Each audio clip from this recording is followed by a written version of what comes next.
It really is, because two-legged FIFA can change everything. You know, we saw teams coming out the block super fast because you have to in single-leg FIFA. Are they going to be able to adapt? There was teams like the likes of Portugal, who exited in the competition, who we know, people like Tuga, are well suited to two-legged matchups, but didn't get to play in it.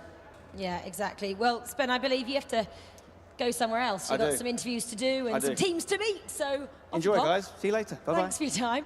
Morocco as well, they were a team, weren't I, talking about day one versus day two. Mr. Dory in particular, he said, well, don't worry, every day is a new tournament there, Rich. Yeah, I was speaking to Mr. Dory as well, and he was sort of talking about the impact of social media as well. So much influx of support for Morocco after day one. You come into day two and it's a little bit like, oh, we are actually that good. Maybe that could play a factor as well. I'm really excited. I'm really, really excited just to see who potentially collapses. I'm excited to see who steps up their game, not who collapses. But anyway, with that in mind, let's meet our teams then, shall we, for the knockouts. Up first, it's Turkey. They were second yesterday in Group C. We're talking about them being a day one versus day two team. Can they find something special here for day three? And they will head to their booths, and they're actually joined by Saudi, the local team as well, who've just made their way on stage, and now the defending champions in the form of Brazil. You can see just over their shoulder, the Danish team walked out as well. The teams are coming thick and fast here. Then the Argentinian team, well, led out by Nicolas. He was just really excited to play FIFA. 23 points they scored across the groups. And here we've got the Netherlands then. Singapore came just before them as well. Netherlands finished second in Group A. Take their seats. Levy there, just settling his nerves, maybe with a drink of water. And the final team you just saw behind them going to their booth, the Team Australia as well. Well, their coach, actually not their coach, not the coach there, we were talking about the coach, of course, from the Netherlands. He's called Renzo, is widely recognised as one of the best in the world. And we got a chance to ask him a bit more about his role. You always need a coach. In every game, every sport that you know, you can be as talented as hell, but if there's nobody reflecting back with you, it's not gonna work out. Daily business for me is, I have training sessions with Manu, Levi, Emre, all our players, and that would look like, okay, Levi, his skill moves are really good, but his finishing isn't, so we're working on the finishing. All our players sitting in an Excel sheet go from like poor to perfect, and there's some steps in between. And we have like every single detail that could happen in a FIFA game in there. And whenever the grade is not that good, we're just gonna work on that. Obviously you have the live tournaments as well. But I usually just train with the players, go day one, and I'm looking at every game. After our group concluded, walk into the stage and look at the other groups, see what's happening there. Do I notice something important? For example, a crazy goal scored by the opponent. But also just in general, how is the gameplay? What is working, what isn't? And then obviously reflecting back on your own gameplay. I just talk to the players, motivate them a bit, talk through the game plan for today, have them warm up, do their own thing, don't be too critical, which I usually am. I want to give them confidence, building up the confidence. Then the tournament starts. That's where the magic happens, really.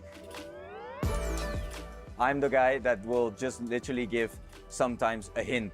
For example, back post if I notice it, because I have the iPad. But generally, it's just motivating them, tactical changes, and sometimes, yeah, important stuff that I can see that should happen at that point.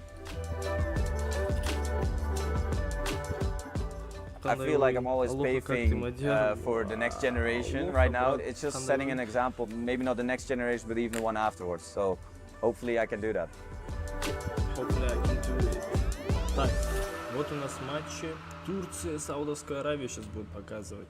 Вот это круто. Well, he's one of the best in the business, isn't he? смотрите, But вот Mike, сетка. listening to that, I feel like he's a Чтобы bit like a head запомнили. teacher as well with the grading system he has Чекайте, going on there. сохраняйте себе. And where I've been most impressed is not only that he's done it over, of course, multiple years, but the Здесь variety of players. получается, When you look at первая current игра roster with Турция, Levy Саудовская and Manuel Аравия, нам их Bashor and показывают как раз наших Yilmaz, but братьев I also think турков back at и Palonetto, саудиты, Alito, которые хозяева Zizinho, турнира. all these guys that had a lot of У success, них and more пара importantly, they против них came from a place that we didn't know Израиль, about them, but Renzo was under that Я думаю, вот leadership эта пара qualities there. He выйдет was в already финал. running camp, and then they built Кто-то into из their них. most successful Но я years, думаю, which I think что you have to give a lot of здесь credit to Израиль Renzo. пройдет. It hasn't always Потому что been the case that we've Израиль had lots of сумасшедший. coaches as well. They're relatively new плей-офф это все to the по-другому ecosystem. играют. Aggie, Вот здесь did you feel that финалист. coach И- was completely compulsory И and needed for your думаю, success that you Аргентина had? здесь пройдет. Definitely, Здесь I would never Аргентина have полуфинал. achieved what I managed to achieve without my coaches.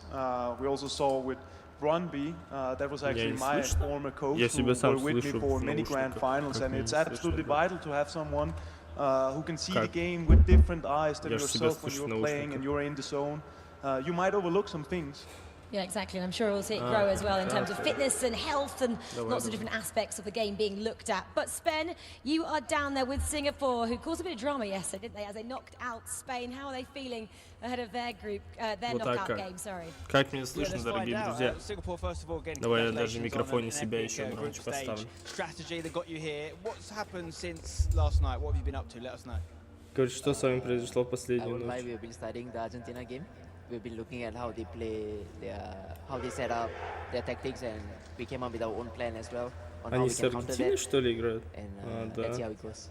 So busy Слышно, doing the но homework, I'd слабо. love to Так, hear. давай, What сейчас was your сделаем. reaction when Все, you found пацаны, out все you were playing четко, сейчас Argentina? все 'Cause, of course, красавчики. you actually had the same amount of points Вот сейчас as как Spain in your слышно. group, but it was goal Должно difference быть that прям went ahead лучше. that stopped you Потому что я бы finishing БС third себе and дал meant you звук. be playing Argentina, who are probably one of the most Всё. impressive teams Мне on кажется, the- да, сейчас очень громко, ну ладно. I believe they have the best defensive record. Так, смотрите There сетку. are no easy games in Пишите, round of 16. кто we have to пройдет face дальше в anything каждой из that пар. is against Посмотрим, us. кто And we're waiting for угадает some финал, top тому players. разыграем So, что-нибудь. let's Что-нибудь go and закинем на кассу. give our best shot. Best of luck to you Сегодня guys. будет It's финал. game. Да, All the teams сегодня. about to get А, не, starting финал не сегодня. our first Полуфинал, round of финал 16 завтра. matches. Back to you, Rachel. Но вы Thanks, просто Ben. Yeah, пишите, he was not wrong there. Argentina чтобы мы do have завтра the best видели defensive record, стрим. only letting 6 Все goals so far in сохраняется. the group stages. But let's hope that Какая doesn't игра? come Сейчас будут into показывать play, shall we, Саудовскую for Аравию с the team Турцией, going against наших Singapore, братьев-турков. of course. Well, I can see Я again, думаю, здесь all the teams are Голландия, ready. So, здесь let's get Марокко, into these knockout здесь fixtures. Let's get them underway. Турция. Здесь я буду болеть за Италию, но я думаю, что Израиль пройдет. Но я за Италию в этом плане. Мне итальянцы, в принципе, нравятся. Аргентина, Франция, Бразилия, Германия. Ну, блин, ну да, Германия. Хотя они не так сильно играют в этом году. Так, все, уже начали. Чё? Зачем Аргентину? You know I love some drama, Что за some бред? controversy, so Rich, we're gonna put you on the spot. Which of these matchups Турция, do you think we're Италия, gonna see that Марокко, upset? Because there are a few that Нидерланды. could be on the cards. Турция, Бразилия, финал. Базару нет, вот это вера в наших. Так, не, мы идем смотреть турков. Зачем нам... Так, Аргентина, Австралия. Ой, какая Аргентина? Так, FIFA 4.1. Вот здесь. Вот они. Пофиг, без комментаторов, мы сами комментаторы. Сегодня выигрывает Италия. Ну, не знаю. Надеюсь, что Италия выиграет, но Израиль очень сильный. Так, Турция, Саудовская Аравия. У Турции играет чемпион мира МС Досари и Абомака, очень жесткий тоже. У турков, не знаю, состав, походу, не поменялся. КТЗН и Беркиджи. Их топ-1 Турции, Аймерталь у них на банке почему-то. Я не знаю, видимо, в паре он не такой сильный. Так, давайте, турки, давайте. Главное, первый гол забить. Все, дальше игра сама пойдет своим руслом. Аккуратно переходим в центр поля. И ты что в центре поля просто так потерял? Вот, пока не вкатились в игру. Нужно пару раз забрать мяч, чтобы они почувствовали уверенность. Нет. Хорошо. Джиджи Буфон в защитке уверенно стоит. Уго Лерис. У команды Саудовской Аравии команда очень высоко. Не могут пока выйти в контратаку. Джиджи Буфон делает перевод, Камавинга. Еще один перевод уже правой ногой за ЧМ. Это было лишнее, мне кажется. Как по звуку, пацаны?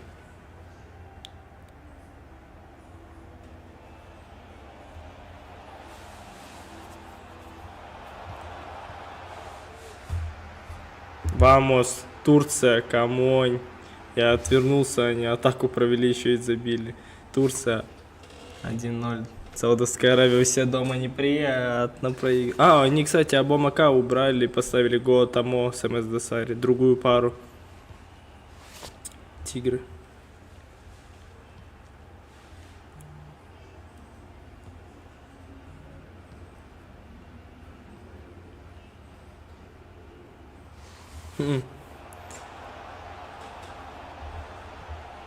Ну что, так просто, что ли? Сразу так просто? Почему он не сдержал? Если воротчик стоит, ну типа, он не вышел, то защитник должен был идти. Защитника нету. Но если защитника нет, ну хотя бы закрой ворота. Куда ты прям с воротчика закрыл? Ну как так просто сразу киков?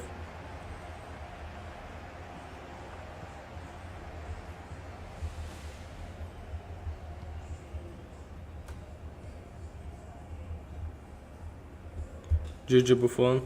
Уго Lloris дальше на Тири Анри. Давайте, турки. Все нормально. Ну, кстати, странно, что нам не показывают трибуны за Саудовскую Аравию. Явно за МС Десари. Тут чуть ли не там все саудиты этого мира пришли поболеть. Турков сейчас там поддушивают примерно. В плане... Ой, хорошо, давай. Не лети, остановись, конечно, центр поля.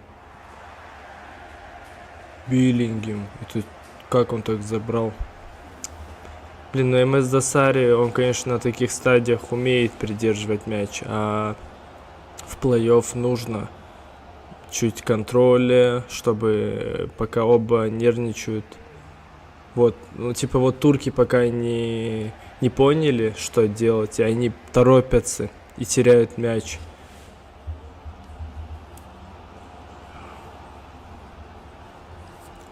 Погба на фланге. Де Йонг уверенно сдерживает его.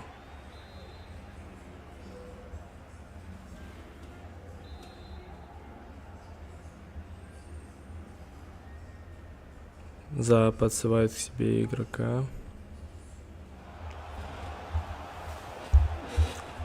Турция у нас вышла со второго, кажется, места из группы, а Саудовская Аравия, соответственно, с третьего. Ну зачем вот этот пас? Джиджи Буфон. Джиджи Буфона отправили в нападение, ищет Гулита. Гулит нужно разворачивать. Саудовская Аравия очень хорошо держит переводы. Сейчас успел все равно Мбаппе засунуть туда на фланг, но Де Йонг в одиночестве, и он его немного подставил. Так, посмотрим, сторис у меня вышел, нет? Да.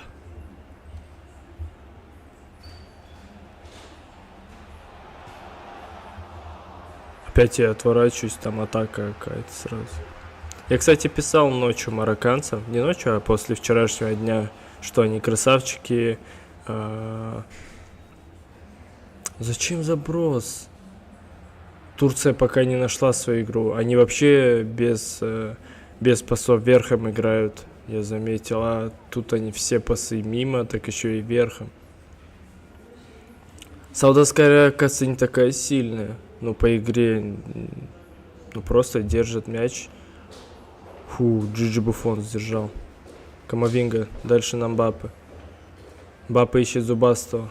Нужно просто выжидать. Хорошо, центрального защитника выкинули. Опять хотели сделать перевод. Не успели. Мне кажется, кто-то у Турции один именно торопится сильно. Вот этот синий.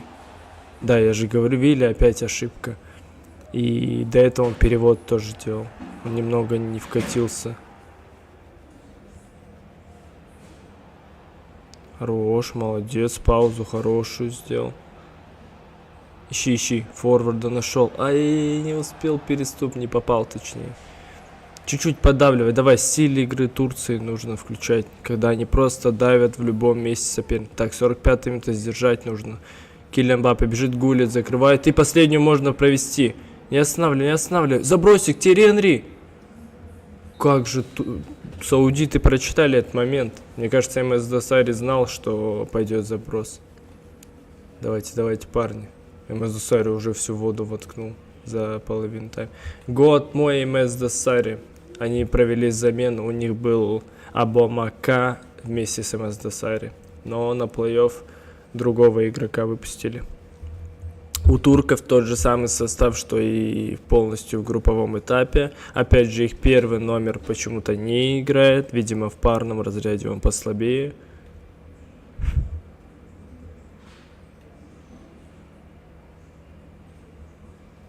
Португалия, Австралия. Так, давайте посмотрим пока что. First leg закончился. Аргентина забила Бразилии. Ну, это понятно, в принципе. Тьерри Henry, зеленый ТФ, 15 минута. Забросик. Не, оказывается, гол-то очень в порядке. Так.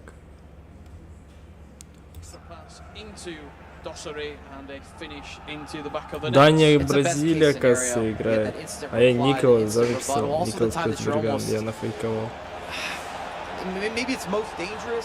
0-0 пока что у этих двух команд. Не знаю, с кем в паре Verjgang играет. Бразилия держит мяч. Чемпионы этого турнира того года. Подтвердят ли они? Австралия, Голландия 0-0. Серьезно?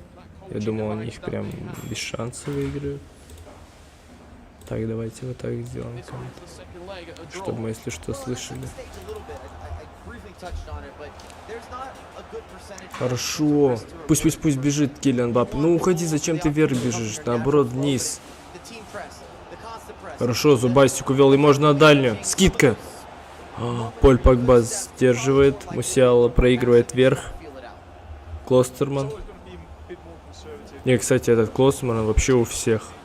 Что за кликбейт? Как Николас против Verjgang? Сори. Это называется замах, удар с отменой, бро. Это не кликбейт. Килиан Мбаппе выигрывает вверх. Тьерри Henry, куда? Молодец, защитник не бросается. Как же повезло. Ну, молодец, синий не бросился на движение обманы от Henry. Но дальше мяч все равно прилетел к Саудовской Аравии. Какие-то домашние заготовки от МС Досари будут? Нет, просто сильный пас. Еще один пас. Эластико. Фу, повезло. Да мяч, почему он прилетает к саудитам? Хорошо. Ну зачем назад? Я говорю, синий плывет. Он прям вставляет сильно. Молодец, зеленый. Успокаивает. Чемпион турнира играет суперфинал против пары Алмаз Каспержанов и Эмиляк была. Да, Эмиль, в принципе, один против двоих может. Ему даже Алмаз Каспержанов не нужен. Чего он загулит-то не сделал переступ? Это бы вообще смело зашло.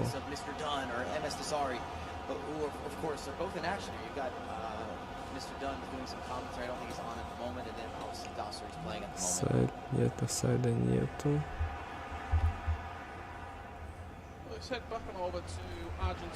Так, надо ссылку раскинуть.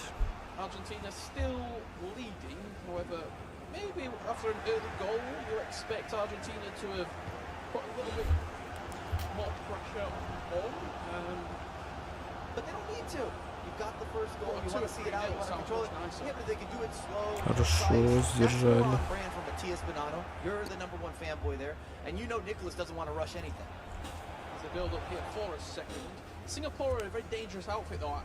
Держим.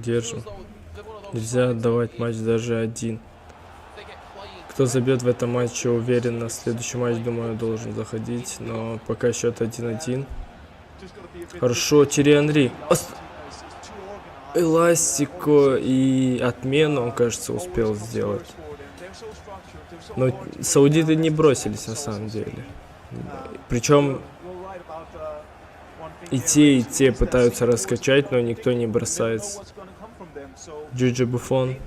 Фелиш. У них Фелиш в центре поля играет? Чё? Что это за карточка? Да, Фелиш в центре поля с Биллингем. Офигеть можно. Оба тонких 2 игрока. Капец, они рискуют, по идее. Little bit different. Unfortunately for them, they're going up against Germany, another very structured nation that, with Levy Finn, Dolan Mike, Umit, I feel Dolan like Mike. and it's clicking really well for them. I'd be surprised if Germany goes out early, but I still think you should dial in, make sure to watch Finland. The way that they play FIFA, it's unusual. Yeah, it's just unorthodox, and it's not going to replicate a lot of your practice games. Therefore, you can catch them off guard even on a big stage. We'll see Finland in action in a little bit. Jumping on board with some of the live moments here in Riyadh, Saudi Arabia, Denmark and Brazil. Saudi Arabia. Что у них там по другим матчам? Дания с Бразилией также 0-0. Офигеть можно. Verjgang, который в каждом матче пробивает сумасшедшие тоталы, пока не может забить и, в принципе, сам не пропускает. Клостерман. Ваня Милинкович-Савич, Килиан Мбаппе. Гулит бежит. Заброс на Гулита. Верджил Ван Дайк читает. Так, Килиан Мбаппе побежал.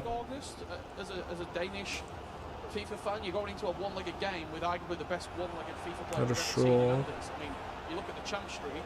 Выжидает. Центр. Еще форвард. Эластико. Он просто на ускорении побежал. Мне кажется, он что-то хотел сделать, но не смог. Клостерман. Штрафной. Нет, реф не дает. Клостерман. Как он нарушил? Он же просто там мяч боролся.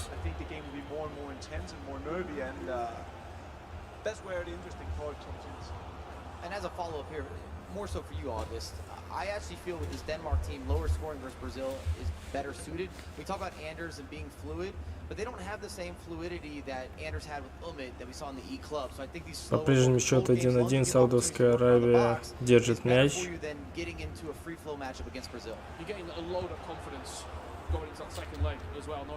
Клостерман на Погба. Видимо, он... А нет, не свежий. Все нормально. Походу будет проходить по флангу и искать форварда. Форварда будет искать, да. О, смог найти Анри. Пас-центр. Нельзя давать бить. Фух, супер удар. Погба закрывает корпусом. Он свежий, может убегать от одного точно. И отдает пас назад на свежего Дэвиса. Дэвис дальше разворачивает игру. И что ж ты ему пихаешь? 5 минут игрового времени осталось, это примерно минута реальной жизни. Все, примерно саудиты не собираются,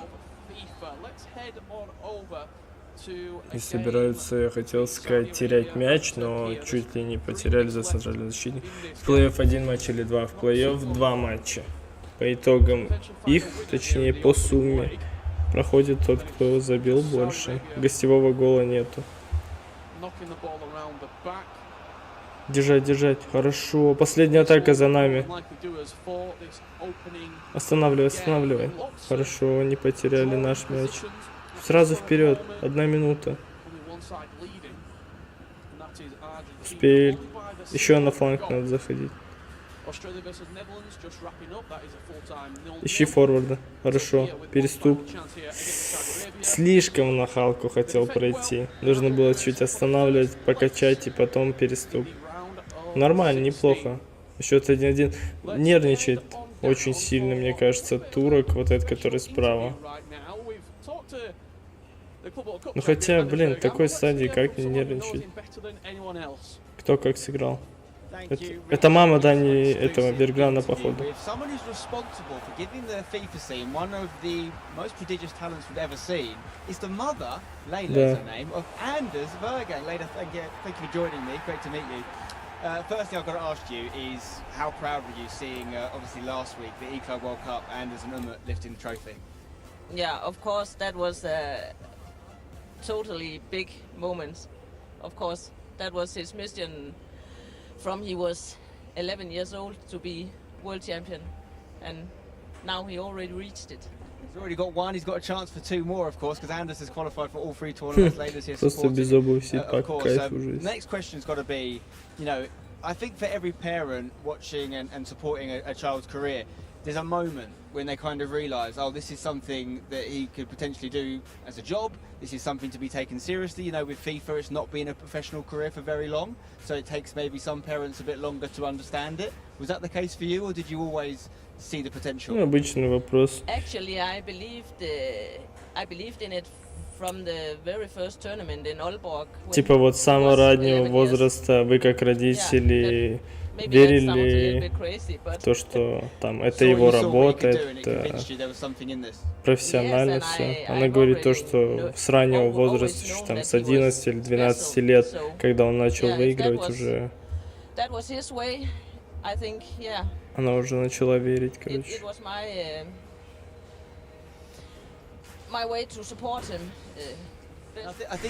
Типа моя работа только поддерживать его. They need support from the parents or whomever it is to get there. You know, how has your life changed as a result of Anders' career? Yeah, before I worked full time. I had a full-time job, and now I just work a little bit part-time when we are at home. Ничего себе. Она говорит, что до этого она все время работала, а сейчас она уже немного работает и сидит дома. То есть он обеспечивает их. And do you get, when you're watching Anders play, because I can imagine I was sitting next to you here during the game there, 0-0 of course after one leg, do you get quite nervous watching? Because obviously you can't help him now, once he's out there, it's up to him. No, of course, and it's me who should pick him up afterwards. So yeah, of course, that's sometimes hard. Of course, I can imagine it's very difficult. Listen, great to meet you, Layla. Thank you very much. Gives you an idea of how many things are happening behind the scenes. Every Кибиса не на кайфе, один ногу закинула, она, он сидит, переводчик. Это новый фильм, называй меня просто Аудармаша. Не, ну брат, ну слово в слово не перевожу, но смысл-то даю. Ты давай тоже не подушивай, да? Итальянец. Я на тебя мафию натравлю. Сейчас же вышел новый фильм «Переводчик» про меня.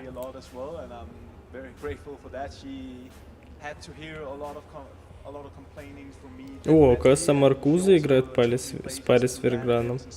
Я думал, Устун.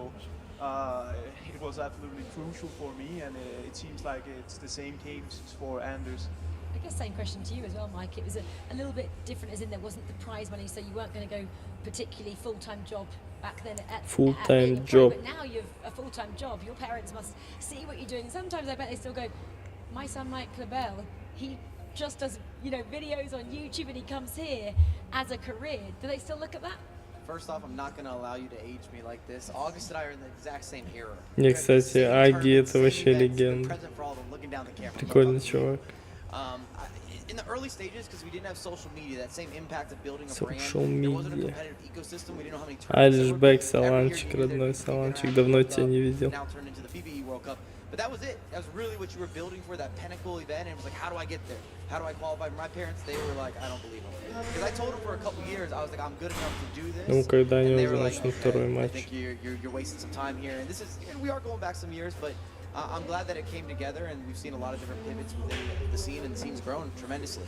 I mean, that's obviously from a pro side of things. Rich, your parents must have gone, what, you became this job because of a competition? Rich's story is quite unique as well. Yeah, I mean, I think both, Так, все, начали второй. Офигеть, Аргентина всего лишь 1-0 выиграла. Забили на 14 минуте и весь матч Ни те, ни другие не смогли больше. Yeah, it certainly did. With the Commentators' Cup that ran back in 2017, just taking every opportunity as it comes, and 6 years later, stood next to Mike LaBelle commentating on some FIFA esports. Well, the reality is you have to show and prove. They didn't believe in it until I qualified for a FIFA Interactive World Cup. The same way until you got a booking, until they saw you on TV or saw you on a live stream. That was the confirmation. I think for most people, parent-wise, they say, "Okay, I understand, I get it. I didn't maybe see the full picture, have the lens." Анвар Искали, саламчик, Анчик. I'm tapped in. I'm sure there's some very proud parents Сейчас отойду watching ключ. and supporting their children here at the FIFA eNations Cup. Back on board with the second legs, Argentina versus Саудиты Singapore. поддавили турков. First, the only Не, side нельзя давать зеленый ТФ удар, хорошо сдержали. Я не понимаю, как Жоао Фелиш играет в центре поля, и причем он хорошо играет. Как он сейчас вверх выиграл? Он же маленький. Как они в него поверили, саудиты? Ну, мы, конечно, в свое время верили в Бруно, но, не знаю, Бруно был какой-то жесткий тогда. Хорошо. Нам выдали трансляцию с, кажется, турецкого игрока, и у него камера не очень.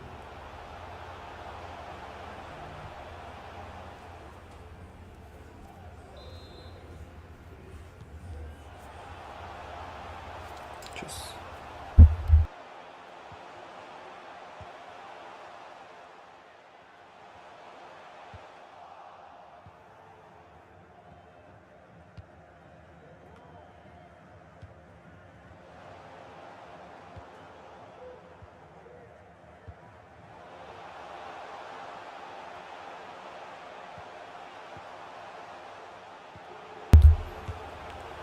Гулит.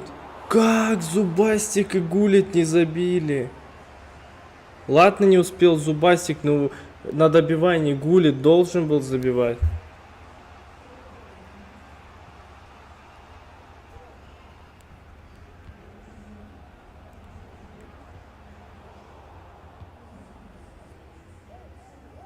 Так, выход, контратака 3 в 2. 2 в 2 очень опасно. Нет, хорошо он сделал именно в ту сторону. Пол ролл скульптер. Офсайд.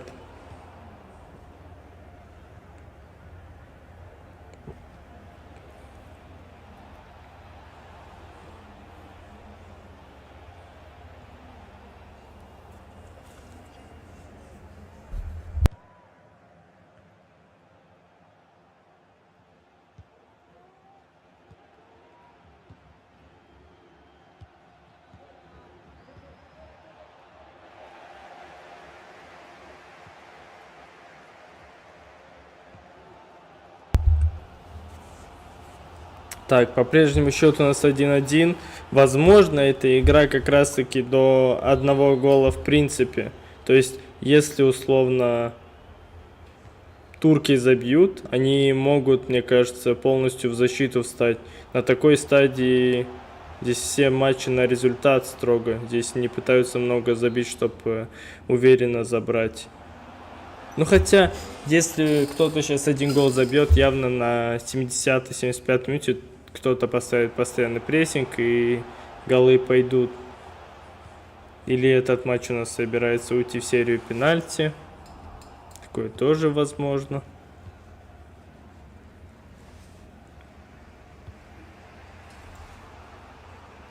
Саудиты атакуют по флангу. Пока ничего опасного. Ну, турки, кажется, немного нашли свою игру. Они давят, как они это любят делать. Даже забирают мяч. Контратака 2 в 1. Зубастик. Остановка эластика. Нет. Болрол скульптер. Пас в центр. Уго Льорис. Ищет Анри. Обычный замах. Мне кажется, ему не надо было за Зубастика уходить от ворот. Поль Погба. Просто подачу. И мяч проходит и угловой. Что за бред? Просто сделал подачу в двух защитников, и мяч остался у них.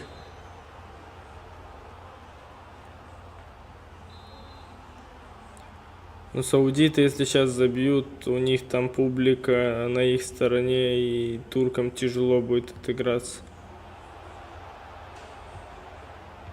Домашний турнир.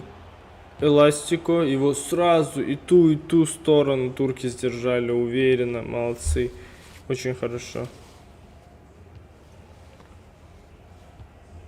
Перевод. Фрэнки де Йонг. Гулит. Ну зачем опять верхом? Мадонна мия, они что делают?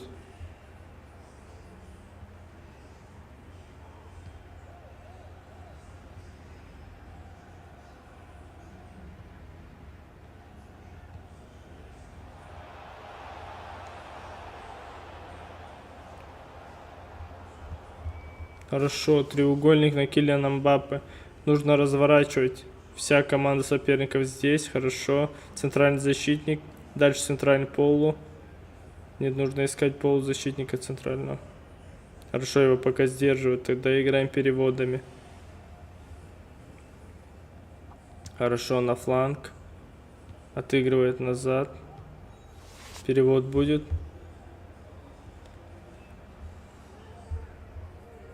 Нет, они просто держат мяч, чтобы провести атаку на 45-й. Вау, спринт-буст. Булрол скуптерт. Почему ты побоялся идти и ударить поворотом?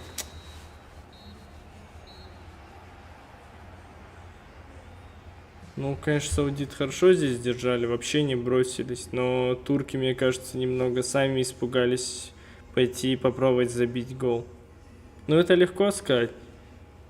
Но они реально немного испугались. Момент, который можно было сразу там же и реализовывать.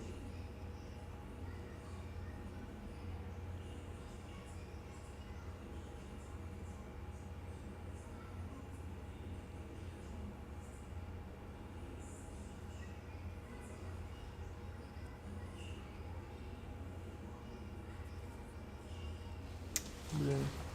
У кого-то здесь что-то включено, мне в наушники бьет. Так, посмотрим, что происходит в других матчах. Бразилия забила. Бразилия ведет удачан. Андрес Верган пока что проигрывает. У них общий счет 1-0. Так, они продолжают. Леви Девир с Эмре Илмазом тоже ведут 1-0. Сингапур очень достойно играет против Николаса с Банана и проигрывает всего 0-1. Хайлайтс. Вот они, гол голландцев. Леви Девир, походу. Зубастик так просто. Да лучше бы эмоции показали, чем просто гол. Так, а что забила Бразилия? Проход по флангу, прострел, удар дальний. Гол. Воль, вамо. Бразилия уже начала. Тоже крутой матч на самом деле. Вау. Нет.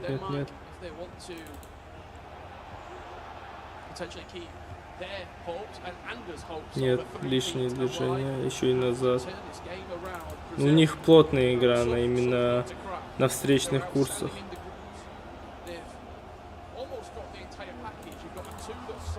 Так, все, смотрим наших братьев.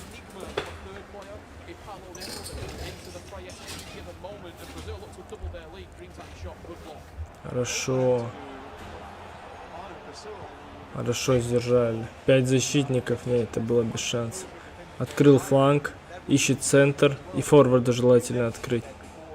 Нет, отдает назад. Видимо, сейчас будет перевод. Де Йонг.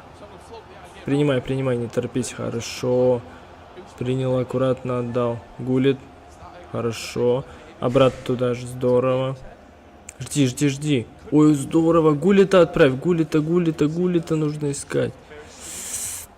Опять кто-то красный торопится теперь. Что это? На что вообще надеялся саудит? Ошибка. Терри Анри. Опять подача. Это очень опасно было. Скидка. Все, не торопимся, нужно выйти. Не нужно первым темпом атаковать. Нет, это бред первым темпом. Это байт жесткий, чтобы они потеряли быстро мяч. Конечно, медленно атакуем.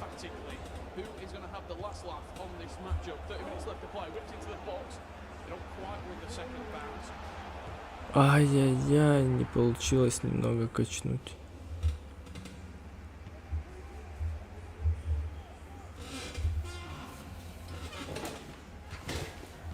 Так.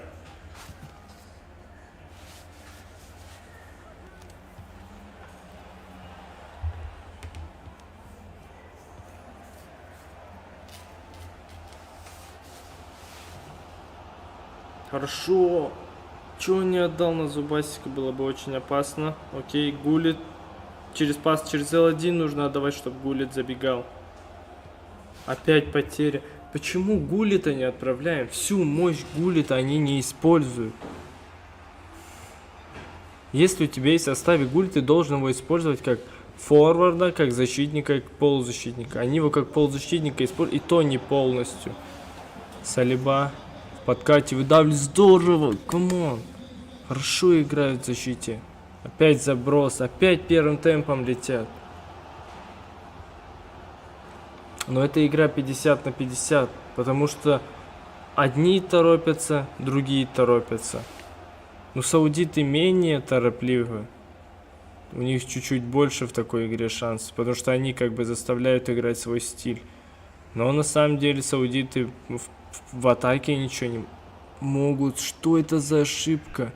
Фуф, GG Буфон. Просто центральный защитник отдает пас на форварда. Дэвис, скидка, Гулит. Не закидывай, не надо. Спокойно. Хорошо. Хорошо. Дави, дави, дави по флангу. Дави, дави, не отдавай. Эластику. Вот это хорошо было. Я бы точно так же сделал. Просто повезло саудиту, что он успел сдержать.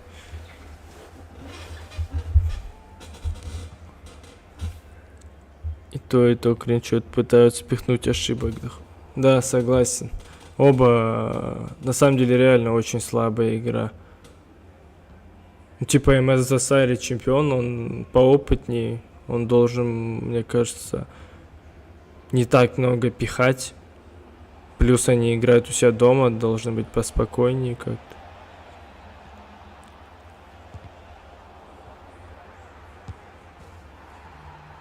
Блядь, что за говно?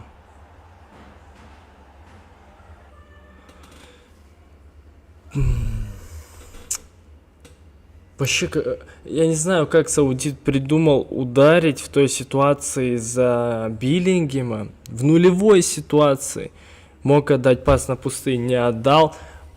Ударил, мяч отскочил, и он все равно забил. Как игра такое награждает, никогда не пойму.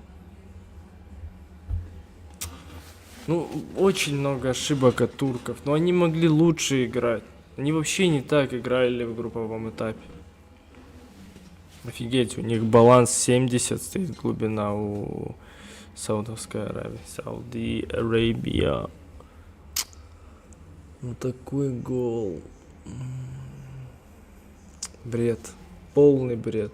Constant pressure турки подрубают на все 100. Они просто собираются сейчас лететь по ходу. Ультрадев. У обоих ультрадев включен.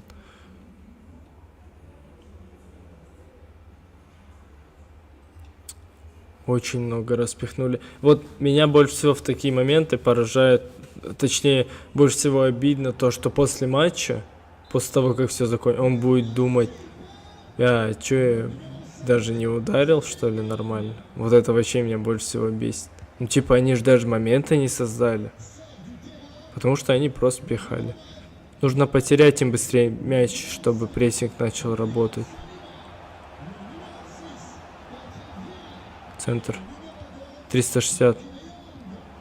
Гулит, ну задави, ну как Хакими-то забирает? Красная, что ли? Нет, ничего. 86-я минута. Все, прессинг начинает работать. Хорошо, дави, дави, дави. Доннарума на воротах. Для меня это вообще самый мертвый вратарь. Клостерман скидывает. Гулит. Леорис, Гулит. Ищет форварда. Нет, слишком далеко. Холланд просто на... О, так он свежий. Против Лёриса. Это без шансов.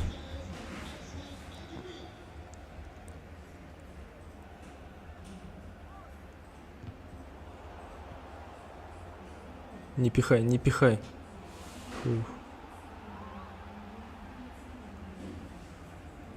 Да, хоть здесь уже надо, мне кажется.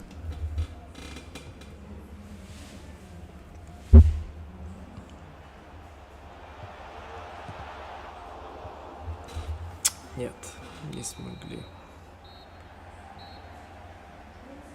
В первом раунде плей-офф проиграли.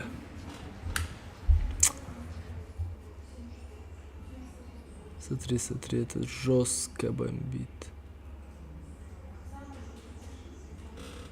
Там, по идее, вот этот стол, он вообще не такой прочный. Вот он его пару раз ударил. А я помню такие столы. Они вообще мягкие. Блин, как они выиграли, фак. Ну, турки, конечно, сами затупили. Такой матч, бред вообще. О, нифига себе, там Австралия борется с голландцами. Ничего себе. Давайте, ладно, дальше смотреть. Обидно за наших родных. Офигеть, Австралия с Голландией борется. Я думал, что Голландия в финал выйдет уверенно. Это вообще не уверенно, оказывается. Держат мяч, все, готовят последнюю атаку, молодцы. Австралийцы базару нет, считается. Шарят. На своей половине катают Буфон с Делихтом. Верджил, Ван Дейк, перевод. Как они аккуратно все делают. Последний. Опа, фол. Ну давай посмотрим. Может реально гол забьют, реально будет прикольно. Кто у них? Нейлор и Марк. Ну, тот же состав. Леви Девир и Эмри Алмаз. Последняя атака.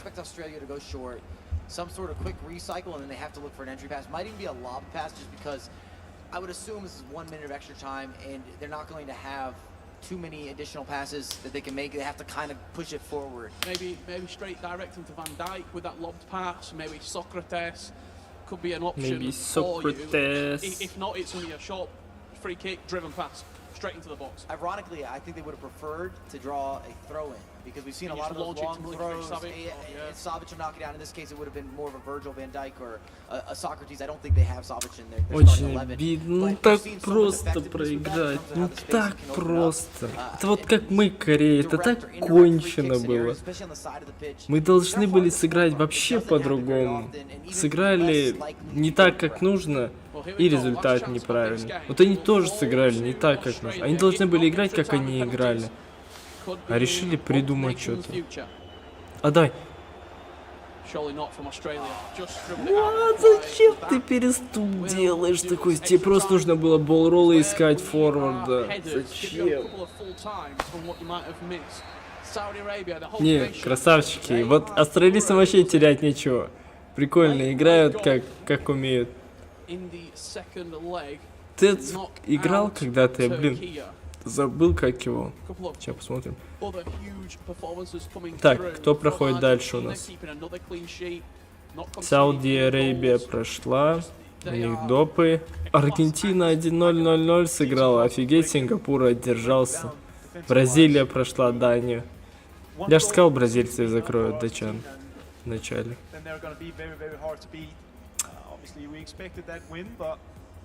Чё я вначале же сказал, что я за турков, но саудиты пройдут, да, кажется, я сказал? Или нет, или я просто сказал, что турки пройдут. О, не замену сделали. Ману Бачоры на Леви Девир, ой, на Эмри Алмаза. Офигеть, прикиньте. В лайбе второй матч. Начинаются допы, и они делают замену. Они сумасшедшие. Офигеть. У них, видимо, сейчас не идет с Эмри Алмазом у Леви Девира. Прикол. I'll still say it's high risk, high reward, but obviously he's been watching the entire 2 games, so. Я не понимаю, зачем нам их комментарии, алло. Дайте на матч посмотреть, плей-офф. But it's still at a defining moment of a game, so I mean, interesting. Who's going to relish then this extra time a little bit more, the Australians or the team from the Netherlands, Rich? I find it fascinating, that change. You're bringing a player in who's not played for 2 legs straight. You come into an extra time situation where it is a huge risk. We are underway. Second leg, extra time, поехали. Ну, прикольно посмотреть на Австралию, если она пройдет. Конечно, голландцы пожестче будут и любой команде конкуренцию составят, но нас там нет, поэтому болеем за аутсайдеров. Скидка, Клостерман забирает верх. Да, все правильно. Австралия, Камавинга. Нужен перевод. Нет, перевод держит. Голландцы поддавливают. Очень хорошо Австралия с мячом работает. Болл-ролл, движение, болл-ролл. Вообще аккуратно даже, смотреть приятно. Как Турция с саудитами, это было ужасно. Socrates.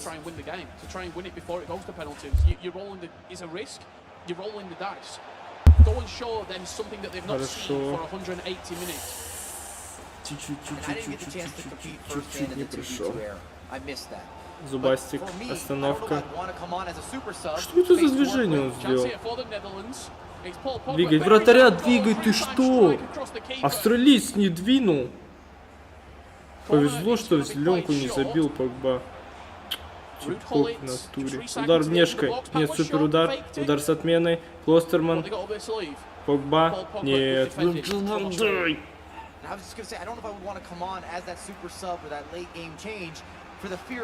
Что это за карточка у Вирджила ван Дейка, что у него дриблинг как у Роналдиньо? Как он так закрутился и прошел еще из переступа? Тео Эрнандес вышел? Ничего себе, впервые вижу Тео здесь. Last chance в первом тайме, в первом экстра тайме. Последний атака, нет, без шансов. Не поняли друг друга. Ману Бачоры пока не сконнектился с Леви Девиром. Сейчас простая ситуация была, в которой просто пас не смог отдать.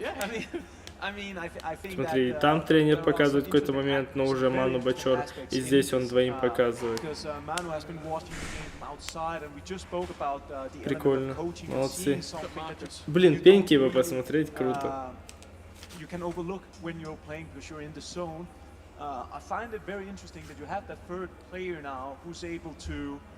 Actually go on and execute it as well, because a coach can only just say it, right? He can't take the stakes. So in that way, I found it very interesting, but I still think it's a bold move. Just look at the 2 pictures side by side there. Netherlands, not a lot of communication. Renzo's in the back, almost they're ready to go. On the other side of it, Mark was laughing, Marcus in there. Мы болеем за Казахстан. Блин, у них круто, им дали какие-то полотенца ряд. Ну типа FIFA E. Полотен специально. Мы когда летали в Копенгаген, нам не давали такого. Печально. Нам тапочки не давали специальные. Хотелось какие-то нифиговые штучки. У меня вот только от Копенгагена, мне кажется. Копенгаген. Netherlands versus Australia. As well as all 4 individual quarterfinals in all their glory throughout the rest of the day. Блин, голландцы очень агрессивно. Быстро как-то прессингуют, проверяй. Вот как они так? О, мяч у них остался. Или нет. Милитао на подборе. Перевод. Будет, нет. Нет, низом играют. Хорошо, как они спокойно низом вышли. Это очень опасно. Дальняя. Нет, он просто заходит на скорости. Сильный пас, хорошо, там никого не было. Очень хорошие действия от голландцев. Он решил, пока тот уводил игрока и защитники Австралии на него переключить, он просто на скорости пробежал по прямой. Это очень хорошо было.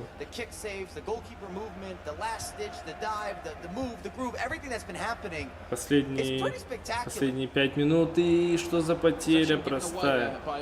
Видимо, уже голландцы не отдадут.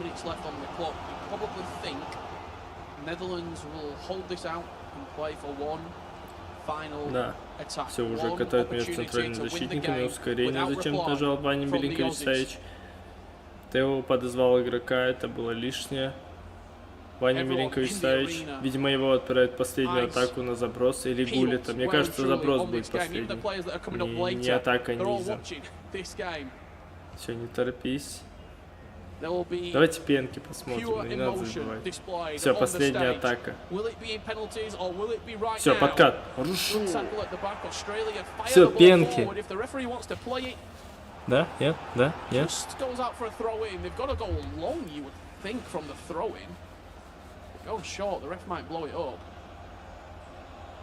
Ну еще Ван Дейк кидает, у которого вообще броски не очень.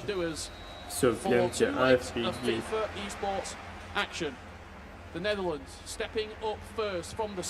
Центр. Кто это? Угулирис. Буфон. Тоже центр. Он от страха ударил. Погба. Нужно оставаться в центре, я думаю. Wonderful save. У них какая-то система есть. Тоже Погба. Это право опять. Как просто.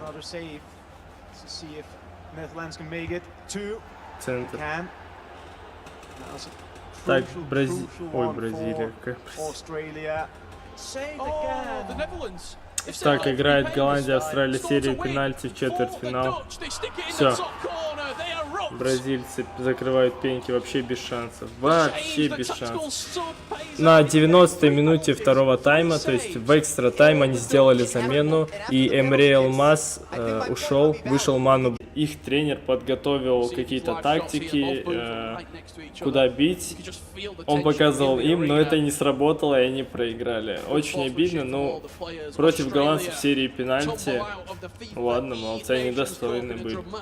Типа, хорошая игра.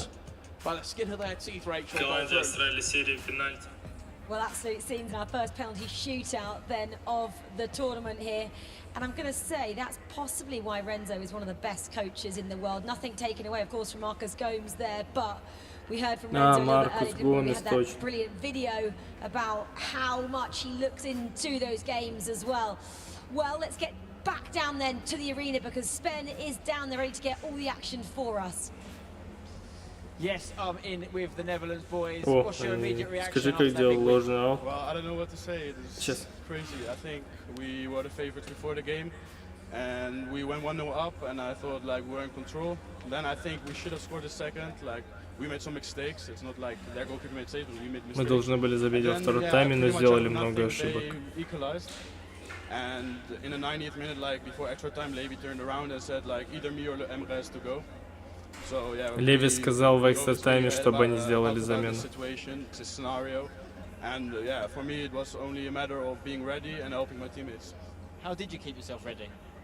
Капец, они без шансов пенки выиграли. Как так? Вообще без шансов. And I was watching Australia, of course, how they defended, how they attacked. So when I would get subbed in, that I would be ready, and yeah. It's great stuff studying the game even when you're not playing. Levy, you're going to play the winner now of Morocco versus Peru. Have you had a chance to think about what is in store for you in that game? No, to be honest, we went to a penalty shootout here, so we almost went out. I think Morocco and Peru are both pretty good teams, obviously, otherwise they wouldn't be in the knockout. Morocco went first in a group where France and Italy were in, so they should be pretty good this tournament, I feel like. Ему сказали, что ты думаешь вообще насчет следующей пары. Он сказал, конечно, он слукавил и сказал, что это две очень крутые команды, но Марокко вышел с первого места в группе, где есть Италия и Франция, и типа, видимо, они очень в порядке.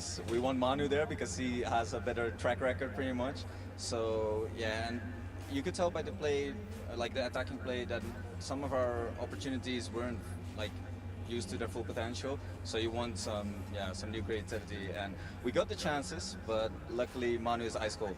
It definitely worked. It was great penalties. You saved all Australia penalties. It reminded me a Вон little bit of that итальянцы famous сильными. Netherlands penalty shootout. Это француз Лекс. Tim Krul got subbed on to save the Это penalties. It не worked then as вижу well, I believe. кто. Right, of course, with Australia exiting the competition due to that penalty shootout. The move's not going to be quite the same in here. We'll quickly come and visit the boys, so I'm sure they're not feeling great. But listen, penalties is a cruel way to go, Mark. Hopefully you're proud of what you've done.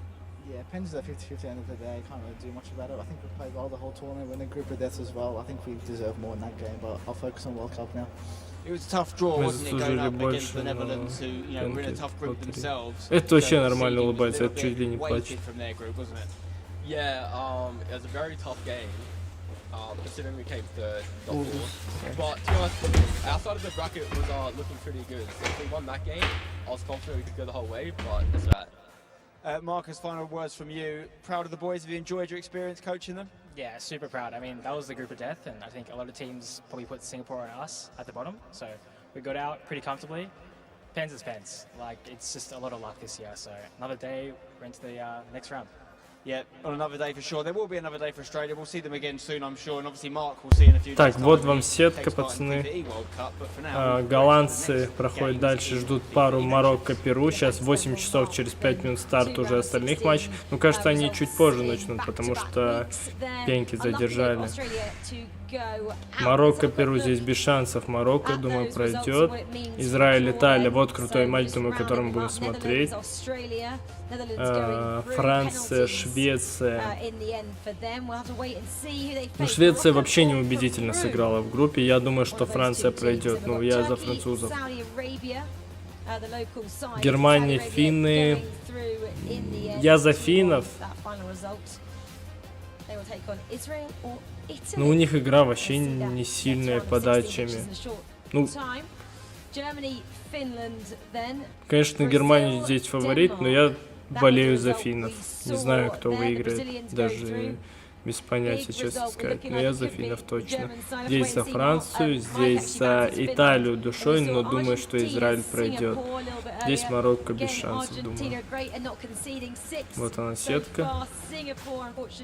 To exit the competition. They were great, though, weren't they? That is not my quote, by the way. I did not favor Finland in that matchup. I just said that they're an unorthodox team, and there's a possibility of an upset in that game. They may catch them off guard, but I just want to make sure that's on the record, okay?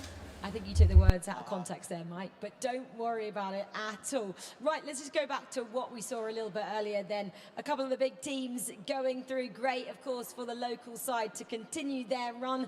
The Brazilians, though, I have to come to you on that one, Aggie. Denmark obviously losing out to there. Anders, though, as he does, goes straight over to that Brazilian side and says congratulations. Disappointing for them. They had so many chances.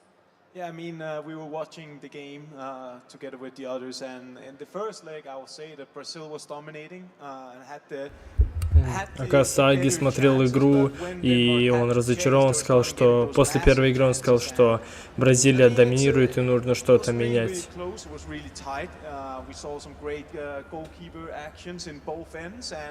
I think at the end of the day, you just got to take those chances if you want to win the match. So it came down to small margins. So congrats to Brazil. I think they deserved it at the end. Ну, короче, бразильцы заслужили. Типа, они были посильнее. Нужно лучше вратарем двигаться. Ну, он датчанин, он болел за своих. Ну, Бразилия доказала. Опять же, у Бразилии какая-то хорошая сетка всегда. И в том году тоже была сильная сетка. И они ее выиграли и стали чемпионами. Я не знаю как. У них Дания, потом, возможно, Германия, потом либо Франция, либо Аргентина. И финал уже. Капец у них сетка. Кто с этой сетки выйдет, он реально псих какой-то. Ну вот Франция, Швеция, потом Франция, Аргентина, потом Франция, Бразилия, Германия. Что это за сетка? И посмотреть на эту сторону. Голландия, Австралия, Марокко, Перу, Турция, Сауди, Арабия. Ну ладно, Израиль, Италия, окей. Ну, эта сетка намного слабее. Как так получилось? Какой гол, блин? Вот что это за ситуация? Вот как он мог в этой ситуации ударить? Вообще, на что он надеялся? Хорошо, я паузу словил четкую. На что он надеялся в этой ситуации? Мяч отскакивает, ладно, здесь уже не покажет. Мяч отскакивает, он забивает пустые. Что за бред вообще? Меня вот это всегда обижает. Ну, непонятно вообще, на что он надеется. But again, they still didn't concede goals and got 2 past Singapore. What did you make of their performance? I thought the Argentina game was a professional performance. There weren't a lot of opportunities for Singapore to get into it. I know it's only a 1-0 score line, so you might say that game must have been so close, but it didn't feel that way. Everybody went to it, as Rich was saying earlier. So much possession play. I'd love to know the possession numbers. Офигеть, прикинь, Аргентина всего 1-0 выиграла. Set piece, the drop off, Henry on that left foot that we keep talking about. Green time finished 1-0, 13th minute, and then from there on out, it was all Argentina. Even though they didn't add to it, it was just a controlling effect. You never felt as if Singapore was knocking on the door, that they were going to get themselves back into it. Well, Singapore liked to shake things up, didn't they, a little bit yesterday. Weren't able to do that then against Argentina, who Rich has already said is possibly one that's going to go all the way through to that final. Well, let's transition then, shall we, to the next round of 16 fixtures that will be treated to. Germany taking on Finland, Israel taking on Italy, Morocco, Peru, and France, Sweden. I automatically get drawn down to France, Sweden. I'm not sure about you three here.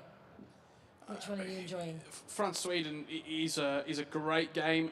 I think for me, I'm maybe ever so slightly more intrigued by the Italy-Israel game. We know Israel were outstanding the last 2 days.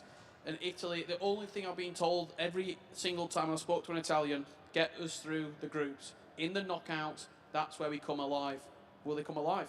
And I spoke to Feldman beforehand. I don't think they seem too happy with that draw. They feel like maybe they deserved a different opponent based on how they performed in the groups, but that's how this works. And then I'm favoring Sweden on an upset here against France. I'm just throwing that out there early on. I think that that's gonna be a really close affair of who finishes their chances. And even though Sweden didn't look great yesterday, they were pretty decent day one, and I think they're gonna be moving in the right direction.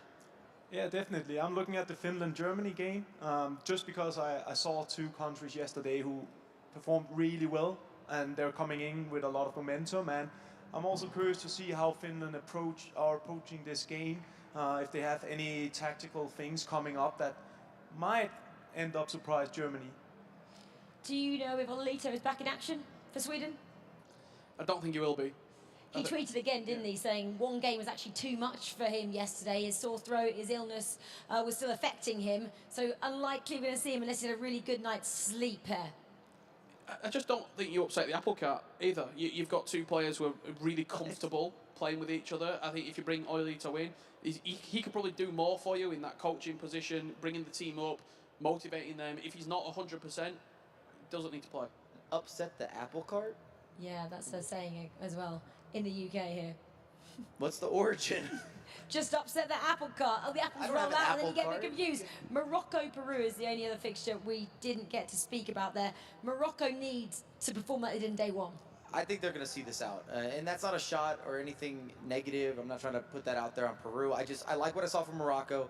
The team side, the camaraderie, the coaching. We talked about Mr. Dory that's in the back as well. I just think that they're poised to make a run here. And I think they're going to beat Peru in that matchup.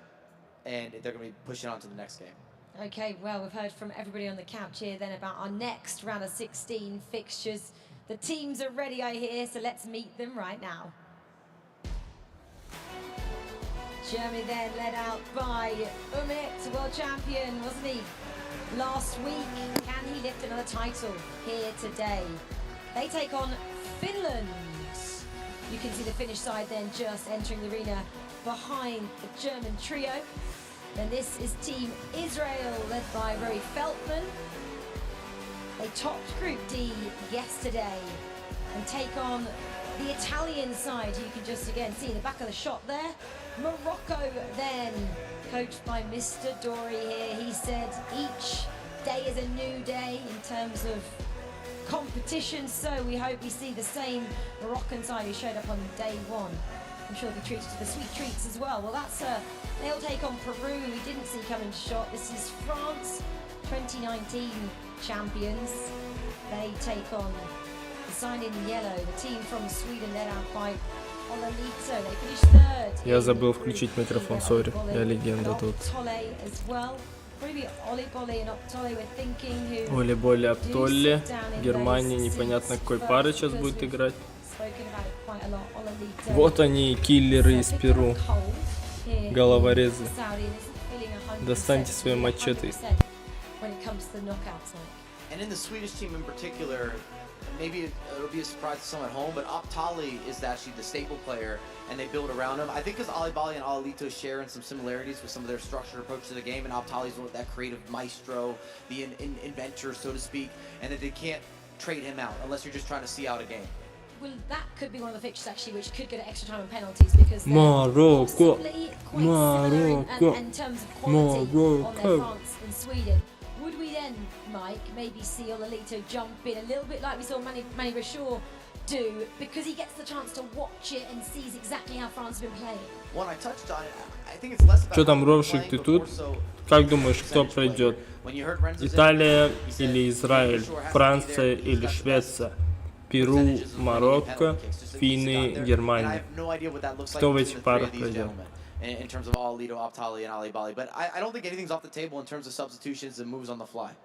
Yeah, exactly. Well, a couple of team huddles then going on around the arena here, and that, of course, is Finland. They take on Germany. But Spen, you are ready with Team Israel, who have been quality so far this competition.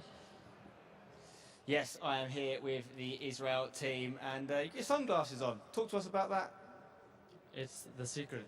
It's the secret sauce, is it? Yeah. Well, something was working for you guys. You had a really impressive group stage. Scored the most goals of anyone, 28 goals. You had the best goal difference, plus 20. That was obviously single-leg FIFA. How will your style change for the two-legged approach? We are ready to every single format. If it's one best of one or best of two, we are ready, and we showed it in playoffs, and hopefully we'll show it now. Do you think, considering you had such a strong group stage, the fact that you're playing Italy is quite a tough draw?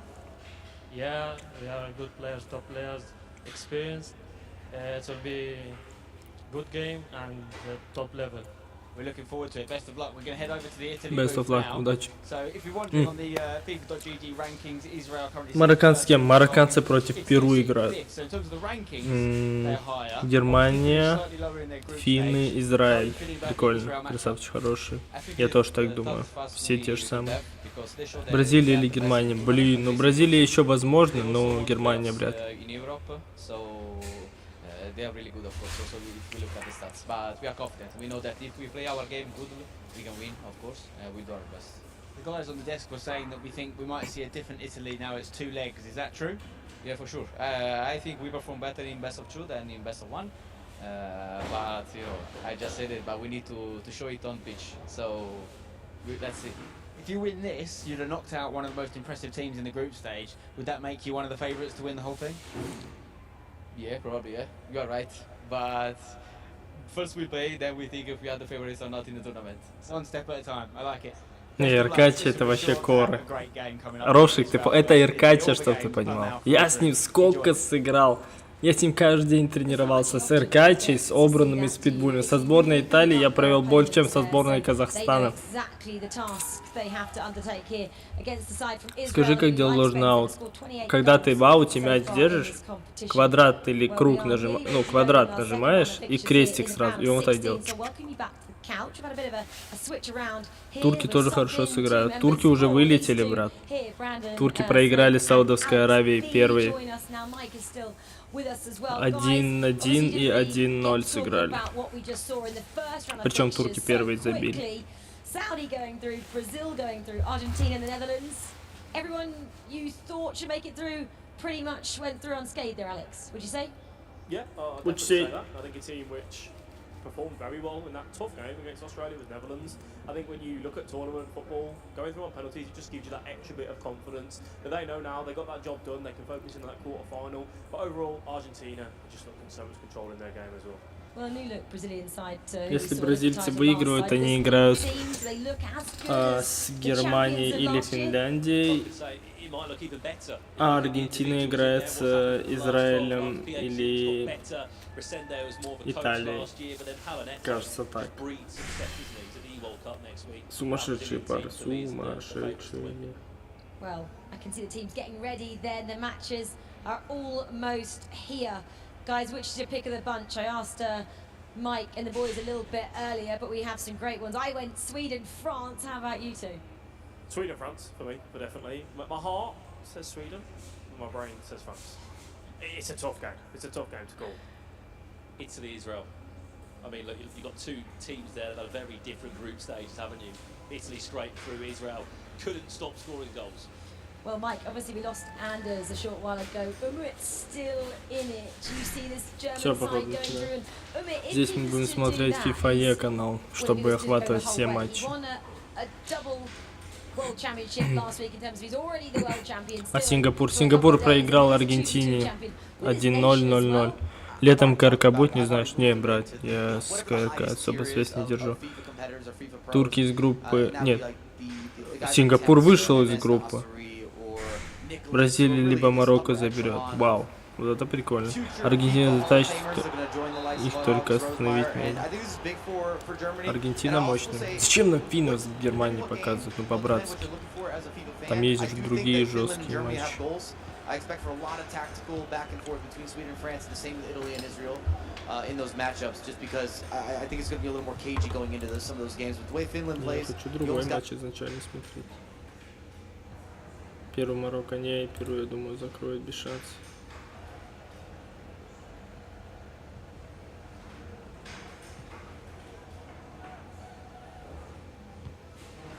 Франция, Швеция, нет. Фу, что за гол, чуть не пропустили.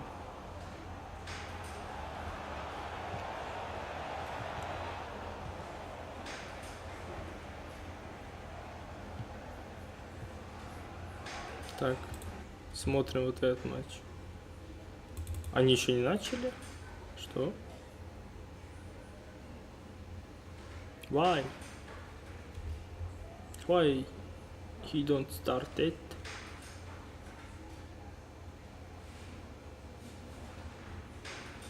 Ну, израильтяне очень жесткие, но эта пара топ-4 чемпионата мира прошлого, и они явно на опыте и сильные. Но эти израильтяне вообще далеко не подарок.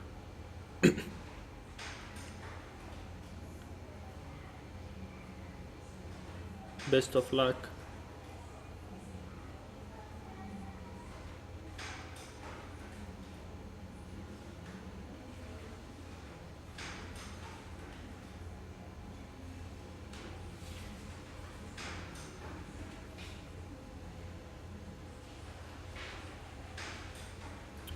Чё они не начинают? Я не понял, уже все начали. Ладно, пока никто не начал, буду смотреть их. Надеюсь, потом переключат.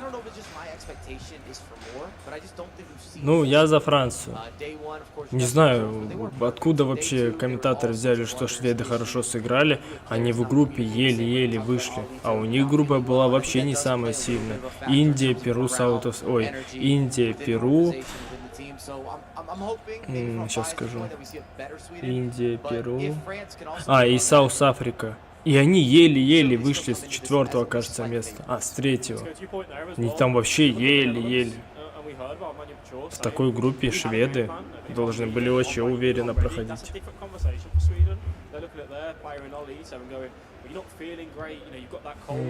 Поторопился, ладно.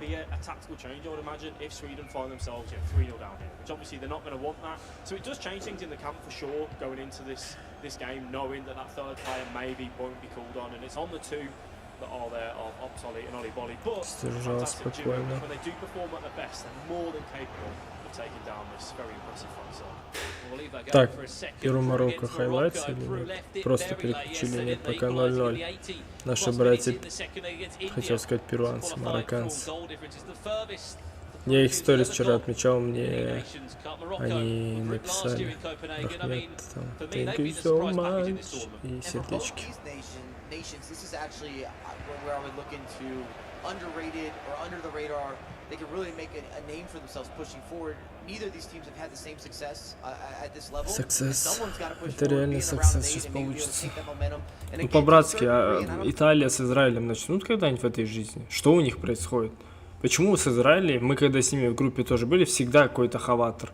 У нас просто посередине матча отключился монитор. Мы выигрывали 2-1, у нас отключился монитор. И мы поплыли, нам забили, и мы в ничью сыграли. А нам нужна была победа. Кто-то кричит, сейчас нам покажут. Кто-то забил гол. Sweden against France сказали. Кто забил? Франция? Франция? Франция! Зубастик. Молодцы, львы. Французские львы. Надо Фоуми написать.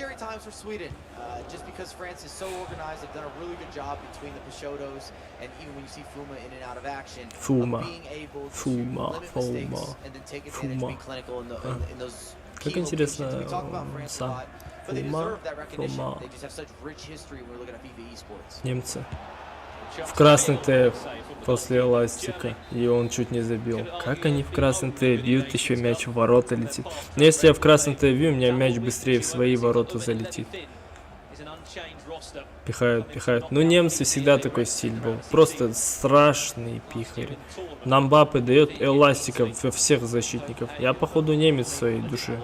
Я ж тоже пихарь еще тот. Рис Джеймс. Сейчас подача будет на Чеха, проверяй. К такому меня жизнь не готовила, что он просто в аут убежит. Петрчек. По-братски можно, чтобы они начали этот матч? Нет, они не начинают. Дани, Питбуль, Халк, Обрун. Я с Дани Питбулем обнимался. Прикольный чувак. Так, огромный такой. Не, вообще маленький ростом, но пухлый. Кто-то забил? Нет, просто. Смотри, они не начинают. Или вот, походу, стартуют, что уже приготовились.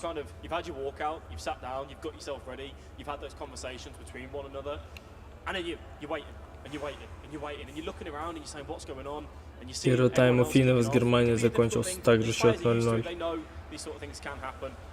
Держат французы. Держат шведов и держат преимущество.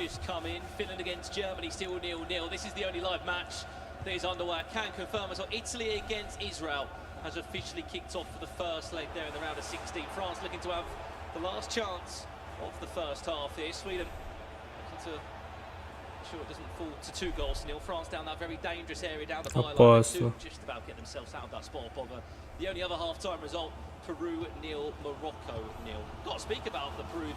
Перу с Марокко, кстати, еще не забили, да. Валейкум ассалам, Бибарс, халайс родной, от мамы другой.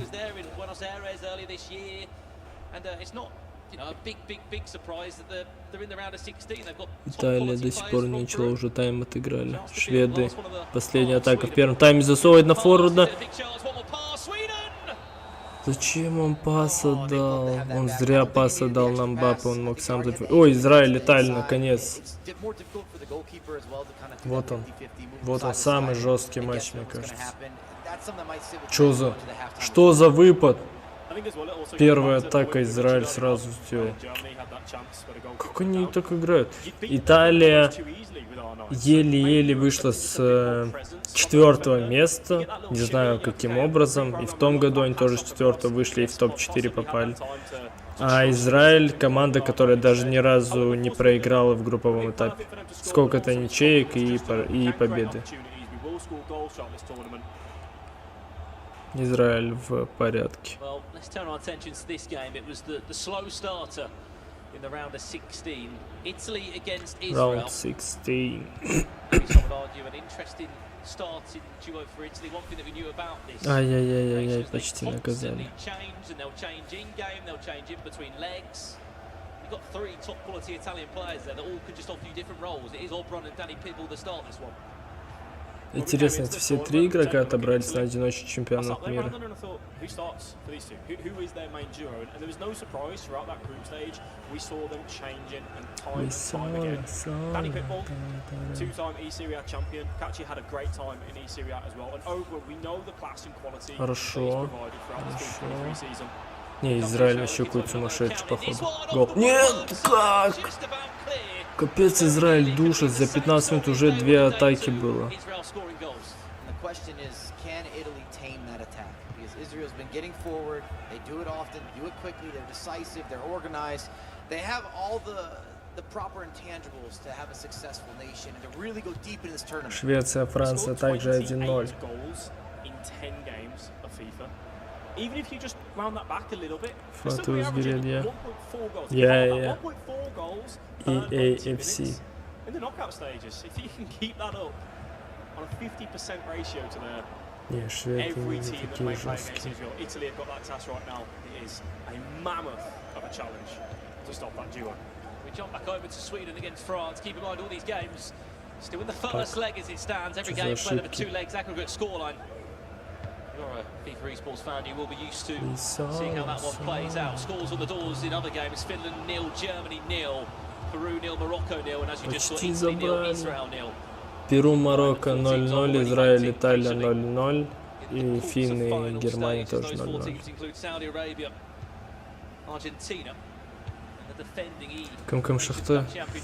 Первый матч у нас был, который мы именно смотрели, это Турция, Саудовская Аравия. К сожалению, первый матч они сыграли 1-1. Кто-то забил, кажется. 0-0, 1-1 здесь сыграли. Так, кто забил сейчас?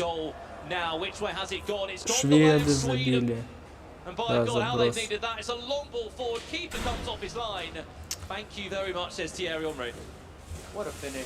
1-1 Саудовская Аравия, Турция. Первый матч сыграли, во втором матче Саудовская Аравия на 82-й минуте забила, и Турция у нас вылетела.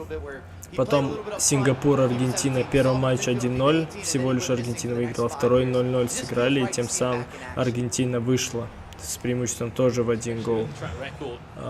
Бразилия, Дания. Первый матч 0-0, второй матч Бразилия 1-0, и Бразилия идет дальше. И Голландия играла с Австралией, там в серии пенальти все решилось. Third of this first leg has already been played. Israel have a chance to find the first goal through Italy. Able just to see how. Do you think we'll see a different Italy in this one, Alex? Because it's 2 legs of FIFA now. And for some teams, they just can't accustom themselves to this best of 1 in the group play. Well, the thing is, these players have been playing this whole competitive season where 2 legs is pretty much телефон нагрелся. what you are used to. So when you jump into Первый тайм 0-0, Италия, Израиль подходит к концу. There are players that they don't suit that as well. They do prefer that full 2-leg. Big chance for Italy. They make it look easy. Без шансов, просто идеальная атака. Они даже не радуются, это было очень хорошо. На фланг и еще на пустые. Вот итальянцы умеют это, они прям до пустых разыгрывают. Чао, ми аморе. Оп-оп-оп-оп. Германия. Нет, офсайд. You're now going to see Israel under pressure that they didn't necessarily feel at any point during the group stage. And what a through ball it was. Spreading it across the pitch as good as that. Italy find themselves to the good. Finland, Germany though, I've been impressed by this Finnish team. And I think if your game plan going into this, Germany, you're trying to just hold them off and take your chances as and when they come. Work on those crosses. Right now it is with Finland with 10 minutes remaining. Stay on this game. For a split second, Kosu sort of being the captain, the driving force. They said in day 1 of the tournament he's The only player that really has lots of land experience and Так, is going to bring it through Германия is с Germany. финнами Looking for their breakthrough in this продолжает. game. Ball roll back inside. Chance into the box. Socrates tries to bundle his way through. Big save. Big save. Finland on the ropes. Point blank range there, getting Что a там hand to пауза? it. 4-3-2-1 схема. 1-1 счет у шведов и Франции. Back to this one. Sweden, France. Да, пожалуйста, Мухтар. 15 minutes left. Sweden Смотрим дальше. Болеем за сборную Франции. Не знаю, я душой за Францию. Ну, шведы, кстати, нормальные. Я с вот этими двумя типами, которые играют, вот, Олли Болли и Оптолли, я с ними на автопате гулял. Вместе с ними мы, короче, двигались. И с Израиля чудак. А, и еще и с Испании Зиданы. Вот с ними на автопате прикалывались, кутили, короче. Но я за Францию больше. Ну, хотя это сборная Франции, ну, типа, Леандро, Пашота и Фомо. Не знаю, я бы другого кого-то взял у Франции. У них есть крутые игроки. Я за Николаса. Николас крутой чувак.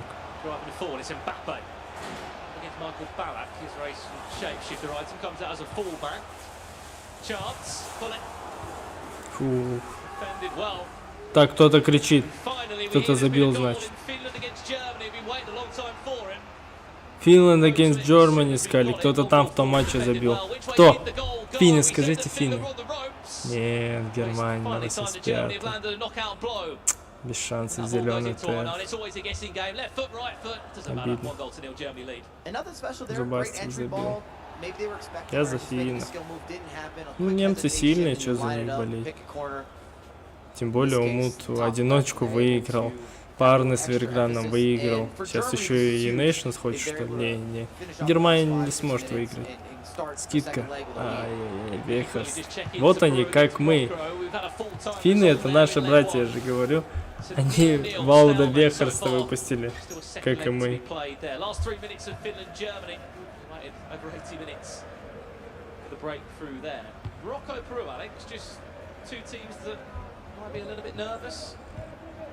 Just finding their feet.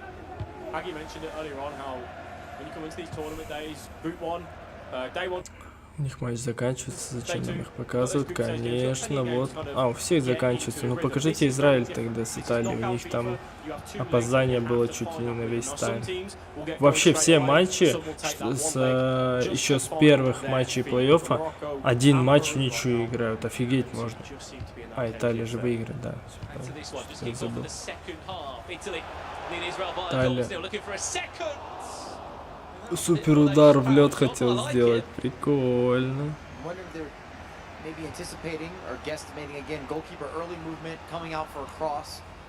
А он заранее двигал, он сказал. Комментатор. Early movement. Sweden, France is a 1-1 all square. Scoreline as it stands. Remember, second legs to follow.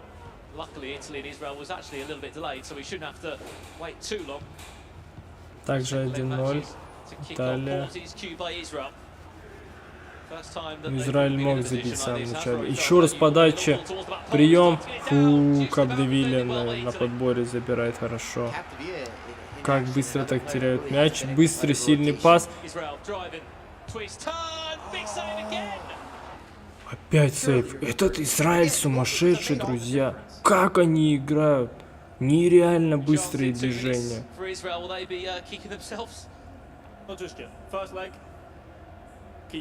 Нереально быстро двигают, я вам серьезно говорю. Как он так быстро сейчас отдал пас и сделал скуптерн? Вот здесь. Вот сейчас он показывает этот момент, чекайте. Он быстро отдал сильный пас, отдал скуптерн удар. Это вообще что за действие сильное?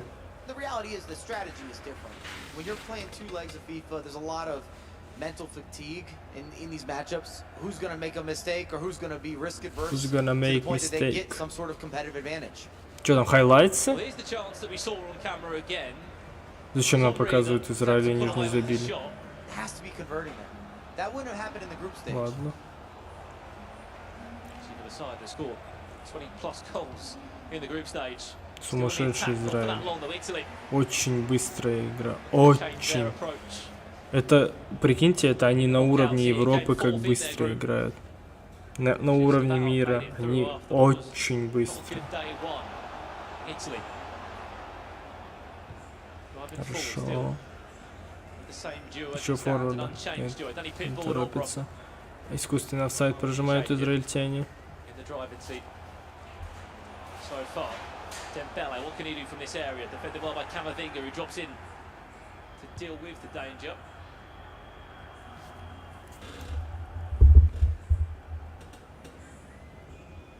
Israel having to restart again. Did fall last year in the round of 16 Не торопится. Copenhagen. Хотят Feels like this has been their bogey round in past times. Looking позиционно. Так, сильный пас, подачи будет нет. Мяч остается у R9.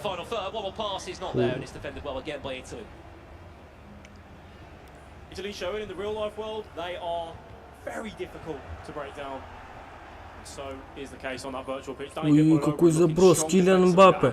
Скидывает назад. Нет, Камавинга в воздухе. You have to be careful here for Israel. You do not want to push too many bodies forward. You don't want to rush the defensive pressure. Italy's a lot more structured. They don't necessarily have the same fluidity going forward, but they will find those opportunities, and defensively they've been solid. You look at the player movement, you can see the strategy that's been implemented. They let them switch the pitch side to Италия side. пока что выигрывает. Блин, хочется посмотреть общие сведения и XG. Мне кажется, Израиль там чуть ли не 2. Ну или это мне кажется так, что они типа давили, а на самом деле ударов как таковых не было. Заброс. Хорошо, Дембеле сдержал. У израильтян почему они хорошо играют, почему так кажется? Ну, так и есть. Потому что у них много вариаций в нападении. Типа они так могут забить, так могут. Подача, один в один разыграть, быстрый пас. It's either Italy that 5-4-1. They're saying to Israel, we're happy for you to have the ball 4-3-2-1. We're just putting numbers back and making it difficult for you to work down the channels, get in between the lines. Israel says, we're going to look for that German cross. We're going to try Блин, something. Перу, Марокко. До сих пор Марокко не забил, офигеть. Все нервничают.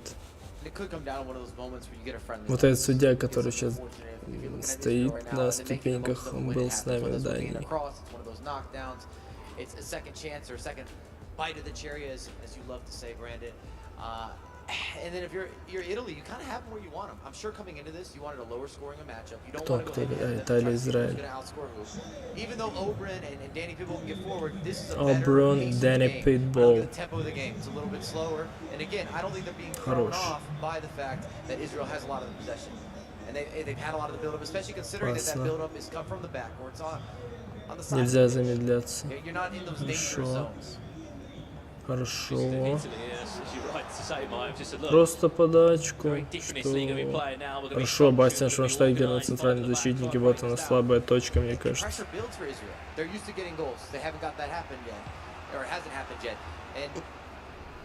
Again, it's kind of part of the strategy, and if you're sitting there, you're building up, you're throwing bodies forward, it starts working with you mentally a little bit, saying, we're not getting through. Сильный пас, нет, обычный пас.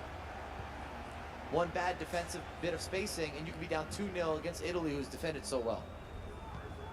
Last 10 minutes. Italy looking for a second, a cheeky little chip.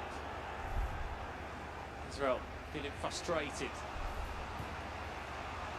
Get to a point in the game when they'll be looking back on those two chances, thinking, what if?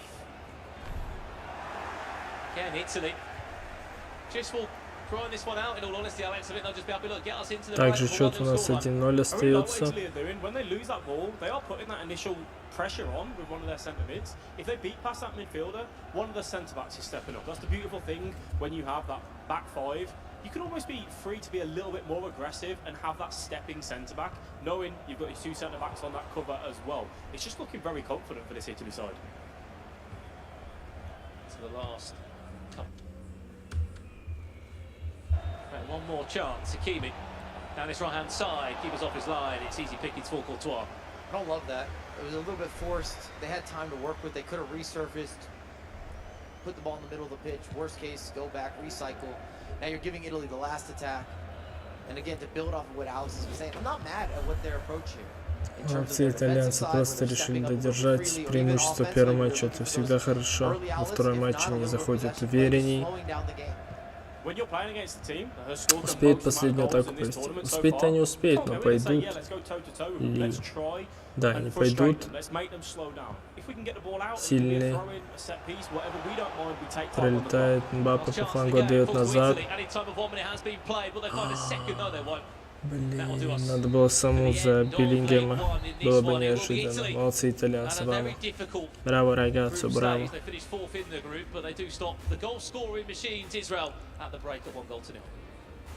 Lots of cagey affairs then we had, didn't we? 4 goals was the only amount of goals we had across all 4 matches there. 2 draws and then 2 games just separated by 1 goal as well. Let's have a look then. Сейчас у нас тут начнутся вторые матчи плей-оффа. Так, хайлайтсы. Кто-то уже начал?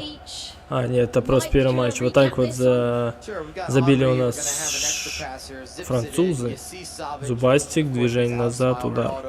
A bit of a 360 turn, but he's able to finish there with the 5-star weak foot, still in the right place at the right time. And we start the question a little bit with Sweden just because we have a lot to ask. Well, we haven't seen him play great over day 1 or day 2. Beautiful cross on range, the man, the target, the finish. 60th minute.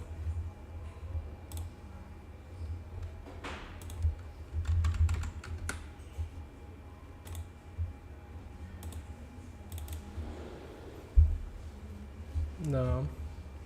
Vitality. Честно сказать, я вообще не разбираюсь в КС, но мне нравится смотреть. Вау! Не попал! Что, не успеет раздиффузить? Нет, не успеет. За его? Нет, не успеет. Ну, одного Джуниор за собой зацепил. А, 1 в 1, оказывается? Я даже не знал, что за его 1 остался. Но они бы не успели, да. 9-3, вторая карта. Кто это? Это Evil Genius, но я вообще этих людей не знаю. Вот этого знаю. Вот этого. Когда Flames перешел в Vitality? Где Дюпри?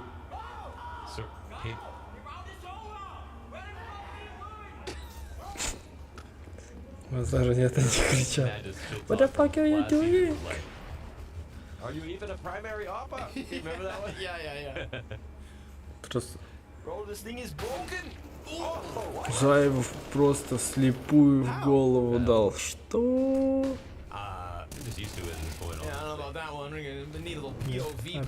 Наказали здесь. Флеймс в обратку, тащи в бас. Все, на этот плент идут, походу. Заева оставил бомбу, пошел за ней.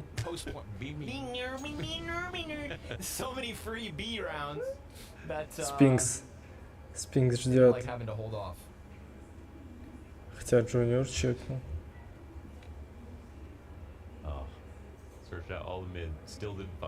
Сейчас один раунд досмотрим, пойдем дальше FIFA смотреть. Мы киберспортсмены по всем дисциплинам. Вот она сюда, тащи его. Бам, Спинкс, все равно он нашел. А, уже другого. Ой, не попал. Джуниор, нет, Джуниор попал по Спинкс все-таки. Он его долго искал. Нет. Тебя уже чекают. Это, походу, 10-3 для Vitality. У них нету бабок. У Evil Genius. Variation, you know what I mean. Сейчас уже там начались матчи, скорее всего, как раз. Капец, какой раунд, оказывается, долго идет.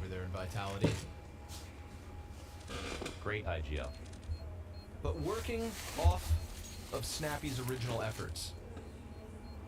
Classic. Poor Snappy. Snappy got a chip too at the end of last season. That's fair. Yep. And Dallas, that was nice. Lifting a trophy. Нет, еще не начали. Капец, они долгие. Kind of forgot about that. Yeah, wow. Good. No one poached their stars. Heroic G2 hence. No change. Как он попал? Золото сумасшедший. Everybody else. Literally everyone else. Yeah. crazy. Vitality. Не зря именно в день КС я надел Гамбит eSports. А так-то Гамбит был в порядке.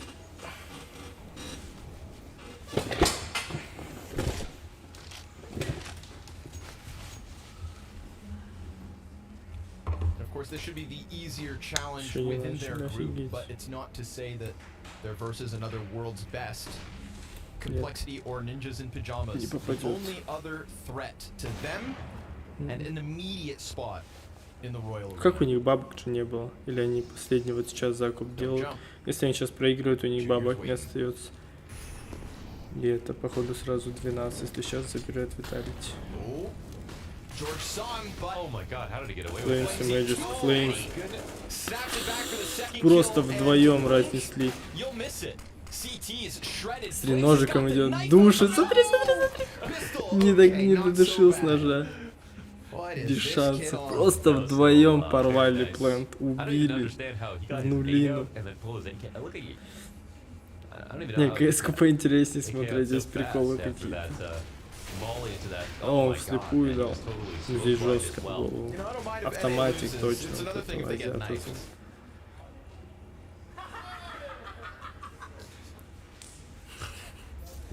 Апекс сумасшедший.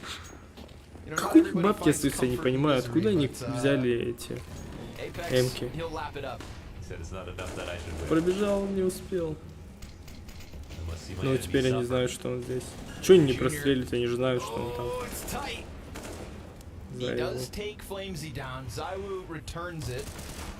Ой, хорош, Апекс, не дал себе душить. Зайву просто спас Апекса жопу. Аналитика. То, что я сказал, что Зайву спас Апекса жопу, это считается как аналитика на уровне? Я же еще тот кейсер. Я вообще 0. Я даже не понимаю, где как они план типа идут туда. Я знаю, где А, где и Б, все. Это максимум. Где и Фа. Сейчас у них перерыв между матчами. Сейчас они этот раунд доиграют. Ну, тут уже понятно, на самом деле. Все, убегаем. Ну и последний. Да все, выходи. 4 в 1. Бам-бам-бам, все.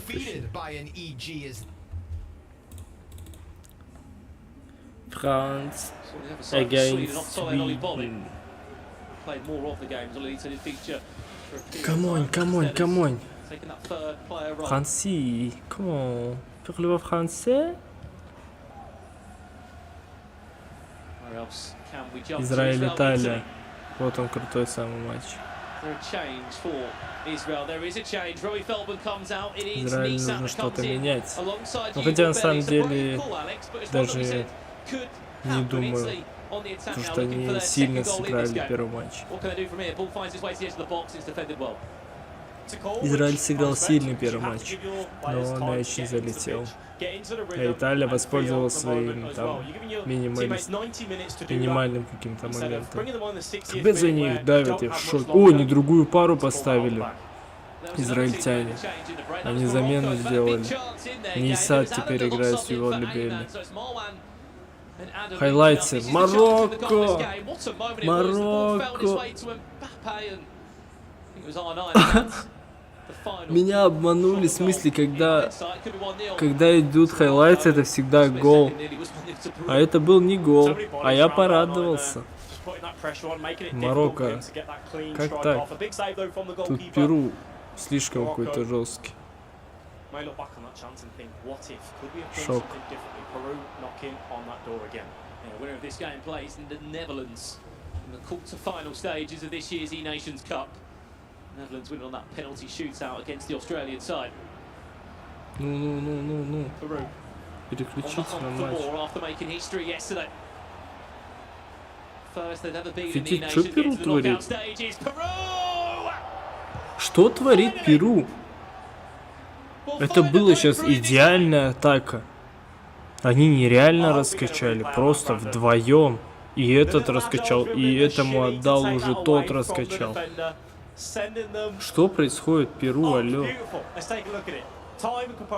Как он здесь за Мбаппе? Что за движение? Посмотри, отдает на Зубасика, этот делает R1 дриблинг, бьет гол. Это сумасшедший гол. Печально.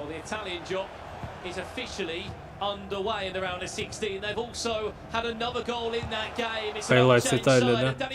Италия. Дембеле. Тащи перевесик. Почему нам не показывают? Ну, нет, мы идем смотреть. Нет, мы так не сможем посмотреть. Там тоже не покажут эмоции. Я хочу эмоции смотреть. Только Перу посмотрели. Эмоции.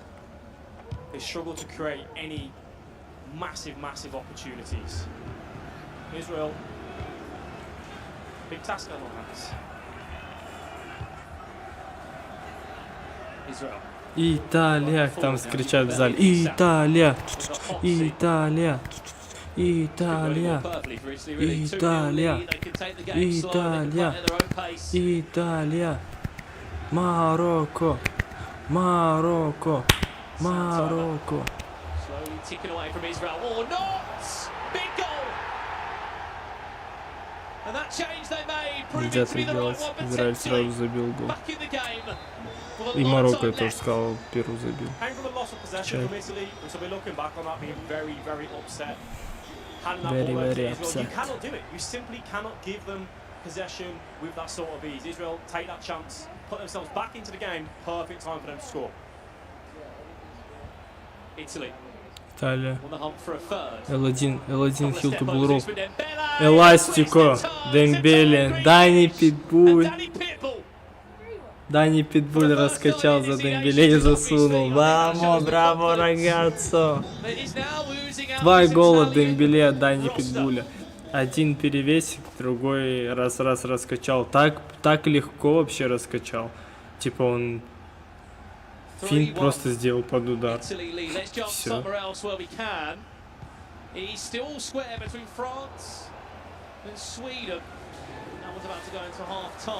У них один...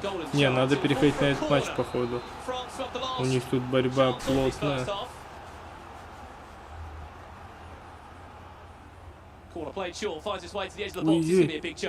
Ой-ой-ой. Блин, какая странная атака была, честно сказать. Finland, Germany's in a half-time also, that's 2 goals to 0 to Germany. Morocco, Peru, what's going on over there? If we can get to the game, there's 2 minutes left in this first half. Morocco just haven't been at the races, have they, in this round of 16 ties so far? No, and it's something we've spoken about. Your day 1 and day 2 was very different when we come into day 3. I expect them to change a couple of things tactically, put some more pressure on the opponent and to come back in. It is going to be a chance for Italy on the stroke of half-time to look to try and extend that lead. The pass off across, goalkeeper movement, a big save for Israel. Corner. This will be the last chance of the half, I can assure you on that. Italy need 3 goals to 1, and that will do us a half-time there. All the matches in at half-time, just to try and paint the picture for those at home. As it stands right now, it'll be the Netherlands against Peru. In a quarter-final, we'll be seeing Italy against Saudi Arabia, Argentina against France or Sweden, Morocco, and Brazil against Germany. Some would argue that is the tie of the round. This is the goal that Peru scored that could be enough to send them into a quarter-final, sorry, around a quarter-final matchup. Yeah, it could be. This is Israel's pass off across, taking that chance with Mbappe. It looked like a comeback maybe there, however, Italy, a quick reply to put themselves 3-1 to the good on aggregate. The reverse elastico, the green time finish as well. A beautiful, beautiful finish. One thing you couldn't see there, as we see Sweden. Sweden там чуть не забил. Huge save. Жесткий сейв. We're looking for someone to take this game into their own hands. Sweden recycle that corner all the way across the other way up Tolly and Bolly. Top 4 they were last year in this very tournament.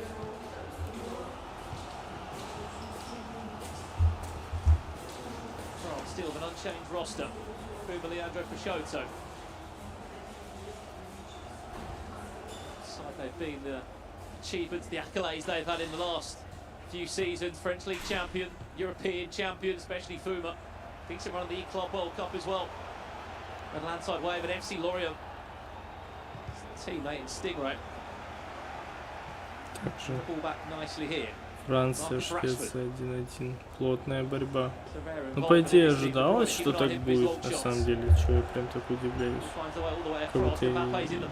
Как будто две мешковские команды сильные. Салам, НВ Ордер. Все отлично. Че, кто остались в плей-офф? Турки проиграли саудитам в 1 гол на 82-й минуте второго матча. Так, тот забил. Кто? О, финны забили. Петр Чех выиграл верх. Камон, финны. Алга. Потом Бразилия выиграла Данию 1-0 во втором матче. Аргентина выиграла Сингапур. Тоже в 1 гол причем. Вытащил Вандерсар. И Голландия выиграла по пенкам Австралию. Так, Израиль забил, сказали. Нет? Штанга? Нет, не гол, сори. Кликбейт. Нафейковал я жестко. 3-1 Италия также ведет.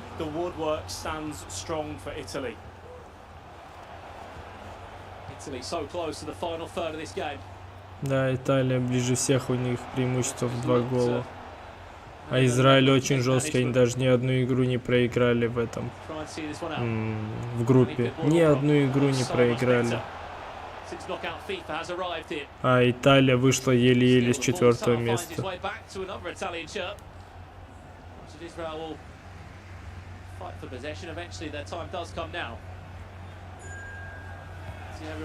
Poor pass. It's moments like that they've just let them down. That's brilliant from Italy. There was a chance to break there for Israel. You think they might be able to get down that line. They get their numbers back. They cover off on that middle pass as well. Israel had to go back and look to recycle a forced pass, and it just gives Italy another chance to take 3, 4, 5 minutes off the clock. Италия, все, это похороны. Это похороны. Браво. Quarter-final. An Israeli roster that was so good in the group. Everyone was talking about them scoring goals. Италия, мамма мия, Италия. Дембеле просто с двух ног. Правая, левая нога. И Обрун, и Питбуль. Оба забивают за Дембеле. Что это за киллер у них в составе? Камонь. Называется жесткий камонь. A place in the quarterfinals. Let's put that one on the back burner for now, because it's a 3-goal cushion for Italy. This game has got a lot more on the line. Sweden-France still 1-1. Sweden хочет меня украсть. Вот, в Алмате тусуюсь. А я подозревал, но не понимал. To match up the chance. When we were last on this game, we saw Sweden looking so strong defensively. Израиль салат. Все, Израиль салуш. Теперь болеем за Францию. Ну, по идее, что-то Франция слабо как-то играет. Их Марокко вчера в последнем матче 4-1 набил. Ну.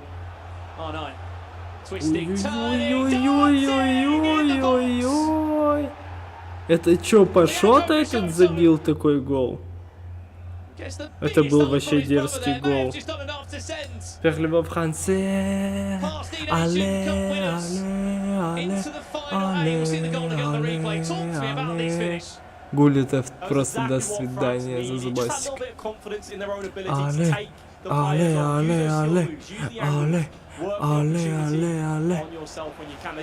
français. Кто-то кричит. Скажите, что это финны. Скажите, что это финны. Нет.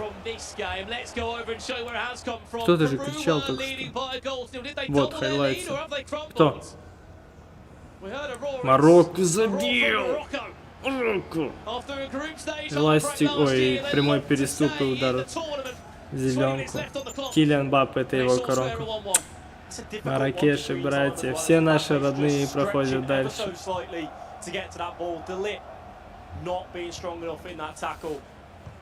Just got a feeling this one, Alex. Finland. Давай еще бы финны сейчас забили, вообще было бы круто. 2-1 down, looking for that Горинча. equalizer. Garrincha Давай, tries to давай, find his давай, way давай, through the давай, ball, давай. still find his way back on the step overs. Ну, This is where Germany да. needs to be a lot better. Finland still. Финны! Это два родных брата играют за Финны. Джеркас и Косу. Наши родные давят. Прессинг постоянно решает. Смотри, смотри, смотри, что делать. Смотри, этот фокусик. Еще матч не закончился. Типок, он чистый. Этот Кос 24/7 в тренажерном зале. Ему как не напишешь, go тренироваться. Он постоянно, я into the gym. I go to the gym. Всегда. Либо I go to sleep, либо I go to gym. Так, так, так, Ваня Миленкович-Савич.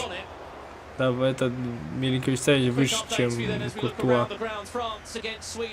Свиден, 10 минут осталось. Сейчас будет постоянный прессинг, или он уже идет. Ну, что-то незаметно. Сильный пас. Да, прессинг пошел. Хорошо. Погба свежий. Еще. Конечно. Ой, зачем верхом? Прими мяч.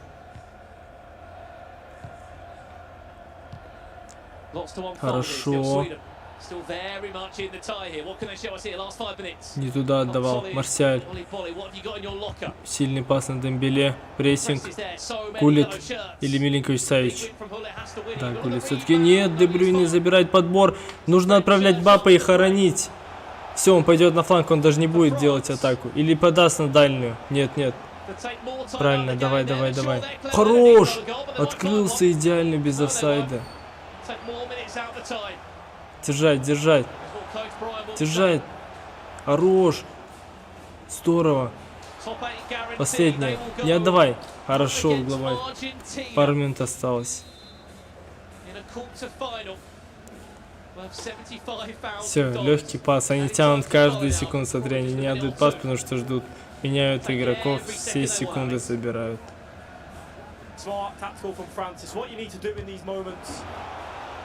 Минута. Молодец, судья, много не стал добавлять. Все, это ГГ. Это ГГ. Закидывай, просто вау сразу можешь закидывать. Да, красавчик. Есть. Франция идет дальше. Вообще без эмоций, молодцы. Топ-8 турнира уже. Вамо, вамо, вамо. Италия тоже вперед. Все, за кого болеем, проходят. Только Финны осталось, они в топе. Ну все, эти уже флексят, проверяют, да, они питбуль что творит. Ой-ой-ой-ой-ой. Не, итальянцы, говорю, они с самого начала говорил, что они способны далеко очень прийти. У них оставленная игра. Смотри, они как пасы дают, просто до последнего. Все, они радуются, кричат. Я слышал. Есть. Итальянцы. Кальма, кальма, кон кальма, как говорил легендарный Сантилья. Финны забили на последней секунде. Где их эмоции, нам почему не показали? С 0-2 отыгрались. Все, покажите их теперь. Есть. Последняя атака. 2-0. Я же говорил, финны пройдут дальше. Я зашарил каждого. Те, кто прошел, зашарил. Косу псих. Психопат отвечает. Два родных брата. Молодцы. Вообще не похожи абсолютно. Теперь остался этот. Теперь Марракеш и наши братья. Гений. 3-1 закрыли немцев. Вот вообще, Германия это не его турнир. Он не может играть. Слабый напарник у немцев. Я не знаю зачем. Кто вообще... Кто дал Умуту левее Финна? Чё за прикол?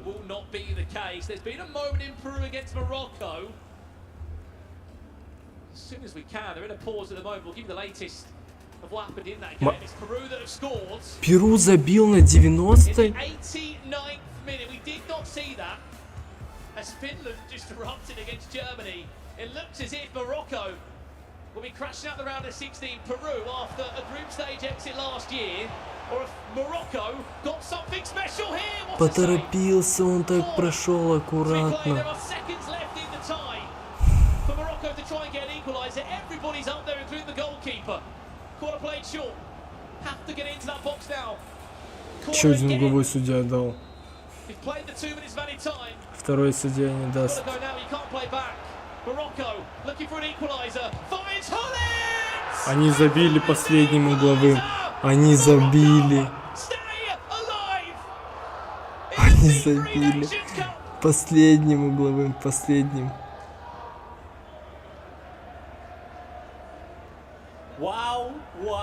Что происходит? Они на 89-й забили, эти на 90-й. Как все забивают на 90-й? Умут свои меня. Да не, Умут в Германии. Я же сразу сказал, они ничего не смогут. Я же сказал, что финны пройдут. Потому что Умут в Германии это не тот Умут, который с Верграном. Точнее, Германия сама сборная слабая почему-то. Я не знаю почему. That chance that you just had, that's playing on your mind, knowing that you literally have these last attacks. The referee is about to blow the whistle. To have the confidence to just take that strike with Hullet, just huge. Красавчики, ну еще не конец. Давайте, давайте. Вот этому чуваку я и писал. Он мне написал, типа, давай, камон, написал.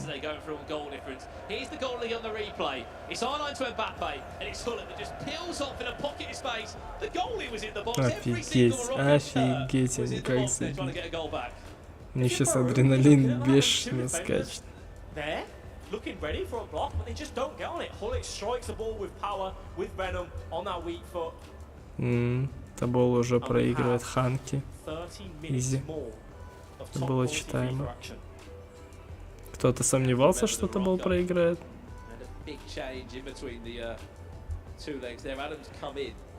It's a crazy story for Morocco, by the way. Catch on Mr. Dory about it. You got Marwan and Ayman, two players that basically have moved country to play FIFA esports. One lives in France, one lives in Germany. Then Adam, this third player, he plays FIFA in Morocco. He can't compete in the FTS. Чё себе Роман Еременко играет? Any online cup he can, any online tournament he can. And the fact that he's at the same level of these guys and performing on this stage, Alex, it just shows how much of a graft he puts in. It's true credit to them and a credit to the whole Moroccan camp as well. Dory mentioned on day one that there's language barriers there. They have to go through translators, get those messages across. The whole team putting in their shift to try and take this Morocco team as far as they can in this tournament, just like we saw in the World Cup 6 months ago. Камон, Маракеш. Что за ошибка, привоз странный, вообще изичный. Feeling is still the same. Anyone behind this Moroccan side, Peru will be kicking themselves. 89th minute in the game, they took a 2-1 lead. Так, 2-1 вели марокканцы на 89-й, у перуанцы на 89-й минуте, и на последнем угловом на 90-й минуте забили марокканцы. Так, все. Допы. Счет. Они в первом матче сыграли 0-0, во втором 2-2. Причем перуанцы забили в самом начале, марокканцы отыгрались, потом пропустили, еще раз отыграли. 2 раза. Выйдут ли они вперед в этом матче или же решат в серии пенальти? Других исходов нет. Марокканцы должны выиграть. Хорошо, Камалинга. Головой. Ничего страшного.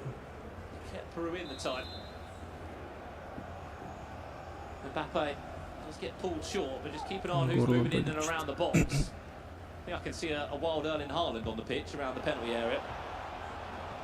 Сегодня нас ждет еще один раунд плей-офф.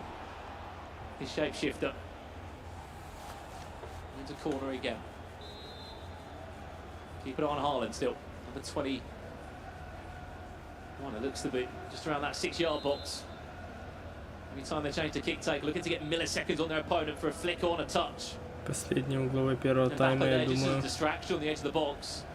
Нет, они решили подать. Нет, пауэршота не будет. Роналдиньо, Магиди с отменой. Сильный пас от Ван Дейка.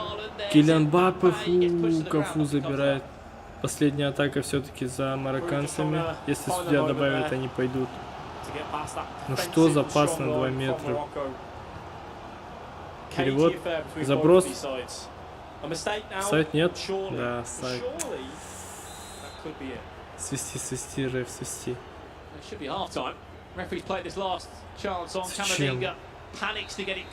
Зачем было вот отдавать в офсайд? Марван нервничает. Марван нервничает. Типа, скорее всего, из-за того, что отпихнул ему мяч на систему заброс.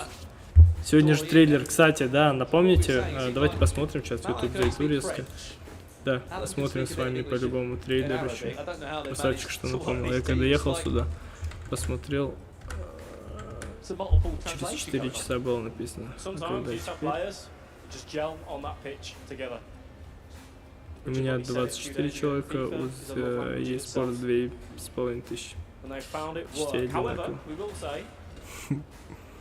They're looking animated right now. There's conversations between one another, not happy with their final chances. And I just wish at times we could just have a microphone there just to hear those conversations. These are the moments that these players train for week in, week out. They're playing their tournaments, the FGS season, to be here. А где? All come down to now. Он уже вышел? А, нет, вот скоро. А, 1,5 часа еще.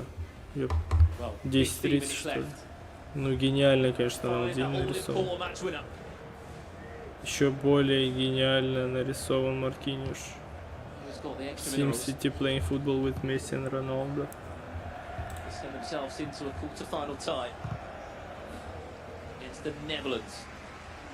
Этот, как его зовут? Рес. Петрик. Рес. Флоппи. Голден. Так, смотрим. Осталось 10 минут дополнительного времени и будем смотреть серию пенальти.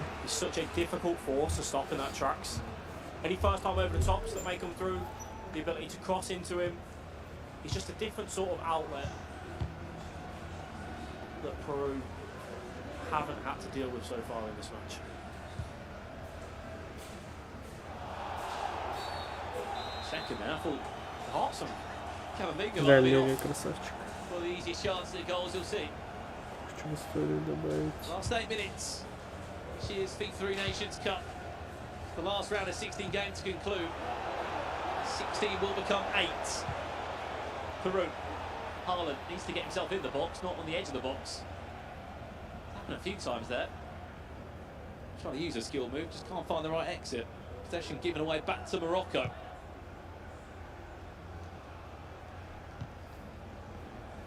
Will this be their time now? Just to build into the final chance of the game. Wait until that added time does tick over.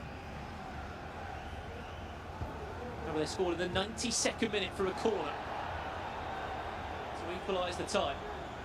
They're in the half, or were in the half of Peru. Тигр, Леви Дэвид. It must be perfect now. Camavinga finds Haaland. Back to R9 again. Haaland still.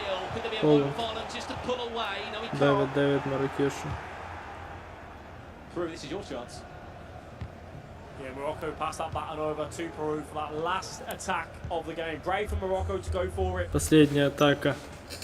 Peru with 1 minute. Будем смотреть серию пенок.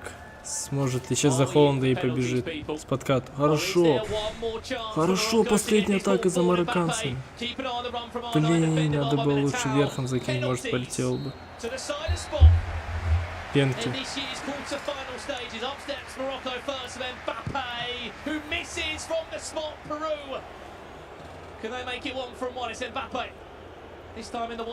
Туда же.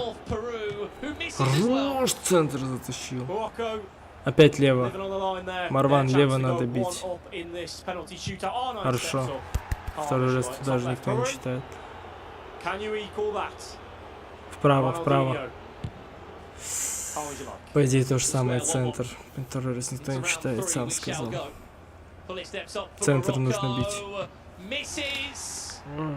Он 2 раза пенку не забил, вот этот чудак слева.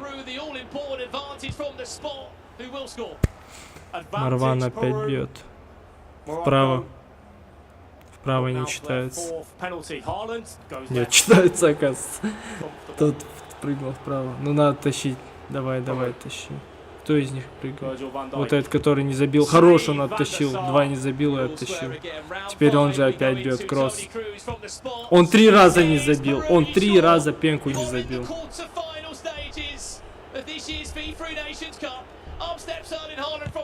О! Марван вытащил.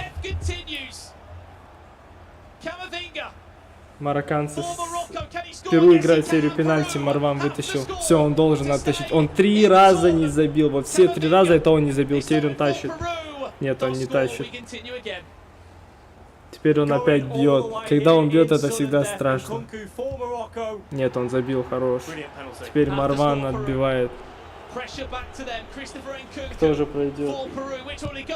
Нет, они не готовы биться. Equaling each other out exceptionally well in this penalty shootout. We are down into defenders. Cafu for Morocco. Хорош удар в центр за Лусио. Здорово качнули. Ну надо отбивать. Ну отбей, по-братски. Все, они проходят дальше. Они забили на последней минуте 90, и они проходят дальше в плей-офф. 1 раунд. Камон, Марокко. Вот этот человек был с нами, всегда поддерживал нас, Басси. Молодцы. Топ-8 турнира марокканцы, камон. Все, за кого мы болели, все прошли. Марокко, финны прошли немцев, голландцы по пенкам прошли, итальянцы убили Израиль, причем вообще без шансов. Тот Израиль, который в группе вообще не проиграл никому, Италия убила их 4-1. Все, за кого болеем, проходят. Только турки подвели немного. Саудиты их у себя дома закрыли. Блин, кого-то еще забыл. Кто в этой сетке был? А, Францию забыл, точно. Капец, Бразилия, Финны, Аргентина, Франция, Италия, Саудия Арабия, Голландия, Марокко. Круто. Крутая сетка, на самом деле. 2 серии пенальти. Yeah, neither of them could. I guess it was a game of feeling, 2 very emotional teams, and what a game! I mean, we've just been watching, and not only that one, also the other ones. I mean, wow. I mean, Peru have had quite a dramatic tournament as well. They obviously had to win that game over India to get through, but this was the winning moment for Morocco. As they just saved that goal there from Peru, absolutely. Этот вообще сильно даже не смог. Оператор в шоке тоже прыгает. 3 раза чудак пенку не забил, и они выиграли. Просто не мог попасть.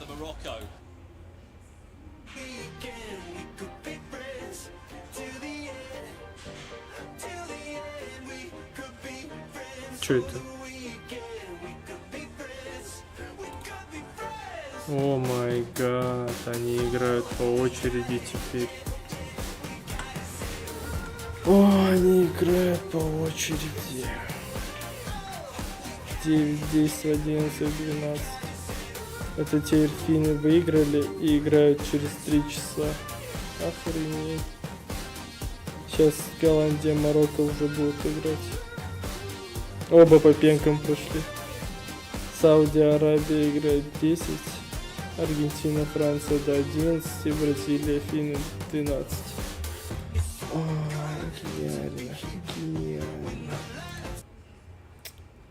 Into extra time.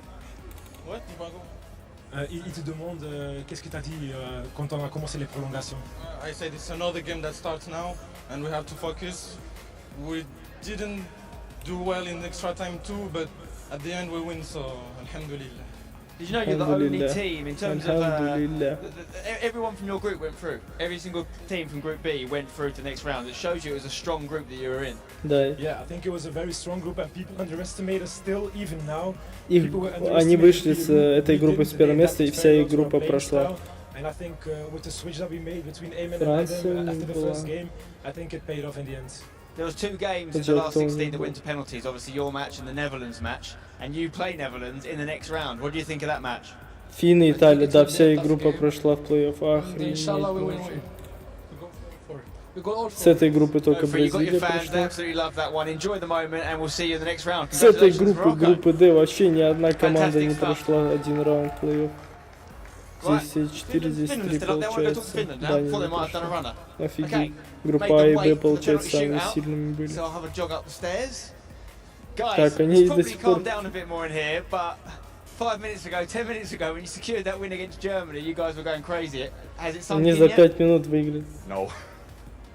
It's just I subbed off before the last half, and these guys just they're brothers, so they know each other well, and all of us have like similar play styles, so it's easy to hop in, and luckily Jergos did the job.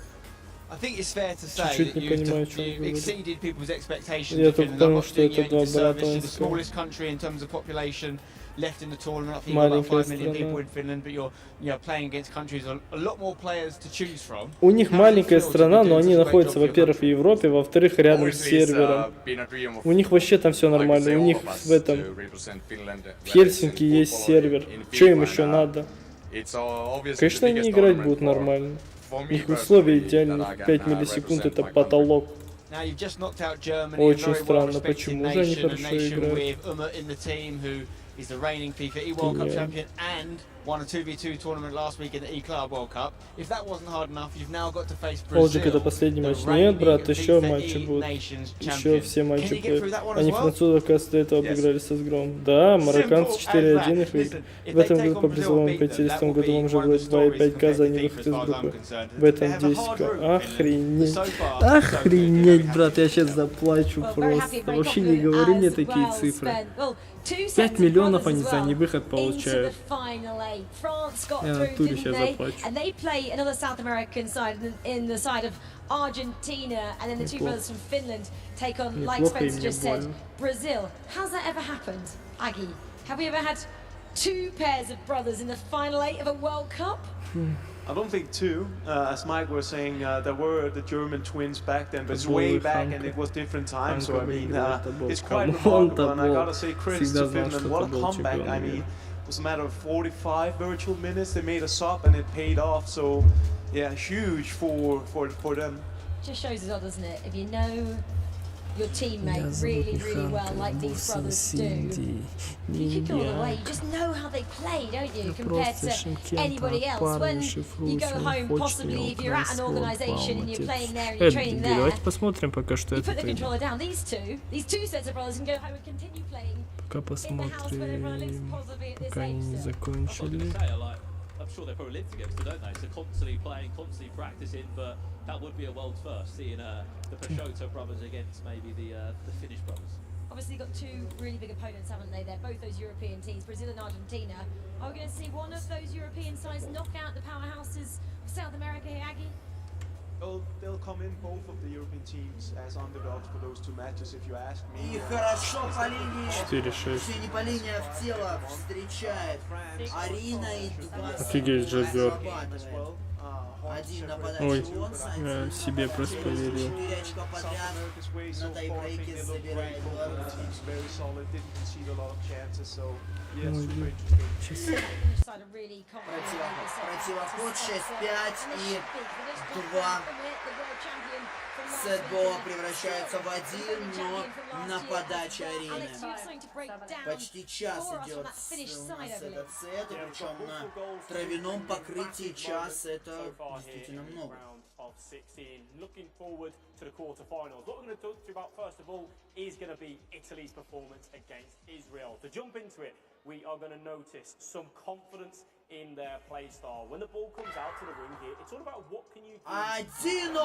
Арина Соболенко из Аргентины подает и вымучивает первую партию. Браво, Соболенко! Он в нужный момент действительно немножко побыла и отдала картину. Итак, дамы и господа. That's where Italy have got that little bit of techers about them to say, no, we can look for that reverse elastico and take on our defender right in front of us. It then becomes a 1v1 battle. There's no point in you going in towards where a defender is. Let's go to where the space is and trust Dembele on that left foot for the finish on the far side of the goal. Green time as well, just to have that extra composure and that extra sauce to ensure that you score that goal. Then, Italy, what did they do to basically ensure that they were going to be victorious? It was about the change of tempo. We mentioned it in the broadcast live. Italy, they were being slow at times. They were being patient. They were trying to frustrate Israel in the best way that they could. When this ball comes into the middle, you have beat the midfield and the defensive line. You've got into this area. Now it's about, you've got numbers in front of you, you've got runners. You can use those runners should you wish. And how do you want to use them best? But it's about being quick and being direct. Can we look for some first-time passes into either any of those players? Крутую они, конечно, аналитику делают в плане того, что они разбирают прям игроков защиты, игроков атаки. Вот типа у Де Йонга мяч, он дает на зубачки, тот в касание дает. Это же вообще гениально было от итальянцев отыграть так в касание. Как они успевали так? Take a look at the top left of your screen. Germany, Finland 1-1, 2-1 on aggregate. There is 10 minutes remaining. Constant pressure can work a treat for you. If you apply that, you are going to see as soon as you lose the ball, you close angles down, you close positions down. Every player will go and select a man to isolate and put pressure. They get touch tight onto the opponent. Immediately, Klosterman is under pressure. Now, Germany were thinking, we're going to play out from the back. We're going to work our way into the opponent's half. Finland applying that pressure, being a little bit more... Я всегда ему говорил, что у нас не тот тренер. And while we're cursed, we've not seen him from anyone else in this tournament. He's delivered for them to get them into that equal position. But the story wasn't done. Комментатор Айбек Алдабергенов. Кажется, так правильно. Прошу прощения, если неправильно. Айбек точно. Сказал, в этом году не прошли на чемпионат мира. Говорю, да, он говорит, это потому что Перманов тренирует.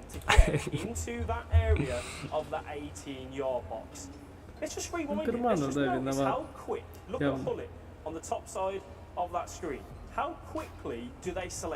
Явно это его проблема. Well, Germany are too late to spot this. They get through, they pick Van Dijk, and then they pick their Да, Соболенко торпеда еще та. Ну, Жабер борется. Как он сильный пас дал? Я вот это понять не могу. Что это вообще? Что он нажал, что пас так пошел в ногу прям? We've seen so many opportunities and goals scored for them. I'm absolutely loving the way that Finland play, and I'm sure you guys on the couch are as well, Rachel. Yeah, thanks so much for breaking those Thank two you so moments from the much. two teams down there for us. Alex, let's just have a quick chat continuing about Finland. Obviously, Finland knocked out a world champion. They're playing Brazil. Brazil also knocked out a world champion in the form of your friend, Anders. Who's more confident? I think the way that Finland won gives them a massive boost, but I think Brazil knows what this is about. They've been at this stage before. They won this competition, so I think that should give them the edge in terms of confidence. They've been trying to be at this stage. Yeah, I'll say that they're a bit more confident. Yeah, we couldn't get back-to-back champions last week. We may still get it this week because the Brazilian side are still in it. Well, let's just confirm then our final 8 in the quarter-finals. We're going to see them in action in a few moments' time. And the first one you'll get to see is the Netherlands taking on Morocco. And then in a short while it'll be Saudi Arabia taking Здесь, я думаю, on пройдет. That Italian side have really looked like a different team. Голландия и Италия, я думаю. And then the other side of the draw, we get to see Argentina take on France. Argentina.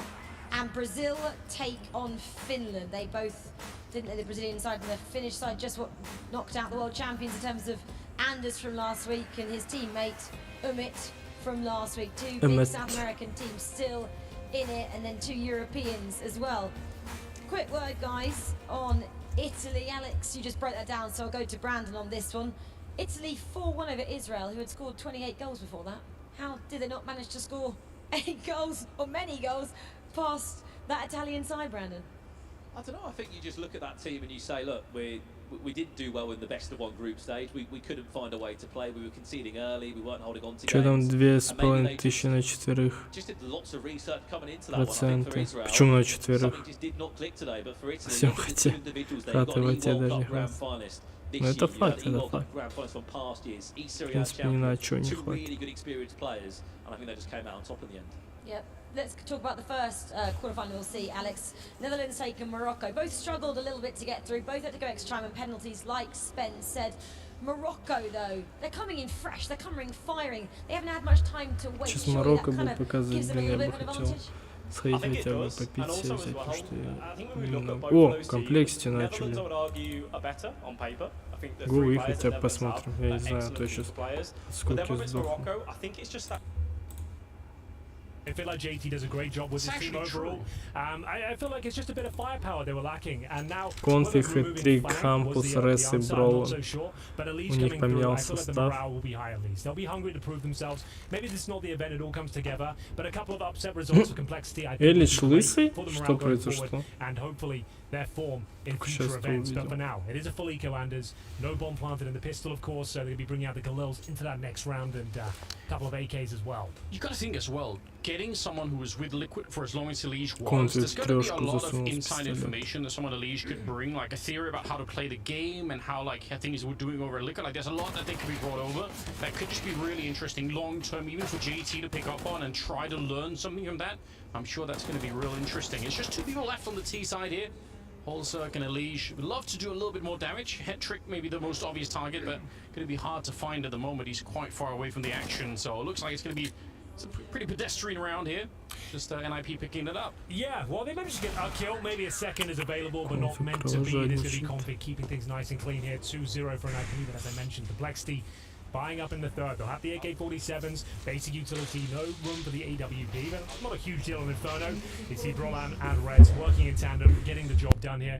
And as mentioned, a pretty clean round, only giving one away. That's about what you'd like to expect, as it sounds like we've got a bit of a tactical timeout, maybe technical here, as the buys start to come through. Rez and Co on their feet, 2-0 to kick things off, Anders.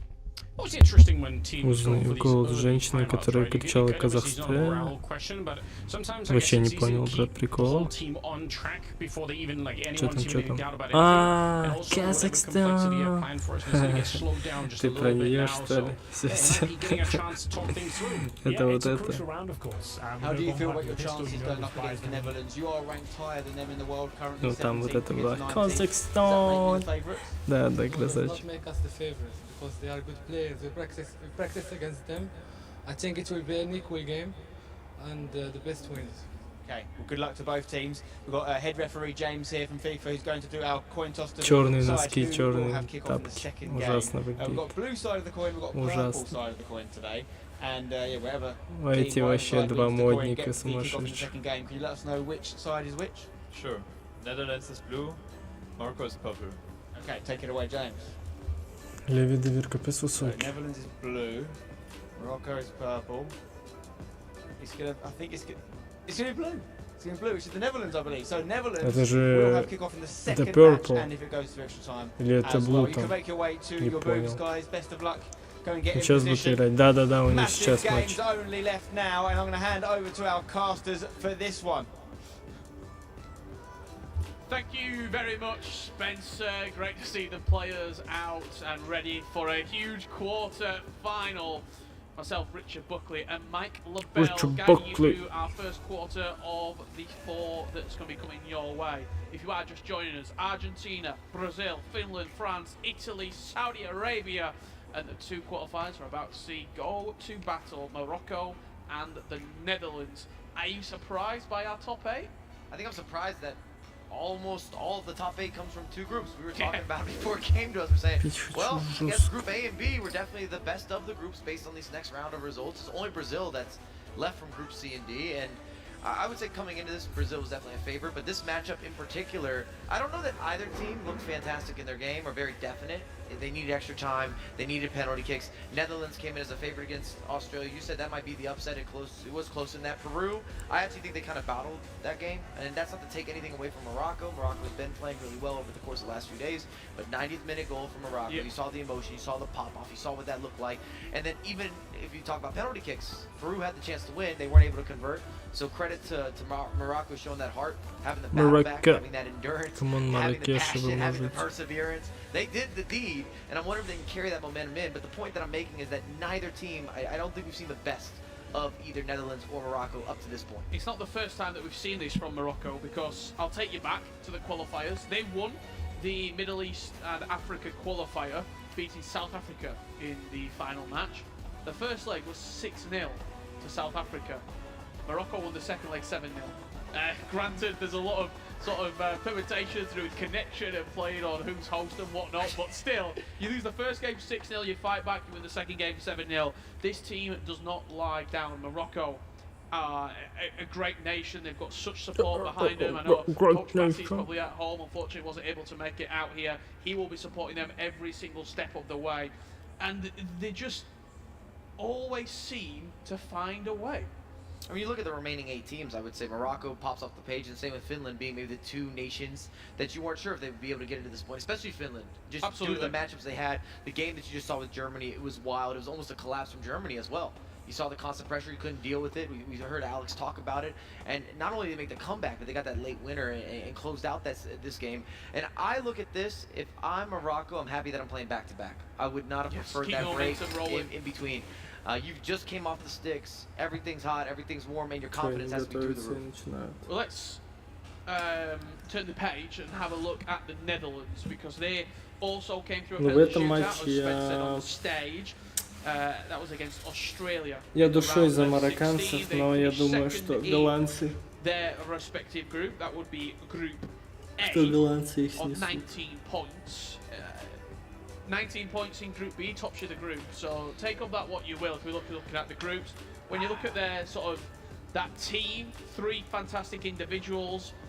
I like the addition of Manu Bashar sort of coming in, and whether it's in a penalty shootout, whether it's in extra time, they always seem to do the deed. But look, I mean, we'll just let you see these pictures at home. The Moroccan team having the huddle, and I'm sure there's going to be a bit of noise as well coming with this. Well, in order to have the success, you have to have levels of commitment, of course, and for everyone at home, all these teams work towards this event all year long. So it's not as if they just showed up, they just got partnered, they just coordinated. They've been dedicating their entire year for these types of moments, and that's why you have the energy, the pop-offs. Давайте, марокканцы. The type of immaculate vibes that have been on display. I saw chairs getting beat up, things were getting thrown around, interviews, smiles, drama, tears. Sunglasses. All the above, all the above. But I think we should touch on Netherlands. I call them the trifecta, but potentially the strongest if you're looking at 3 players individually, when I'm talking about the likes of Levy, the likes of Yilmaz, who already won ECL, Manu Bashar coming from that team Holland, that same collective, the Renzo grouping, if you will. But in a 2v2, it's really only Levy that's had some of the results and being teamed up with Alito. We saw the E-Club before, we also saw the E-Club last year. We saw the EA Sports Cup where they're the winners of that as well. And they just seem to get over the line. They've not had a great history in this tournament. They lost in the round of 16 last year to Sweden, the Netherlands. And the 2019 другого игрока они Аймана поставили. Вместо того, тот плыл немного реально, ступеньки не забил. Individual successes and even 2v2 successes with club teams. It's been there. There's been handshakes, hugs, trophies lifted, all the above. Manu Bashar was the Eredivisie champion with Vitesse earlier on this season. Do you know who was hosting that event at the Eredivisie? Dan Gaskin. The man stood behind Morocco, Mr. Dory. He was watching it all unfold. Maybe he's got a little bit more knowledge than like Son. Well, these guys already played against each other. They train together sometimes. You know everybody in the competition. The who's who knows the who's who. Absolutely. This is going to be a great game. Expect it to go long. Both teams coming off the back of penalty shootout wins. Neither looked super convincing in their respective games. Both were quite low scoring. They had spells but didn't sustain it over a long period of time. As here we are into the FIFA Nations Cup quarter-final.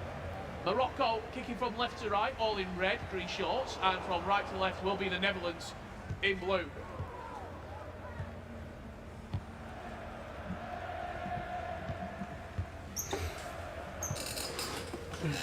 In a perfect world, I'd love an opening goal, early opening goal.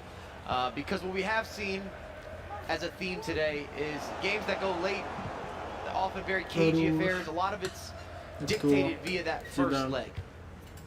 Yeah, the first leg, neither team necessarily plays to win it, they both play to lose. I think that's what we've seen for a number of the matches over the course of the knockouts thus far. Morocco, see the team that they're utilising here, a few players, including Sami Yeto, and I don't think I don't think that's fair. I don't think they're playing not to win or anything along those lines. It's just more passive. They're not as forceful. You're missing some of that final resolute. You're just not seeing players go for it the same way, knowing that they have that second leg. По флангу Руссельон. Пас центр на Мбаппе. Касание хорошо сдерживает. Well, just keep it a little bit tighter because you can't win the tie in the first leg, but you can certainly lose it. As you see, pretty solid back five there for the Netherlands at the heart of it. You can't miss him. 6'8" in stature. Milinkovic-Savic. Thierry Henry coming in from the wide positions. Roussillon, another addition to these squads that has just shaped the teams in completely different avenue. That's great playing around the box. Reverse Elastico, good defending from Morocco. But it's positive signs for Netherlands. A mistake at the back there from Morocco, giving them possession away. It's going to fall nicely to Thierry Henry. What does he have in the locker? And Elastico creating the space. It's good recovery defense. Henry, right place, right time. You see that Elastico, the quick turn. We're always trying to lean on that left foot, which sounds weird saying this is about Henry, but again, new item, Этот Henry реально Unreal какой-то. and he has been a game changer in the competitive scene. He didn't start this particular game, Adam Hatake, however he did finish it in the last round. It's going to be Ayman and Marwan for Morocco trying to get the job done. For the Netherlands, we heard it on the stage. Emre Yilmaz, Champions League winner and one of the best players this entire season, getting the start alongside Levi David, Manu Bachot. If you're viewing this from an accomplishment standpoint, it's very clear that Netherlands would be the favorite. They have the bigger names. Yes. They have more wins under the belt. A lot of that, I will say, is 1v1.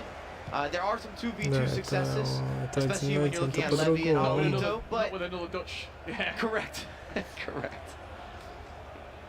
Even if you're looking at the Dutch league, same issue. Yeah, absolutely. Chance here for the Netherlands. They've been building up quite nicely in the opening 25 minutes, getting the ball into Kylian Mbappe. Kylian Mbappe coming in from the back post. They are starting to just tick over. This is going to be a long, drawn-out affair. Make sure you strap in because you're up for another 45 minutes of top-quality FIFA esports action. The winner of this game guarantees themselves $75,000 and a finals day here at the eNations Cup.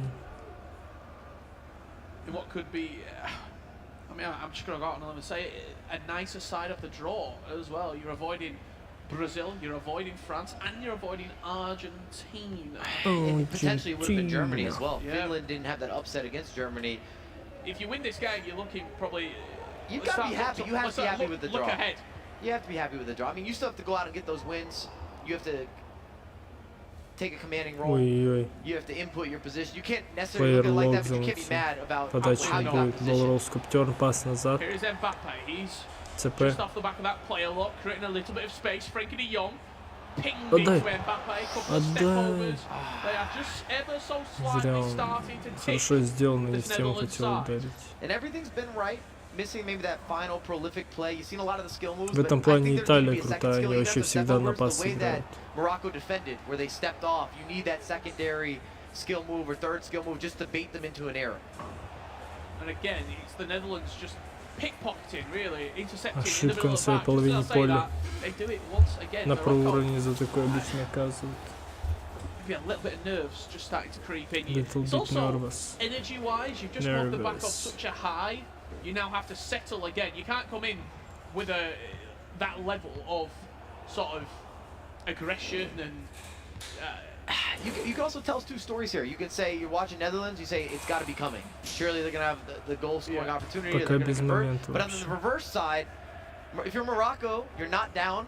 It's 0-0. You start thinking to yourself, maybe it's my time. We haven't played that great, but we haven't given up anything. We've had a lot of bend but don't break defense. When you're playing poorly and you're still in the game, that's when you start to think, okay, we're in this. My confidence is on the up and up. When I'm competing and I know that I'm not in my best flow, I'm not being fluid, I'm not giving the ball away, I'm not having all the extra details and those particulars that we keep talking about. It's not clicking, but I'm not losing a game, I'm drawing even, I feel good about it. I just have to fix what's happening on the virtual pitch. We'll look to be going into half-time at 0-0, how the Netherlands will once again knock on the door. Frankie de Jong, he's been the heart of everything. Мелкими движениями душит Sail просто. out for a corner, and the referee will let the Netherlands take it. R9 into Ousmane Dembele, float to the back stick. Oh, wasn't convincing by any stretch of the imagination from Edwin van der Sar. Плотно голландцы настаивают, у них есть штрафной, это душилово страшно, это неприятно, когда тебя вот так прессингуют постоянно. You see the tale of two different nations right here. Mr. Dory, a lot more vocal, maybe more of a man manager. On the other side of it, with Lorenzo, he's got the tablet out, he's got the coaching device, and he's well and truly giving some instructions. Well, if you're Morocco, you can't be happy with that. The only takeaway is at least you didn't concede, but you didn't have any chances. We didn't see breakthrough. You didn't put pressure on Netherlands on the defensive end, in the midfield, definitely not via the attack. It's just fascinating watching that Moroccan side. They are animated. There's no denying it. That's one thing they have for certain.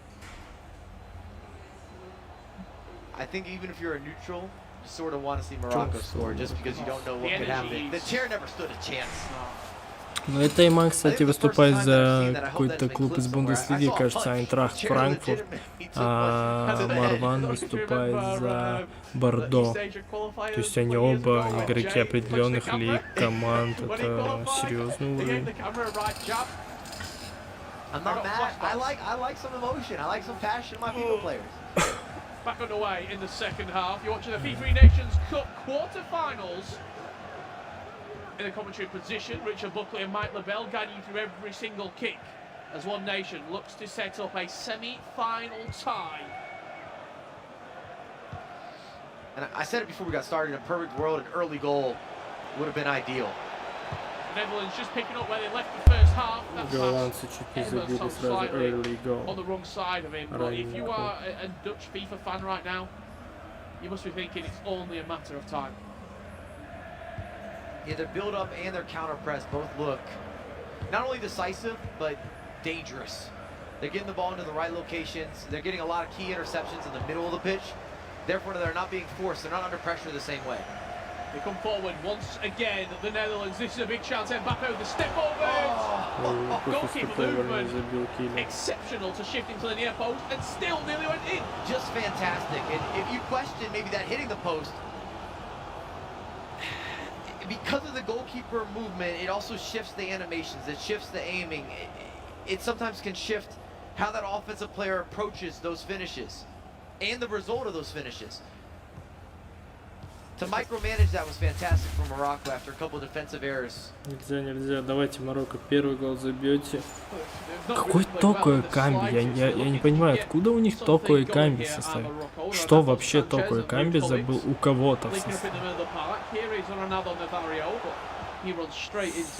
Переступ, остановка эластика, напрям защитника.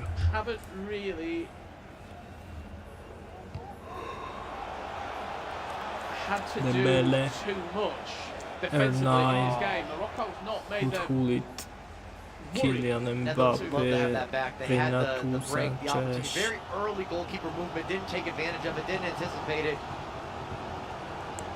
Что это за заброс ужасный? I think Morocco chose wrong. There was a big opportunity on a break there, a lot of space to work with. Went for a lob, knockdown approach. Player wasn't into position yet. It also wasn't the right matchup. When we look at some of those knockdowns, those chip through balls, the lobbing the ball forward, even the deep throws, the long throws, you want to make sure you got your 6'5", 6'6", in some cases with Savic, 6'8" player in that location. He's already identified it. You have the matchup, and it's not a 50-50 anymore. It's now an 80-20. 5-4-1. Марокканцы мужики настоящие. It's the player that you're chipping to. Correct. You can't. You're not chipping it to Samieto at the back post. You want it to be. I mean, for Morocco, Hullet, Zidane, Delit if you put him forward from centre back. Well, I talk about it time and time again. It's about not only identifying the matchup, but then being able to take advantage, and also the timing plays a factor as well. If you go too late or too early, you're no longer giving your player the best opportunity for the 50-50. Take me through this chance, because it was the only opportunity for the Netherlands have had. R9, Clear cut. The step over without changing direction from Mbappe is because he's anticipating that he was going to cut back. Early goalkeeper movement, fantastic goalkeeper movement, it's got to be said. A lot of compliments to Morocco there, fantastic read. It comes off the post, but a reason that it also comes off the post is because the goalkeeper's standing there sitting on it. You almost need the post to help you out. You got to rattle something. Rattle the post. He did rattle the post. Indeed. I mean, surely... по-прежнему. Заброс на Зубастика. Дальний. Он делал замах и лишний раз нажал крестик. Какая возможность была хорошая. A fancy way of kind of setting up a fake shot and a recycle, resurface, realignment. Табол выигрывает? Что? За 2-1 или двушку забил. Офигеть можно. And you take huge confidence from that. Paul Pogba looking for the cutback. Delit does well.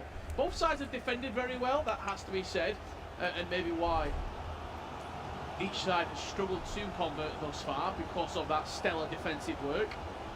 But just a few options that Morocco have taken leave a lot to be desired.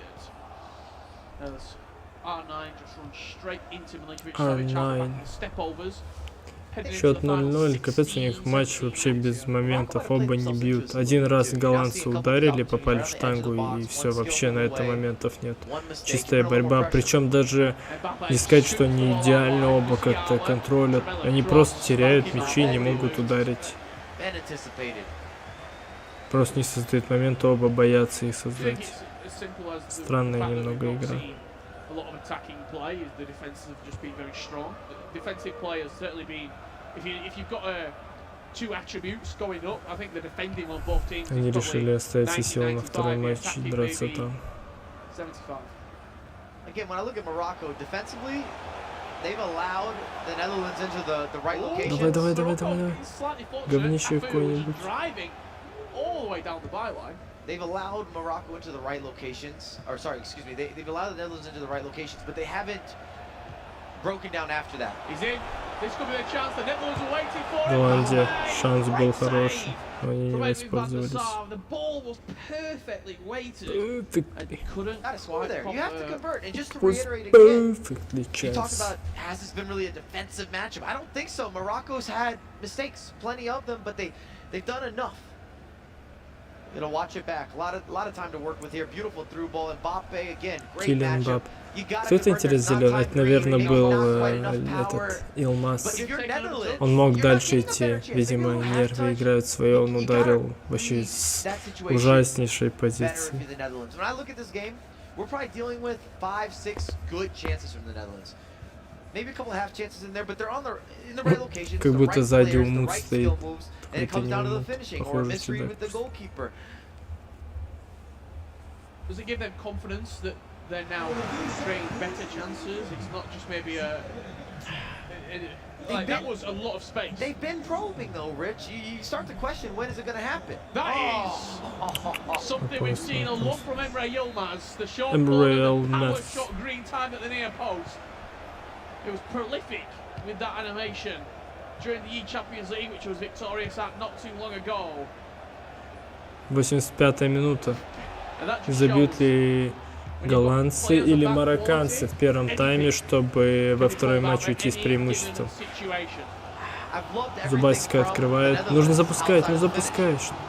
Ладно, если ты будешь ждать 90, тогда респект за то, что сдержал. Отдай назад, еще тогда назад, хорошо. Зубастик, ищи в касание, ищи форварда. Ну форвард. Да куда ты назад отдал? Зачем он на кросс и кросс назад отдал? Кросс уже должен был тогда искать, он обратно на Кунку дал. Время потерял и друг друга не понял. Не хочу сходить в магазин взять, мне все пересохло во рту. А у них 0-0. When they finally got it into the box, when it came down to the 1v1. 1v1. Tell me I'm wrong. can't. That's what I like to hear. But everything else from Netherlands, you walk away from this, the game plan's work. Не пускай, не пускай, не надо, давайте 0-0. Paul Pogba, power shot cancel, the ref will allow Блин, the даст corner to атаку. be played. It's gone short. Here's R9, do they go back to Rupert? Yes they do. Фу, зубастик забрал, камон. Лучший защитник всего человечества. Opening leg of FIFA. Молодцы, плотная игра. Played, Morocco 0, the Netherlands 0. 0-0. Got a little bit of time here, Mike. Чё, замена будет? Нет? Илмаз вместо Ману Бачора. Леви Девир. Заставит их или нет? Conceded. Yes, you might have struggled to create clear-cut chances, but you're well and truly in this game. Сейчас. My question is, if you're a fan of Morocco, is in that camp, what are you going to change? What are you going to shift? Or do you just say we're going to be better? I don't know if that's going to be enough to just say I'm going to be better.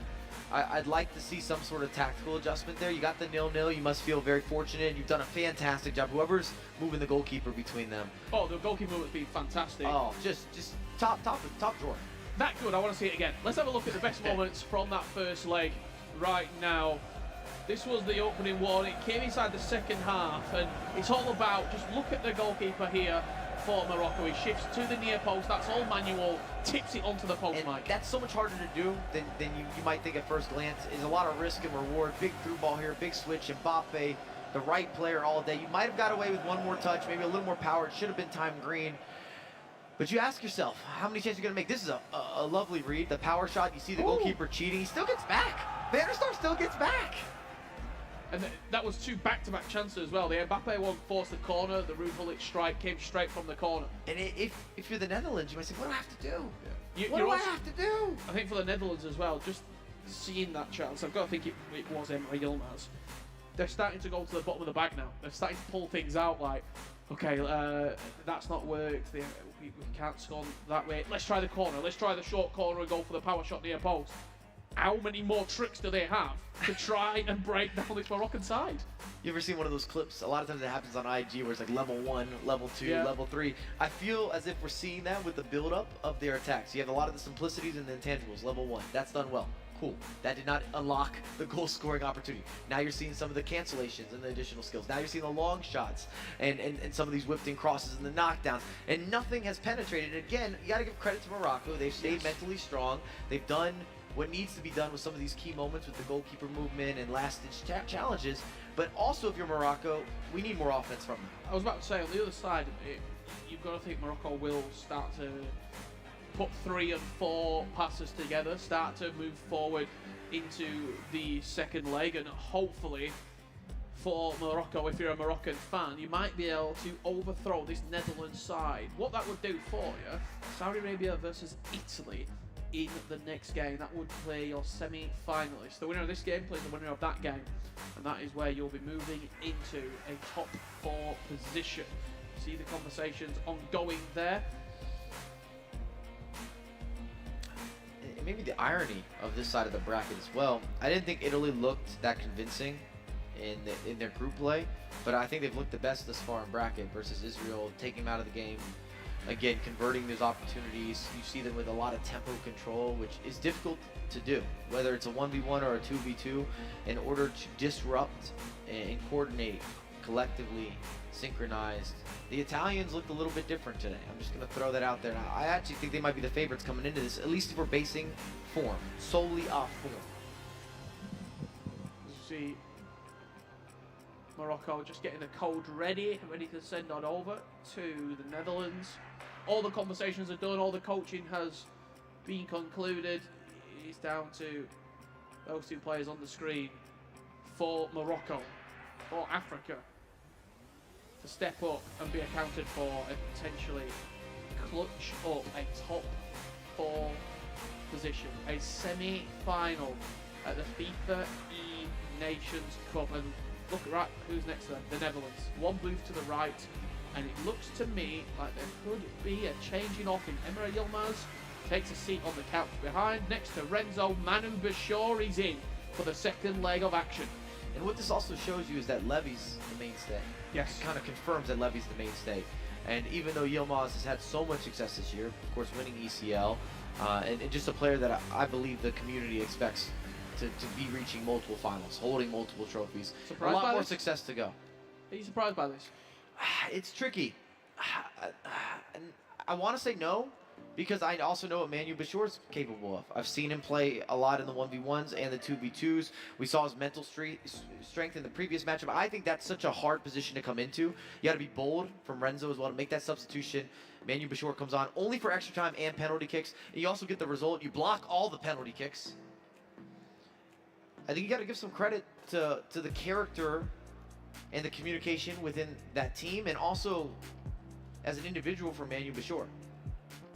Well, now we wait. The second leg of action right around the corner.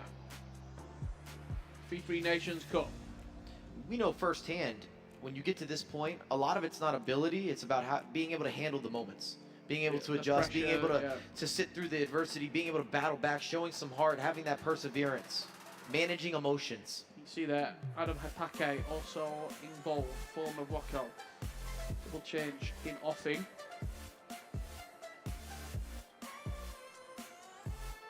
Just going to let these player cams give you the last image that you might see of one of these two nations here at the FIFA eNations Cup. Players lean forward.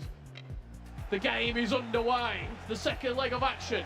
0-0 in the first leg. It's a one-leg Ровно shootout подошел, как раз второй матч for a top four guaranteed Счет placing. 0-0, The nil-nil. Netherlands will be kicking from left to right. And all in white from right to left will be Morocco. Ismail Dembele looking to penetrate, something they couldn't do in the first leg. The bounce just escapes Van der Sar, and we're going to get an early corner here for the Dutch. Frankie de Jong, edge of the box. Does he have a Travella in the locker? Yes, he does, but it's green time and it is blocked. I think the goalkeeper would have had that even some goalkeeper movement. If you saw it coming, they definitely saw it eSports coming. FC теперь, ничего себе. Новая страница, 30 миллионов. А, нет, не новая. Просто по-другому называется. Coming into this tournament, I didn't know how much we'd see him, and he's become become a regular focus and a surprise player, I think, for some. Chance here for the Netherlands. Has to go! Голландцы забили. Новая пара, я же говорю, новая пара поставили по-любому. Ману Бачора решает. О, они тоже замену сделали и пропустили сразу. We were like, wow, this is something out of the ordinary. I can't believe that it's happening. But this year, we've seen rotations on the fly, pivots on the fly, time and time again. Morocco find themselves 1-0 down. What a reply this would be from Sarmiento, Thibaut Courtois. Ближний угол, хорошо. And I love to see that breakdown maybe from Alex. There's a three-piece of goalkeeper movement there, from scooting. Они сейчас будут говорить, да, больше матч Халой Энерджи. Видно же, сверху написано счет. Они первый матч сыграли 0-0, второй уже 1-0 ведут голландцы.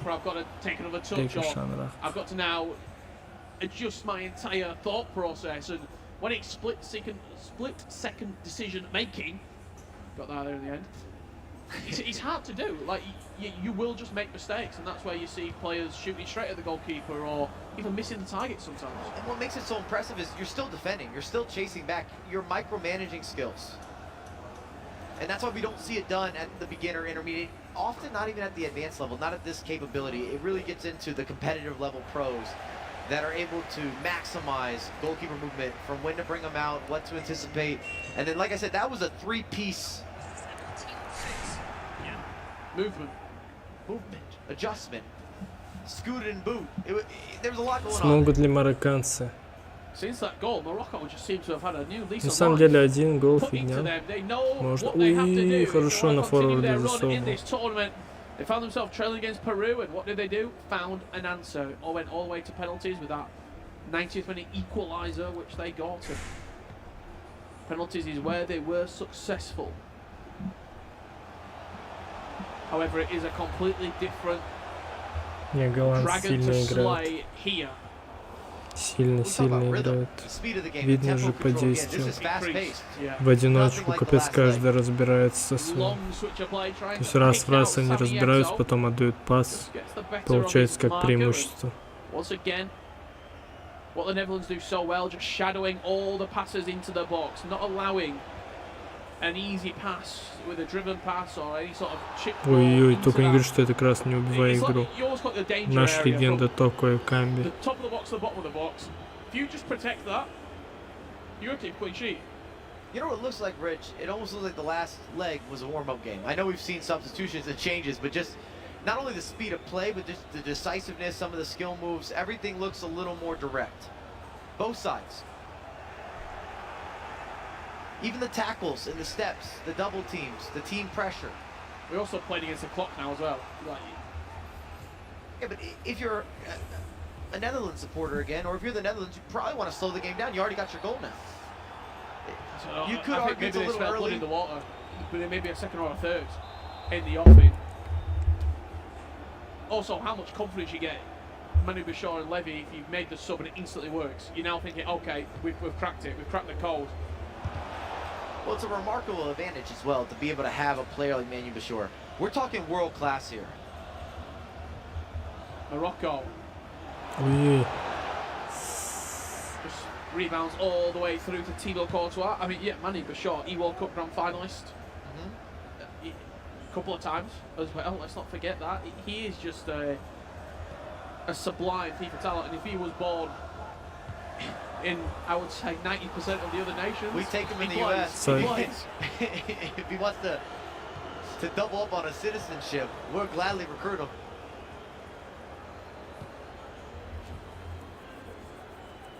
Just seeing a few runners off the ball here for Morocco. It's Ruud Gullit, but Что за possession overturned and there could be a chance. команды? Starting to Подача. take shape here.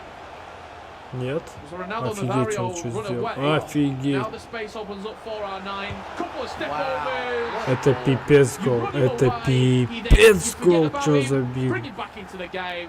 Step overs, finish. If you want to talk about Да, два сумасшедших отвечают. Это Голландия, это сумасшедшая сборная. Два молодых киллера отвечают. Это вообще что за гол был? beating the goalkeeper movement, all Как они так inclusive. зашли? We're heading to a resort and it's somewhere Это было in очень Netherlands. сильно. Amsterdam is waiting. I mean, What if a- you're a fan of FIFA, and you are if you're tuning in, that has everything. That goal, it's a team goal. I think 7, 8 players maybe touched it. If you're talking about the build-up from the back all the way to getting it out wide, then cutting inside. You had the counter-attack initially, then you slow it down, then you speed it up. Без I'd love to шансов. watch it back even more. Думаю, There's сейчас so much один good гол material. еще забьют голландцы. И я пойду them two right возьму there. попить, похавать себе. Starting to cook something up special here on the main stage. Live in all its glory in Riyadh, Saudi Arabia. Netherlands leading 2-0 against a resilient Moroccan side. But in the second leg, Ну, марокканцы достаточно далеко дошли в топ-8 турнира. Ну, топ-4 это, конечно, уже слишком фантастика. starting to А poke through. топ-8 это очень жестко. Топ-8 чемпионата мира. What do Morocco have? Офигеть можно. No one has had an easy game Мы against them.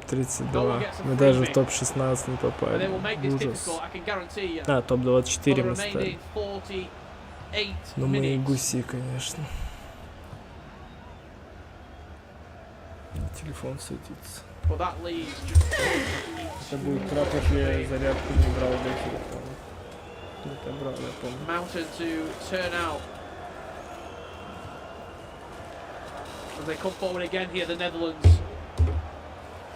Следующий матч уже поинтереснее будет. I do think it is. Здесь Like a было great white shark, they just smelled it. They smelt.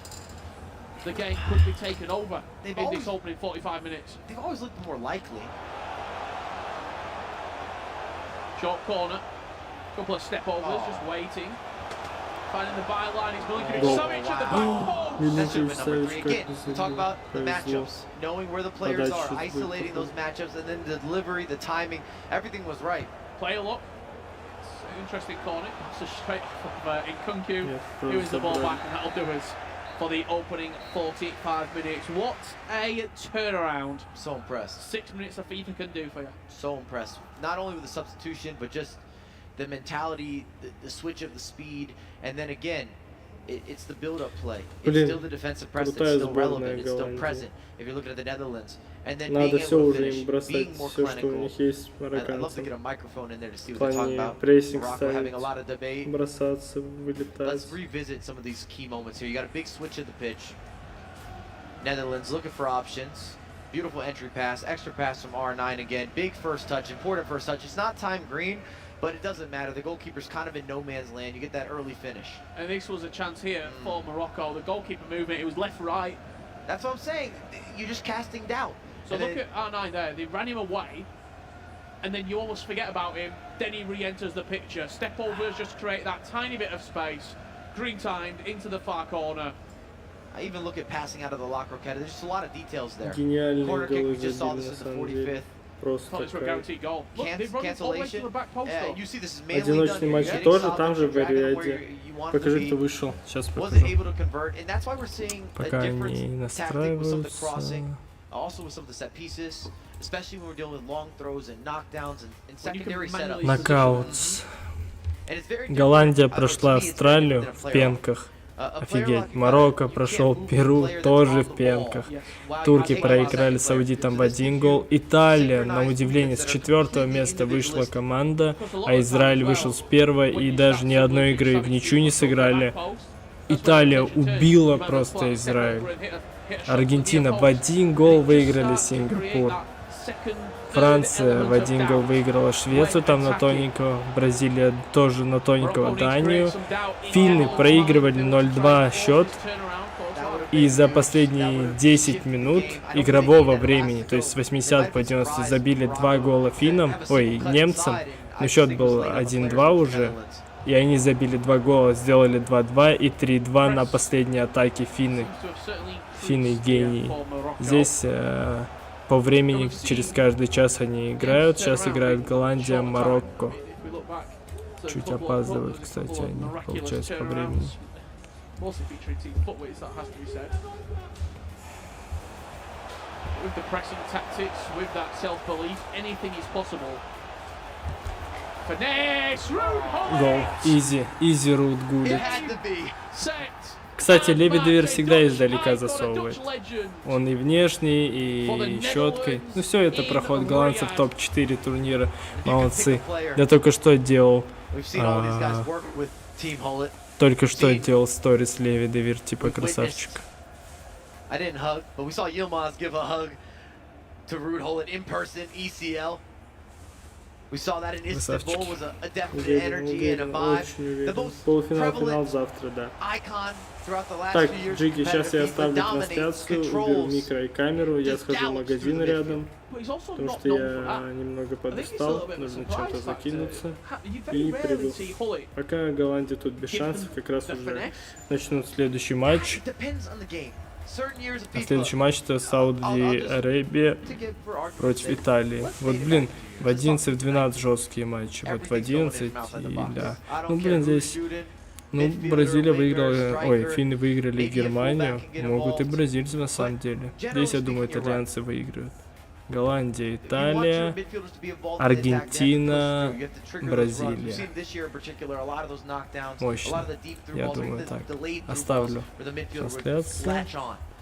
We Сам just see сделаю the вот так. tactics being changed around for Morocco. They know what they have to do. It's very simple. 3 goals to force extra time. 4 goals to potentially find a winner. It's going to be no surprise to the Netherlands what the last 37 minutes of FIFA is going to entail. It's going to be a constant press, which means everything's going to be open in behind, and Morocco ideally needs a goal now. To the back post. No real confusion on that one. Oh, what an outlet. Be very impressed by the Netherlands. This looks good. This looks right. Even the first leg, we might have been critical in some ways, but it really just came down to finishing. Everything else was right. Dick to the back post. Chance for Thierry Henry. Cuts it across. Maybe slightly overplayed. Will that come back to haunt them? We'll have to find out. I was anticipating maybe that heel-to-heel ball roll, that new skill would have allowed him to change direction there instead of going for the pass. Almost fakes the pass. Stabbed out wide. Paul Pogba, Mbappe. Not quite on this occasion.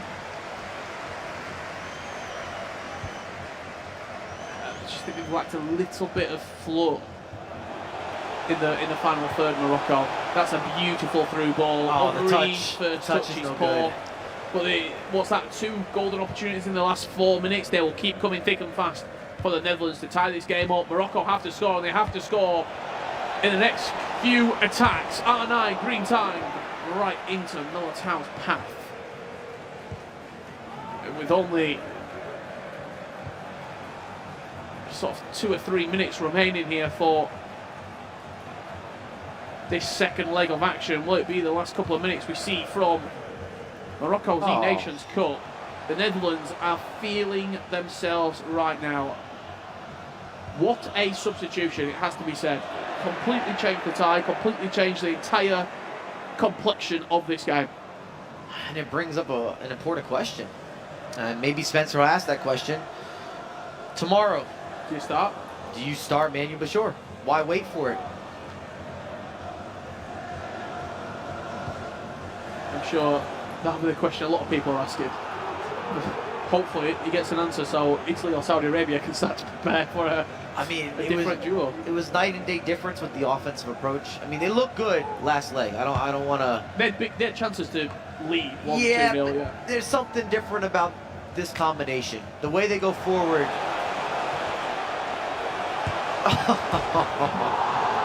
Just adding some insult to injury. They got everything.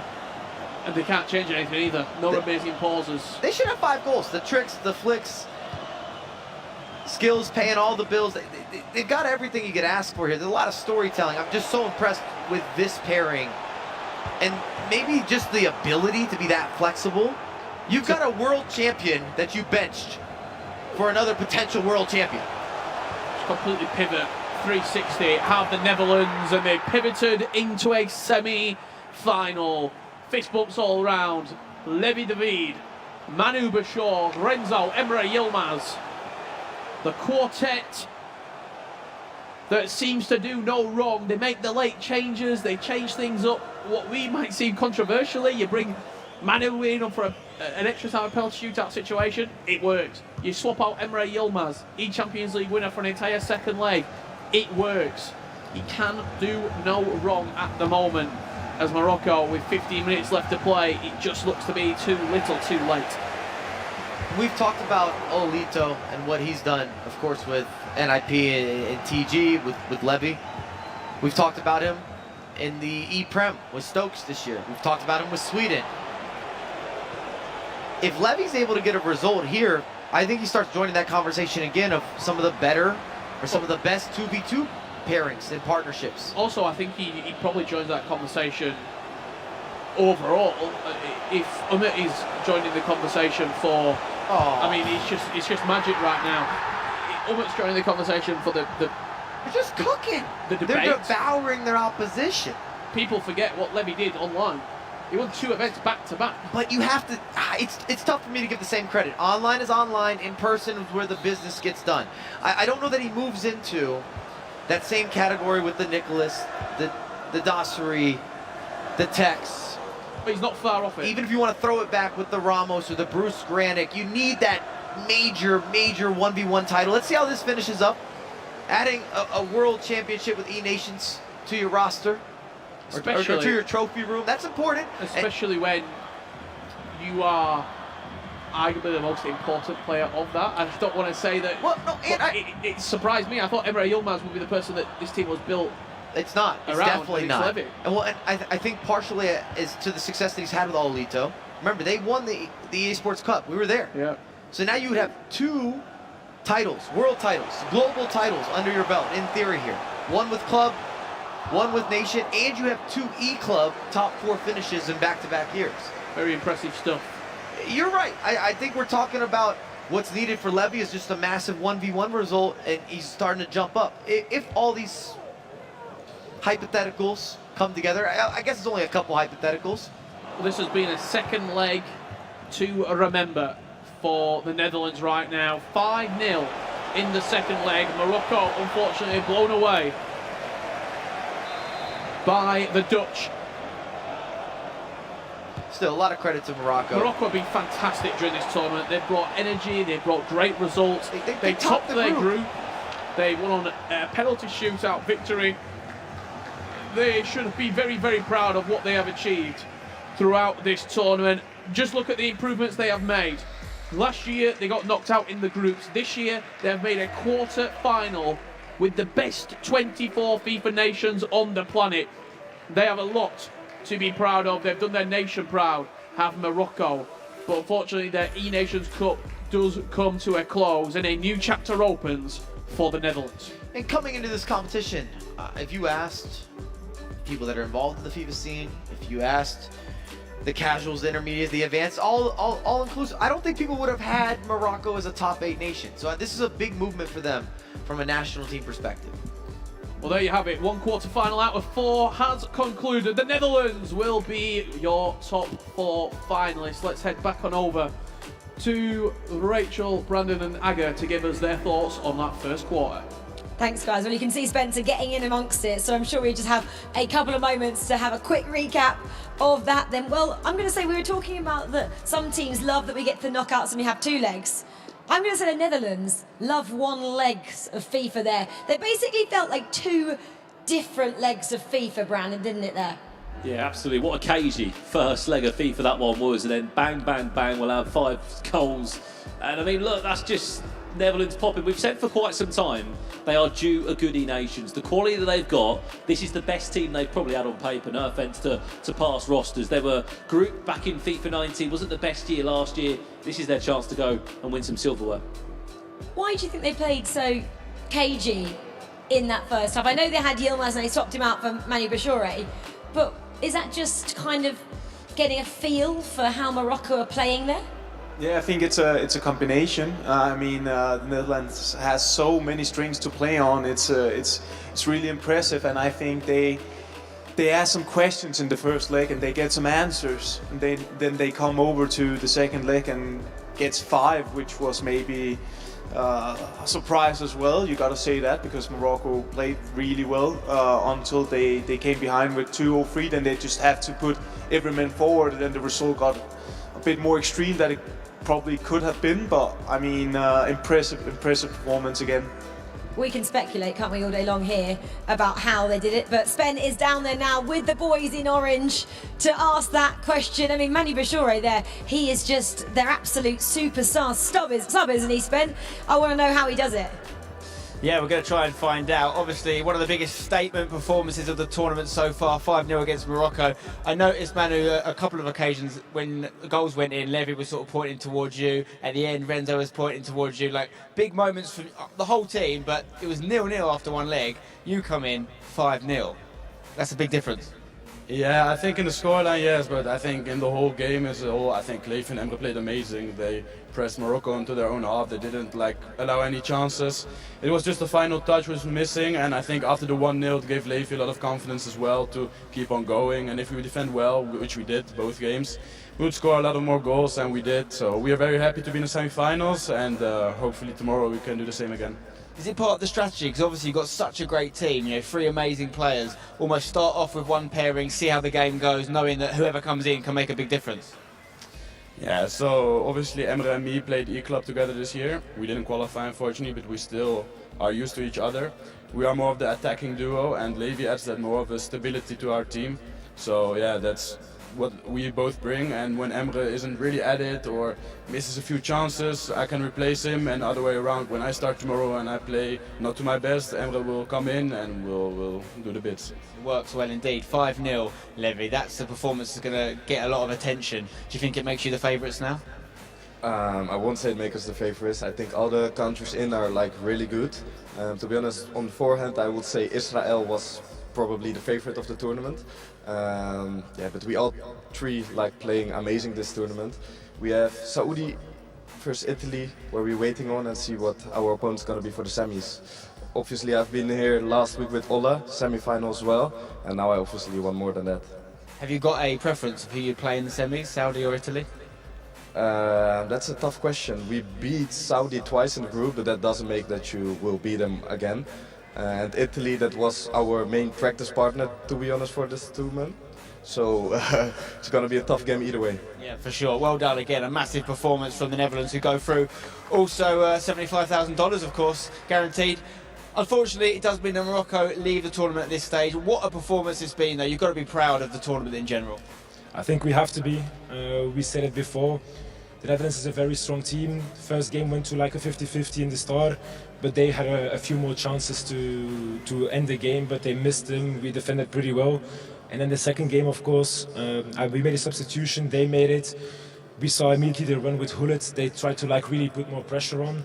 When you score the first or the second, the score for me doesn't matter. I'm not looking at the score. We try to come back on the score because we can play in the back and lose 2-0 and then be like, oh, it was only 2-0, but we go full out and we try to score. We try to come back on them. They have a very strong team. They're my friends, so yeah, we supporting them too to go even further. But for us now, it's a hard time as you lose. But yeah, learning pattern. We didn't go out of the group last year. Now we went out of the group. We won a round, so we can only be proud and look forward. Baby steps. I think anyone watching would know the scoreline is not everything. You know, it was 0-0 after one leg. That shows that you were more than competitive in there. Finally, have you got a message to the people of Morocco watching and supporting? Thank you all very much for the support. Shukran bzaf. Thank you very much. Shukran. Merci beaucoup. Because Moroccans speak every single language, so we have to do it in all languages. Danke dir.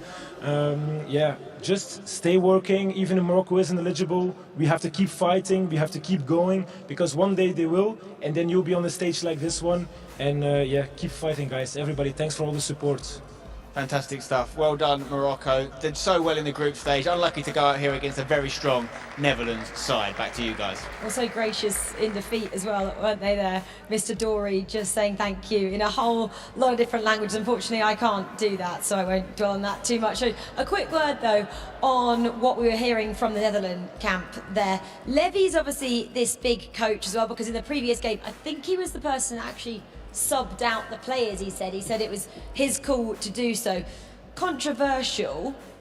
Shall they start slightly differently in the semi-finals? Because do they become too predictable in terms of who they partner up? And the Saudi and Italy team will have watched that, of course, whoever goes through to play them, and just starts to figure them out a bit? I think regardless of which lineup they play with tomorrow, they're going to be deadly. It's three amazing players, and I think that Renzo, he will make the call, whatever is what suits them the best. Well, whichever way they choose, I'm sure they'll be formidable nonetheless. Well, let's go over to Alex and the FIFA analyst. He's going to analyse the Netherlands there. Just how they got 5 goals, Alex, in that second leg. Yeah, we're going to talk to you about how the Netherlands were so dominant in that second leg, but also a chance that Morocco had, which, should they have scored it, it would have been a very different story, I'm sure of that. Let's jump into that chance that we are talking about. Morocco, they worked the ball ever so well, and there was a little bit of a defensive error from the centre-back. Eto'o gets into this position, and you're thinking, this is a really, really interesting scenario. Eto'o possibly could look to take the finesse into that corner, but Courtois, he's a difficult keeper to try and beat. You can already see how the centre-back is getting ready to close that angle. You've got 2 players that are just making it difficult, almost sandwiching Eto'o in that area. Now, Morocco, they choose to go for that ball roll just to take it through, and then they decide to go for that near-post finish and look for the green time shot, which, because of that decision, yes, Courtois is there on that side of the goal. It's going to be an easier save for him. But again, that defender is just there to apply that pressure on Eto'o and come across. It's a really difficult scenario to get that one into the back of the net. As we said, if you pay attention, this man here, Militao, just steps up, giving that space in behind. So it was a well-worked opportunity. I've watched it back multiple times. I think it's a really difficult chance for Morocco, whether they go for the shot now or whether they work it the way they did. It's so difficult to beat those 2 defenders when they are applying that pressure. Should that have gone in, though, it may have been a different story. Moving over to Netherlands with their 3rd goal in the tie, which really was vital for them. What do?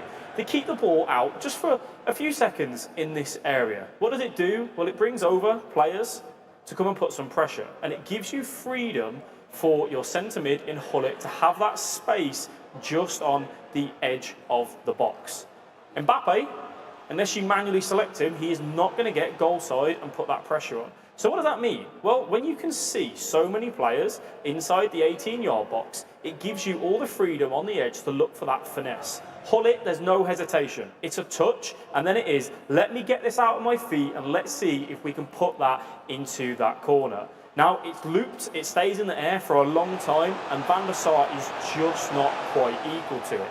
Rewind it one more time for us, look at the time, the patience, and just the ability for them to work it in on that edge, and that is one of the reasons why Netherlands are so deadly at the minute, because they're giving themselves so many different scenarios to score. Whether it's on the edge of the box, inside the box, we know the quality that they have with the skill moves, and they're also providing it from the long range distance as well. Either way, a great, fantastic quarter-final. I'm looking forward to seeing them in the semis tomorrow, Rachel.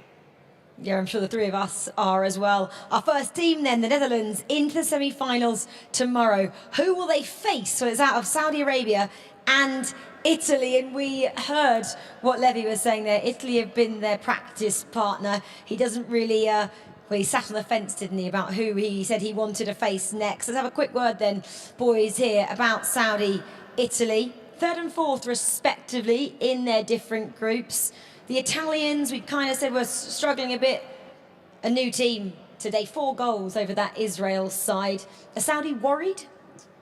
Well, one thing that we saw from Saudi today that we haven't seen at all is they actually made a sub. Abubakar came out and Goatmo came in, which I didn't expect to see, especially for an unchanged roster that played every single group game with Abubakar and MS Dasari. But it went and worked for them. I think one thing that we know about this game, these two nations have never played before. So we've not got any real past history to track back on.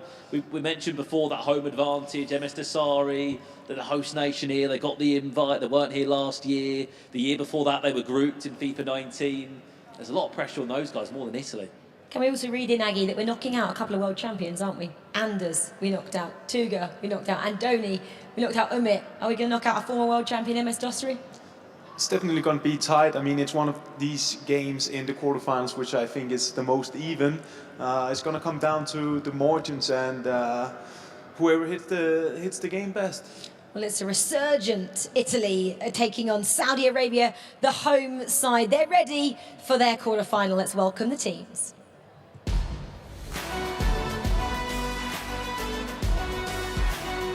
First up, of course, is the hosts, Saudi Arabia, joining me on the stage here. And just behind them, of course, is ranked 5th in the world, Italy, after a, some would say, surprising victory against the informed Israel in the last round. Welcome to the stage, gents. Saudi Arabia here in the green, Italy in the blue strips. We've got a small matter of a coin toss to do shortly, but before that, quick chat with our players. MS Dasari, great to have you here. I'm sure and I know that it's a pleasure and a privilege for you to be playing here on your home turf. My question is it something that adds more pressure or something that makes it more enjoyable for you? Can I say mix of both? It is, obviously it's much pressure whenever we walk here across the boulevard. Me and the boys just fans saying, don't let the trophy goes out from home. But the joy is I'm still staying at home, sleeping at home, come here, knowing the weather well, so it's kind of mix of both. Wearing a hoodie underneath tells me you know the weather well, because I couldn't handle that right now. You're going up against Italy here. They were very impressive in their victory against Israel in the last round. What do you expect from them? Well, we know them as individual players more than core players, and they are all a very good players, so nothing but respect, and I wish just the best nation who wins this game wins the whole thing. Fantastic stuff. So, Italy, we spoke before the last game, and we said, look, if you beat Israel, people are probably going to look at you as one of the favourites here, because they were on such good form, but you were the dominant team in that one. You said that. Argentina, France, it's a little tournament, so we don't want to be the favourites. We just want to play our game and do our best to win every match. Going up against the home nation here in Saudi Arabia, well, how does that make it for you as the opposition? Of course, it's really hard. Like we played Denmark last year, hosting the tournament.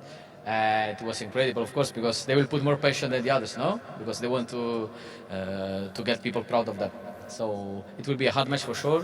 They are really good. Bravo, so ciao ragazzi. Fantastic stuff. Right, I've got head referee James here. He's going to do the coin toss. We've got a blue side, we've got a purple side. Can you let us know which side is which country? Blue side is Saudi Arabia, purple is Italy. Fantastic. Right, take it away, please, James. That's blue, which means Saudi Arabia will be the home side in the second. Мы что, пропустили этот трейлер? Нет. Через 8 минут. Первый официальный трейлер. In Saudi Arabia and Italy. Looking forward to this one. Over to you, gents. Thank you very much, Spencer. Yes, what a game this one plans to be. The host nation that missed out on last year's FIFA eNations Cup, back with a big chance, Rich, to go an extra step forward and to be in tomorrow's finals day. Massive opportunity for Saudi Arabia. I think you look at this game, it's tough. It's pretty much a 50-50 game. Italy have been building into this tournament. Last year, exact same position. They finished 4th in the group. They finished 4th in the group this year. They finished 4th in the group last year. 13 points last year. 13 points this year. Where did they finish? Semi-finalists, losing 5-4 to Brazil.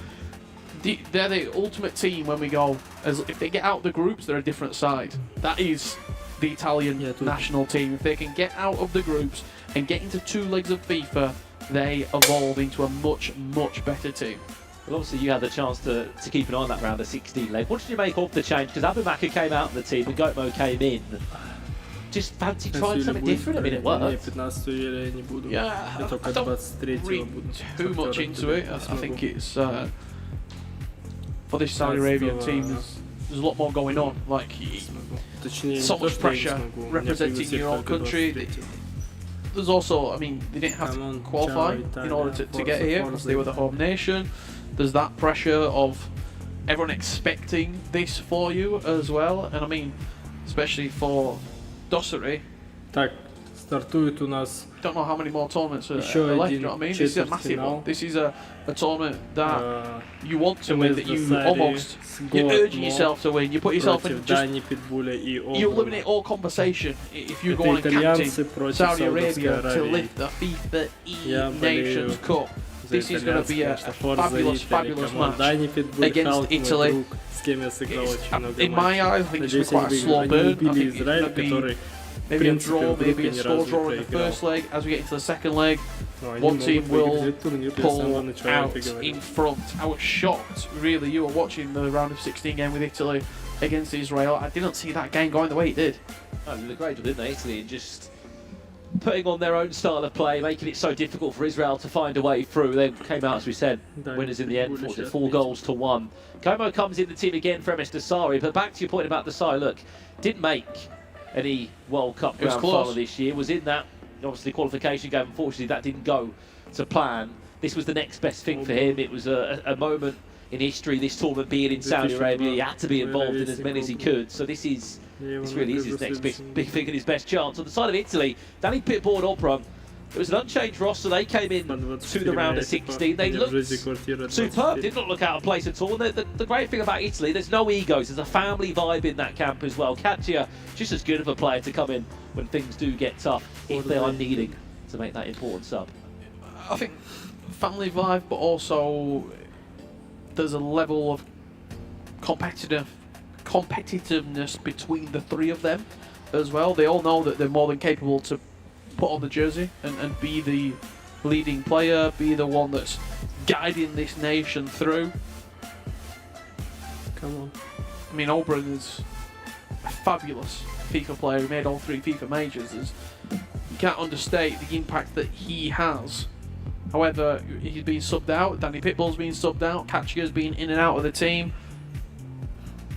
I think when you talk about the family vibe, it's certainly it's Hollywood as sort of the coach, but it's very much a community conversation that's going on of, okay, I think you come out of this game. They also, I wouldn't be surprised if we see substitutions mid-game. They've been very, very frequent with the rotation of this team. If you look at the history of Italian FIFA players, we've had in past times, from the Fabio Danuzos to Dagnolf in past times. I feel like in the last, 3 or 4 years, we've had all 3 of them come through. Katia, a good run in the Champions League a few years ago. Danny Pitbull has been an E-World Cup grand finalist. Top 4 last year. He still feels like he's the leading name in that pack. But there's just so much talent in Italy. I mean, for a long time it was one sole Italian player, Principe, all the way back in FIFA 17. You look at Fabio Danuzzo. Now there is so much Italian FIFA talent that just players 5 or 6 or 7 or 8 that could have been representing this Italian national team. Well, they're not the way in this one. So that's to go for a bad play. Might fall back kindly for Arne. Мяч зайдет, мяч к ним идет, значит нужно просто бить, и он залетит. Jude Bellingham, the ball possession does change hands. There's a lot of space in behind. Забили, значит. Саудиты забили. Там спойлеры капец идут. Там спойлеры слышно по залу, все кричат. Тупые спорты. Там слышно, как чат, зрители кричат. Saudi Arabia on top. I mean, first things first, where was the space in behind? That Italian defence went walkies. No one tracking the runners. Saudi Arabia had the entire length of the pitch to run into. Oh, it might not last too long. Mbappe on the post. Was that the difference of the shot being timed? I think it's a save. I think he has tipped it onto the post, the goalkeeper. Remarkable save. 11 minutes in. What a game. Да, сетку сейчас покажу после матча. В перерывах. Absolutely not. К сожалению, меня не будет на этом матче. Аргентина, Голландия, финал, возможно, очень хорошее предположение. Я думаю, что Италия дойдет до финала, что они пройдут голландцев, если они сейчас выиграют. Но, видимо, у Саудовской Аравии другие планы. Ух ты, какое движение хорошее. Да и он опасно влетал. The Saudi Arabian duo that we're seeing right now just have a lot more reps between them as well. It's been a lot of the time the duo, not necessarily in this tournament, but previous tournaments, previous qualifying campaigns. So ничего страшного, только начало. Не везет так, когда две штанги. Вот я в одном матче, в отборах как раз в этот турнир, я Греции в одном матче две штанги ударил. Перекладную штангу. В первом тайме штангу, во втором в перекладе. Причем в зеленый тайм финиша. Вот это не везет. А один раз это фигня. Ridiculous press. Remember, winner of this will play the Netherlands in the semi-finals of the eNations Cup. Here's Klosterman now. Wins a corner for Saudi Arabia. What can we see from this one? Thierry Henry in the box. Maybe a short corner. It could just be a distraction. No, this time it's played short. João Felix. João Felix Finds the ball all the way to Marquinhos. Saha. Почему мастер-класс не бы хотел? Не, почему, если 23-го я приеду, то почему нет, можно? Making it so hard to break through the lines. Просто я не всегда же бываю в Аргентине. You just see the way that Saudi Arabia played as well. 25 minutes. A lot of intent, the driven passes, players going forward on runs. They're really offensive. Не так нужно играть. In this opening period. Блин, вот здесь тренер нужен. Видно, что Саудовская Аравия центр держит. То есть итальянцам нужно уходить на фланг и оттуда пробовать.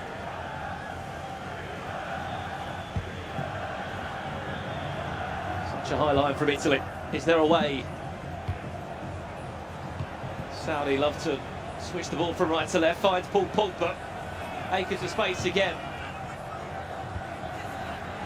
Can they find between the lines? I love that dribbling. Has to be the side, isn't it? Pele, little reversal has to go. Очень сильно играет Саудовская Аравия. Они против Турции играли слабо, сейчас капец уверенно с мячом работают. Whoever's got the ball on the left-hand side, whether it be Henry or Pogba. A big tackle again, but fair to me, referee called that one back for a free kick. Значит, я в Караганде первое место взяла. Ничего себе, по FIFA. Круто. We've got two numbers over on the far-hand side of the pitch, and you saw the manual move from Dusari. He recognised it, pulled the players over, and there was no switch of play in even an option. Possession turns over, and it's just those small details. Saudi Arabia seems to be getting all of them correct so far. В инсте, если есть, то отправь, пожалуйста, жесть FIFA, моя инста. Тогда я хочу почитать, посмотреть. As we said, for Italy was not the most prettiest of group stages yesterday. Made it difficult for themselves, but as you right to say, Rich, it was the same story last year for them in the groups. One more forward, here's Wilfried Zaha, Dusari, back to Gomo, finds Pele, dancing, back to Henry, outside the boot, keeper just about gets a hand on him. Саудовская Fabulous Аравия goalkeeper делает? movement. They predicted the strike at the near post and moved Courtois Это all the Саудовская way to Аравия. the Что near за post. дриблинг сейчас был? It's a game of 50-50 and you guessed right this time.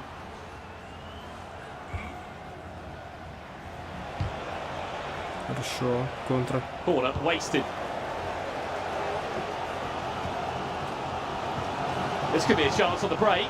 No, it can't be. Costa recovers well. Трейлер. О, трейлер, все, Just saw two bellies there and a Что ж ты сказал? handful of players trying to make a run. Ничего себе. You're a Saudi Arabian FIFA fan right now, supporting this team. You are over the moon with what you've seen in this opening 45 minutes. Attacking play looks crisp and clean. Are full of these stories fueled by football. Italy had that one. For me, as if you couldn't figure it out already, I grew up in Australia. And in amongst rugby and cricket and surfing and other crazy stuff, we played football. We called it soccer there, but it was football. I played on a great team with great people who went on to do some pretty extraordinary things. Блин, компания What's мне most important for me for that time are the friendships that I forged. Friendships that have lasted me a lifetime. Для меня главное в этой As I жизни, grew, чтобы I мы went to не work in an Italian restaurant to help pay my way through high school and college. And in addition to a bunch of very passionate Italians, we had 2 Turks, a Swede, a Dane, an Englishman from Blackpool, and an Armenian maitre d' who went by the name of Gino Almano. Not his real name, but that's a different story. And Gino is a very particular character with lots of very interesting characteristics. But the most important to us was as a 40-something midfielder, which seemed ancient to me at the time. He was an incredible playmaker in our Tuesday night pub league. I joined Electronic Arts in 2000 and I almost immediately started spending time in the UK and broader Europe, and ultimately ended up living in the UK for a stint. In a small studio apartment above a curry shop, which if you're a kid growing up with not much disposable income has all kinds of benefits. But for the first time in my life, I no longer had to seek football out. I was surrounded by it. I got to go see my first ever Premier League match. Fulham playing at Loftus Road. Craven Cottage was getting a refit. And Fulham were great, but Chelsea was my team. And I've been criticised a great deal over the years for being a Chelsea fan, for all kinds of different reasons. But for me, watching Lampard and Drogba play was electrifying. And I couldn't get away from the attraction I had to Chelsea Football Club. And I got to travel around Europe. I remember being in Munich in the winter and going to see Bayern play. Now, I was not prepared for the cold. I get there, I have a jacket on. I don't know what the temperature was, but it was cold. So I go immediately to the merchandise stand and I buy beanies and scarves and socks and whatever paraphernalia I could get on my body to keep me warm. I went to the bar and grabbed a drink and worked my way to my seat. Put my drink down and began cheering with my friends and fans around me for what seemed like minutes. Big save. Он поехал с друзьями в Мюнхен, нереально тепло оделся, было очень холодно. Bent down to pick up my drink, and it was frozen. Он был холодный. As an Aussie kid who grew up on the beach, I'd never seen this kind of environmental dark magic. So as I stood there clenching this ice cube shaped as a cup, looking enviously at those around me drinking warm red wine, I thought to myself, this is football. И тогда он понял, что это футбол, когда типа они кайфуют, покупают себе что-то в футбольных магазинах, берут с собой выпивку, еду, и типа вот он кайф, мы смотрим футбол, мы наслаждаемся. 123 говорит по 24, 22 сентября. Там звук можно убрать, голос вообще не слышно. Мой голос не слышно?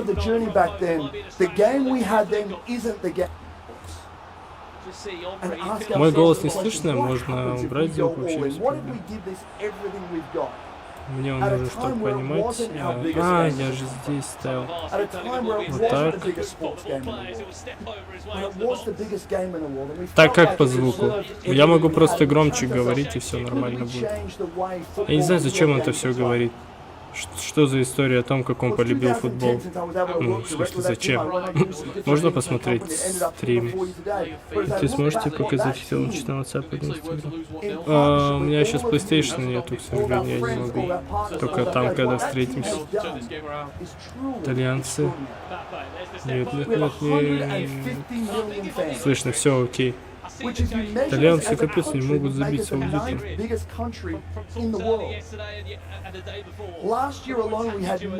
Он вообще сидит, да, не так просто. Я вот так не могу сидеть. Я вот так сильно сижу. Как они вот так просто сидят?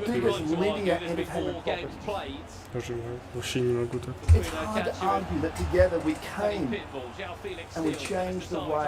Football video games are played.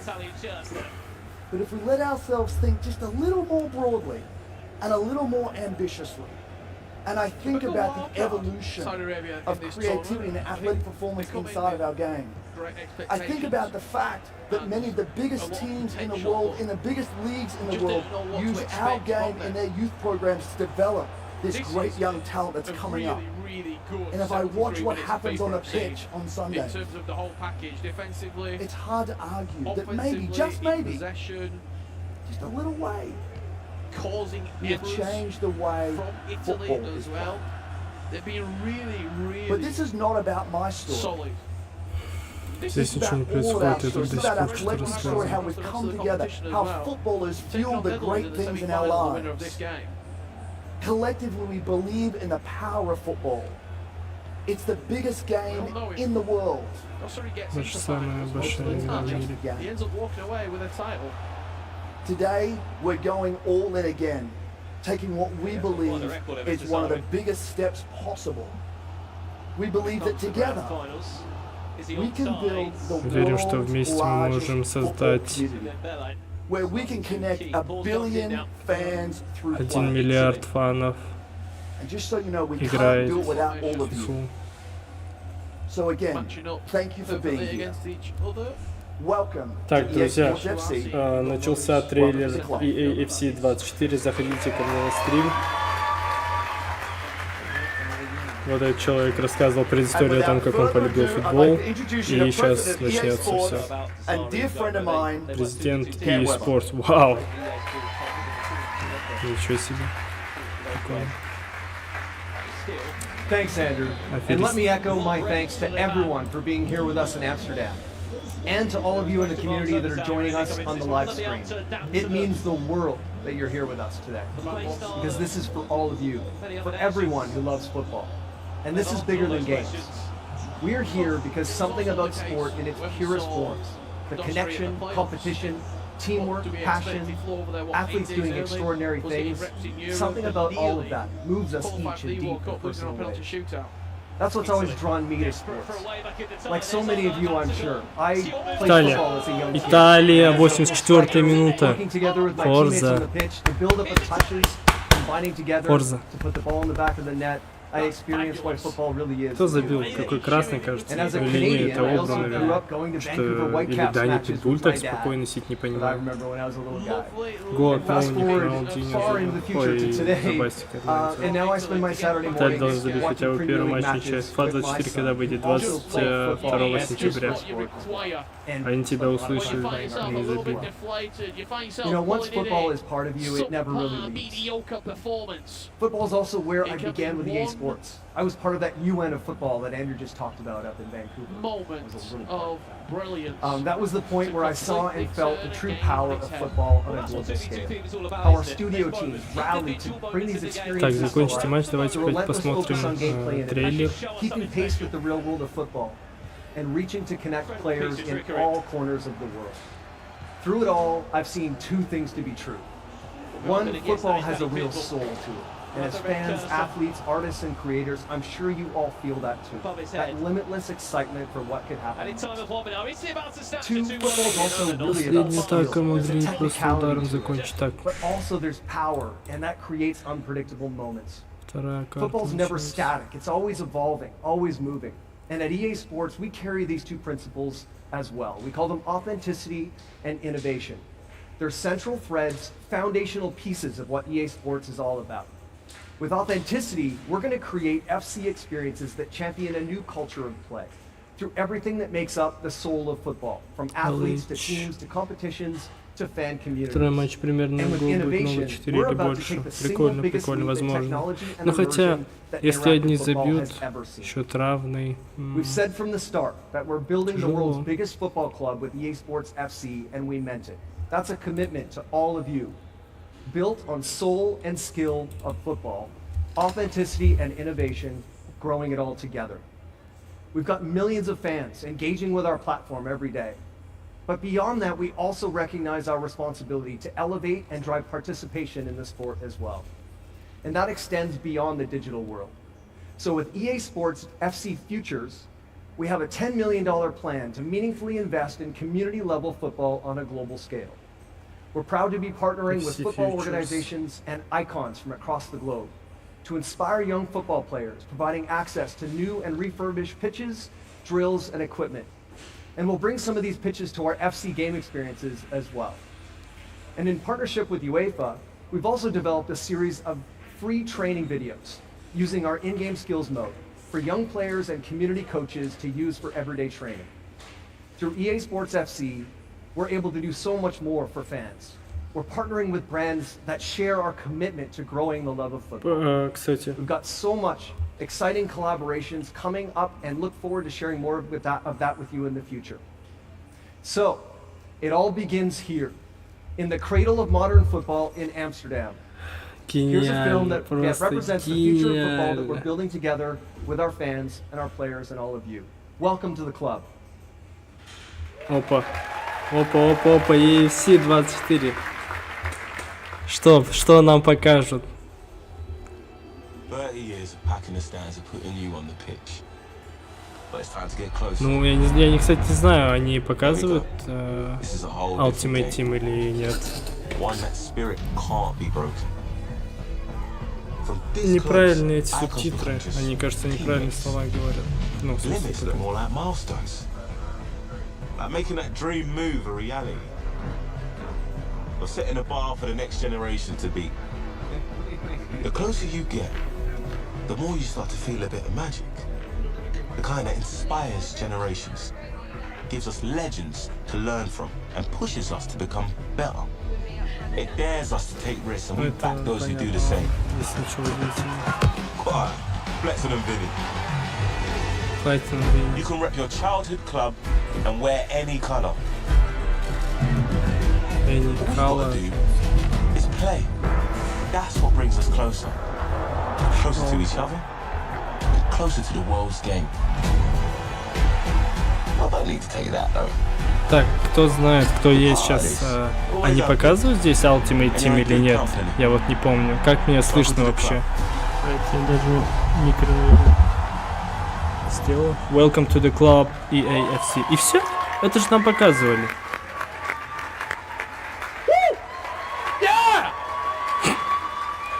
Джексон, остановись, покажи нам что-нибудь. Валейкум, Арман Арманович. Все отлично, как вы? Нам покажут EA Sports, точнее Ultimate Team. Что нам показали, вице-президент? Что это? Это трейлер EAFC 24. Хотя трейлер не вышел же еще новый. Отлично слышно, Рахмет. Ну вот это же есть трейлер.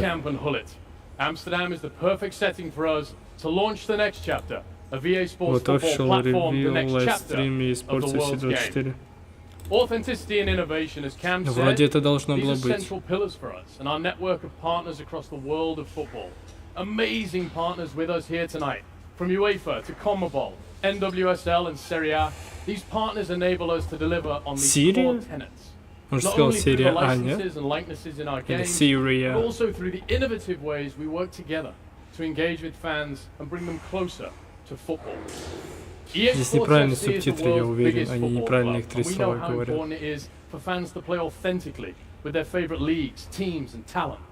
So over many years we've built an ecosystem of more than Это типа 300 синематик без геймера, но вот сейчас вроде покажет геймплей. 1300 партнеров, 19 000 игроков, 700 плюс команд, 30 лиг, 100 стадионов. The power and tenacity of the NWSL and the Gloria Eterna of the CONMEBOL Copa Libertadores. Here with us tonight are the trophies of the world's greatest football competitions, representing the hopes and dreams of fans all over the world. But you might have noticed there are a few items missing, which suggests some big and exciting news for our fans. So much news, in fact, that I'm going to need some help in sharing it. Я думаю, я пытаюсь по субтитрам понять, потому что не успеваю за их речь. Но я смотрю, они вообще не это говорят. Алекс Кер. А, Алекс Скотт? Что? Алекс Кер же стал, нет? А, нет, Алекс Скотт. Вау. Какая девушка. Ху? Типа, ху? Кто ты такая? Ху? Thank you. That is really heavy, you know. Wow. Love the cheer from down here. Thank you very much. DJ, I thought I'd bring that with me. Thank you. Is that all right? That's good. Because it was we needed it. We needed it. It's such an amazing experience playing in the competition, winning it, and DJ, you know, I actually managed to score a goal back in 2007. По-братски они покажут нам фифу или нет. But the Women's UEFA Champions League made its debut for EA Sports this season, and we know the response from players has been incredible. UEFA Women's Champions League. In the room as well. So it's amazing. Give them a cheer. Так, у них уже начался матч. Все по-братски, давайте без ху. And we also know that the Women's Champions League is made up of teams from all over the phenomenal women's leagues across Europe. Two of them, which already exist in the EA Sports experiences through England's WSL, you've got France's Division 1. Не, они, походу, не собираются ничего показывать. Сейчас посмотрим матч. To confirm that EA Sports is adding 2 new women's leagues to FC24. Come on now, come on. Это очень радует. Да, я понял. Типа... Barcelona, Real Madrid. We've got Germany's Frauen Bundesliga featuring giants like Bayern Munich and Wolfsburg. Эти клубы добавят Вольсбург, Барса, Реал, Бавария, их добавят в FC24. Полчаса чушь нести будут пройти ценность, мы все знаем, что они были куплены. Это факт, брат. Вот когда они говорят, да, я чувствую, как мне больно почему-то, как будто мне ножик втыкают. Потому что они... Вот они это говорят, и у меня почему-то $100 из кармана улетают. Фу, Куртуа. Ладно, посмотрим этот матч, и после него еще раз пересмотрим. Потому что, ну, они несут полную чушь. Но это не очень интересно, что вот это добавят девушек. Вообще, как это будет? Ну, прикинь, вот здесь вместо Поля Погба играет Алекс Скотт. Вместо Джиджи Буфона играет Кер. Плакать хочется. Им нужны только поинты, да, брат, это факт.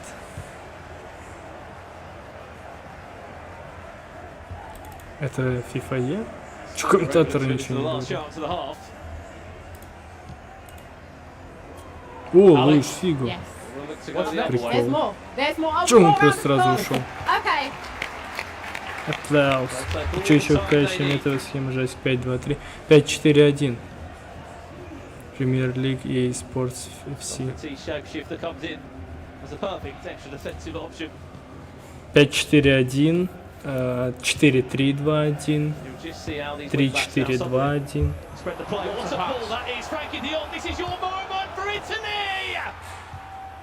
Con calma, con calma. Calma, calma, con calma. Форза Итали. Он говорит, пожалуйста, хватит пихать мне вонючий свой мяч. Я забью просто, дай мне этот мяч. Не дави на меня, смотри только на меня. Все, без проблем, сейчас все будет. Пару раз сам, да, сделаю, забью пару голов. Центральный защитник Де Йонг забивает. Можно играть только с пасами и выиграть матч. Конечно, можно. Какая ваша схема? Я на самом деле 4-2-2-2 всю жизнь играл. Не, прикол, у Италии в том году был президент с ними. Иркачевич сам посеси. Не пытайся сам сыграть, ищи меня, а дальше мы уже найдем этот пас, он говорит. Ну ты еще более оборонительный стал, часы, наверное, уже не актуально России. Не, есть кто играет 4-3-2-1. Не, прикольно. Вот лучше бы мы их слушали, чем комментаторов в данной ситуации.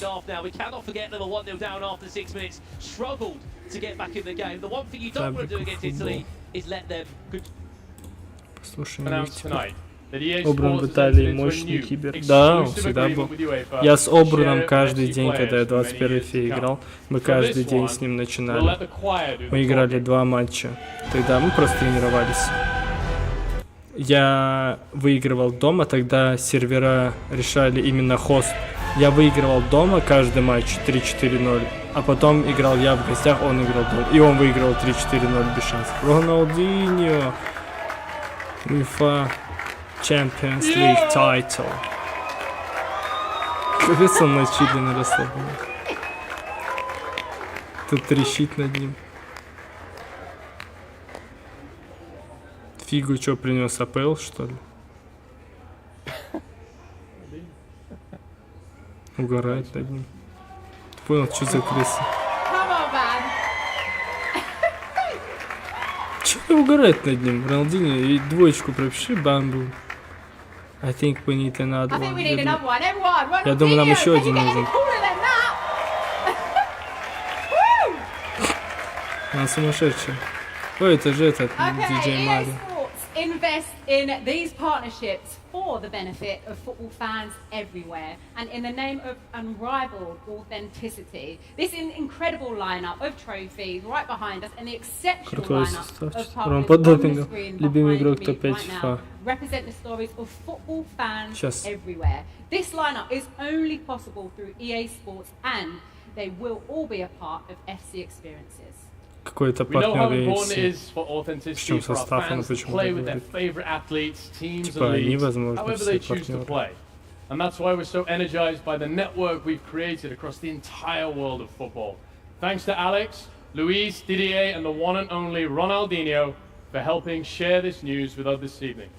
And now, here to share how we'll represent all of this for all of you is Nicolas, the GM of EA Sports FC, to showcase the innovative and all-new FC24. FC24 сейчас будут показывать.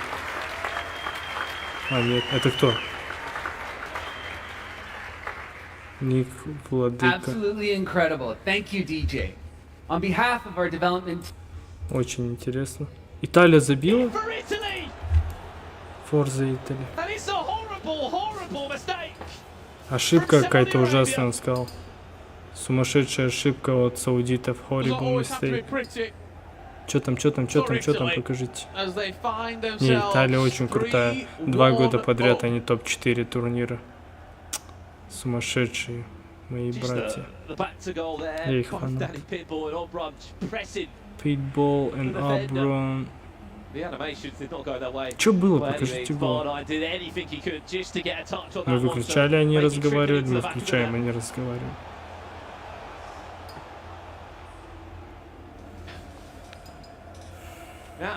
Ну, покажите. Catches coming in, is it? He's just coming for a lead over. Basically saying, well done, lads. I know you're 1-0 down, but you're 3-1 up. Keep it going. If you need someone, I'm here.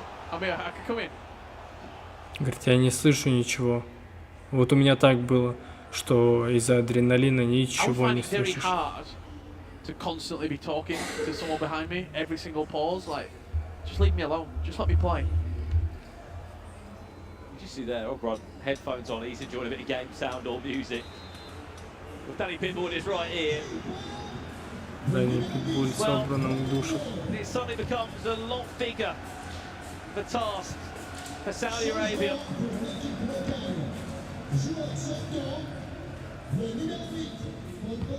It was a top 4 finish for Italy last year before his heartbreak against Brazil that went on to win the tournament. Saudi Arabia, are you back in the tie now? Двойной пас. О, они прессинг подключили, все уже летят. Ну все, Италия сейчас их порвет. Все, это ГГ. Это ГГ. Италия топ-4 турнира. Сразу же, просто не успели саудиты даже почувствовать этот прессинг. Сразу им засунули. Мощный, мощный итальянцы.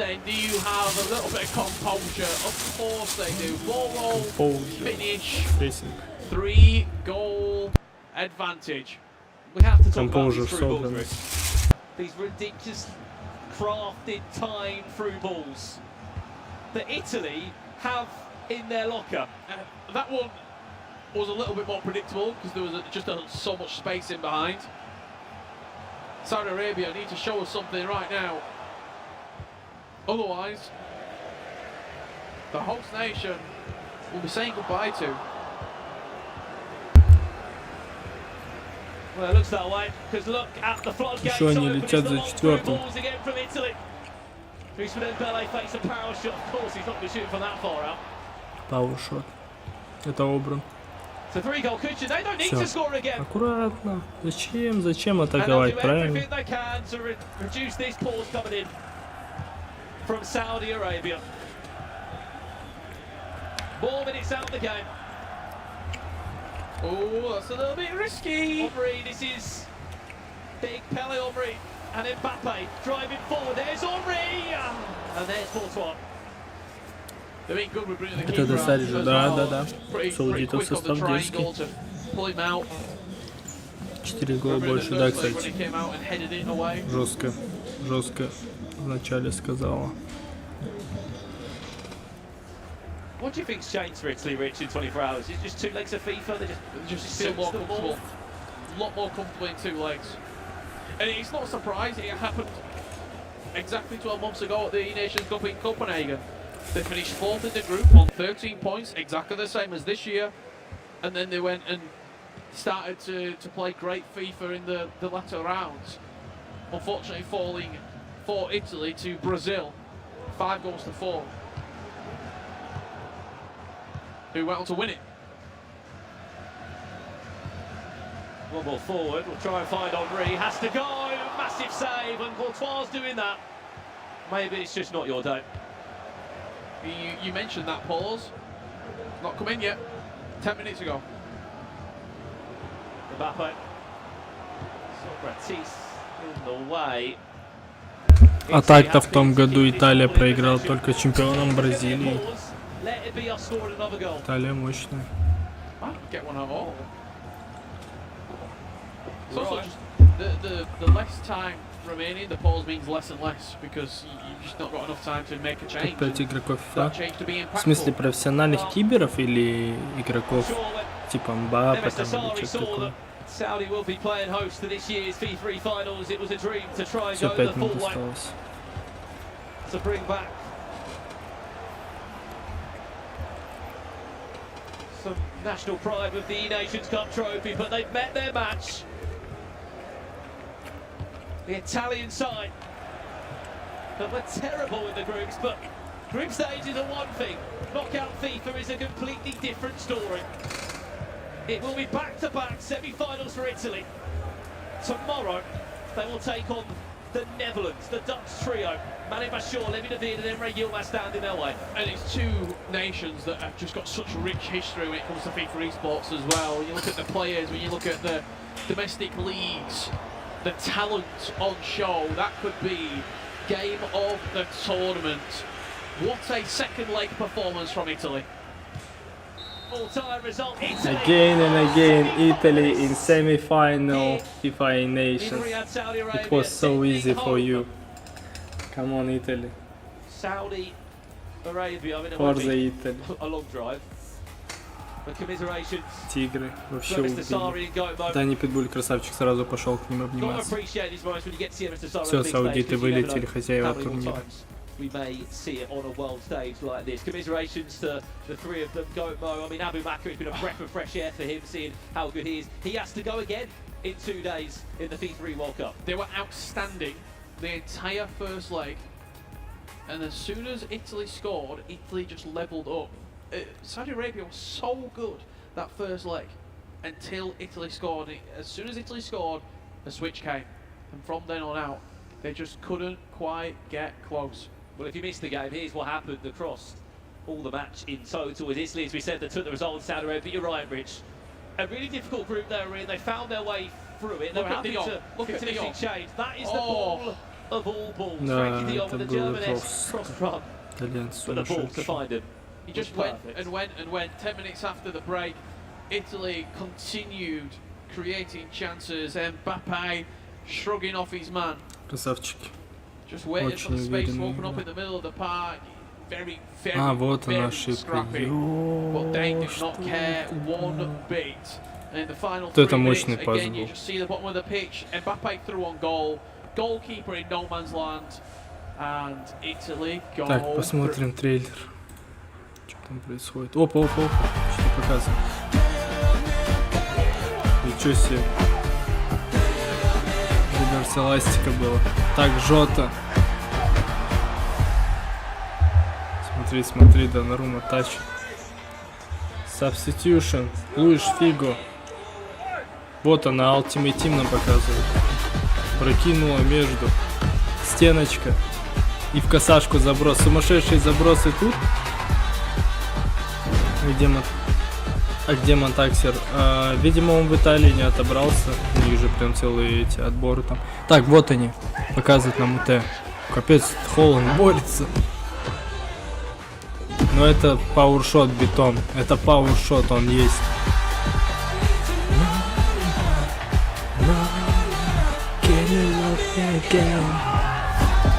Welcome to the club. Yeah. Ну, как будто ничего не изменилось, you know. Absolutely love. Absolutely love it. And we're not done just yet. We have one last thing.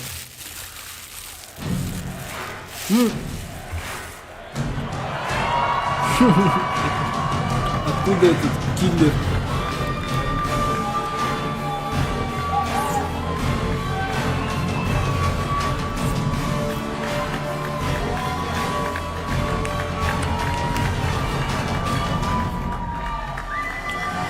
This is John Cena.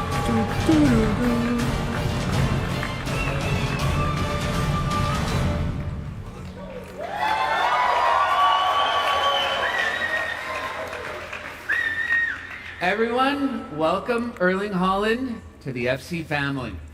Thank you. Все передают тебе саламчик. Congratulations, Erling. It's been a remarkable season. Premier League goal scoring record, the treble.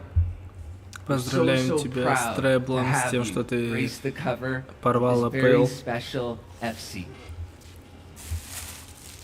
Вау. Круто. Мощно. Вот это прикол. What do you think? How did we do? No, I like it, I have to say. Так. It's not bad. No, really. Мы смотрим обложку, тут появился Эрлинг Холланд на презентации FIFA 24, и на обложке сам Эрлинг Холланд. Машина, которая выиграла требл, который похож на Снуп Догга почему-то. Посмотрим, что будет дальше. And then to be able to be on the cover is it's really nice. So I'm really happy, and yeah, it's a really proud moment. Прикол.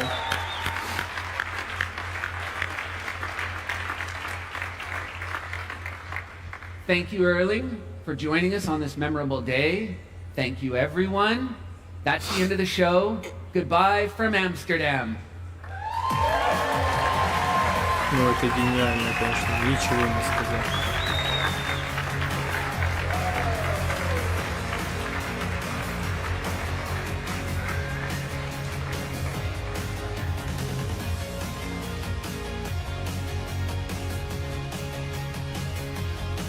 И все?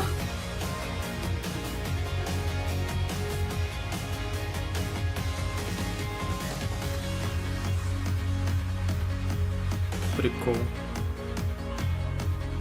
Это самое гениальное, то, что я видел. Давай, ладно, посмотрим с самого начала. О, Ultimate Team вижу. Thank you, Leah. Ultimate Team is the most played mode where you build your dream squad. The big news that Leah just broke. Women's football is coming to Ultimate Team. Но это бесполезно, что девушки будут в Ultimate Team. This is the biggest player pool we've ever introduced, including heroes, icons, and 6 different competitions, unlocking the most squad building opportunities you've ever had. And Ultimate Team is also introducing Evolutions, allowing you to upgrade players throughout the season based on your play, so you can build true, unique club legends in your squad. Our focus for FC24 is only matched by our ambition for the massive FC ecosystem that includes online, mobile, tactical, and FC Pro. Later in September, when it updates, FC Online will be a part of the Asian Games. That's exciting news, as it's the very first time video games will be recognized as an official sport. FC Mobile delivers a whole new feature set to its growing base of over 100 million fans, with an update to come later this fall. We're also expanding our mobile offering with FC Tactical, a turn-based strategy game offering entirely new ways to experience the world's game. Не типа Аллаху. Да, это брат. Это Snoop Dogg теперь. Там Нюрнбергер снял-то, а походу опять Сити с Арсеналом разыграют АПЛ. Холланду обязаны дать займ. Кстати, если месяц я в жизни больше на очень займ включать не буду. Что, типа отдельный режим будет чисто футбол будет отдельно? Нет, это в одном... В одном УТ будет сразу. И этот... И мужики, и женщины. That puts all players in a single competitive structure, culminating in the FC Pro Championship. And finally, we're expanding the FC brand and ecosystem in entirely new ways. We're very, very early on with many different projects, and there's a lot to get excited about. Вообще не понимаю, про что они сейчас. Okay, let me just say thank you. Thank you to all of you.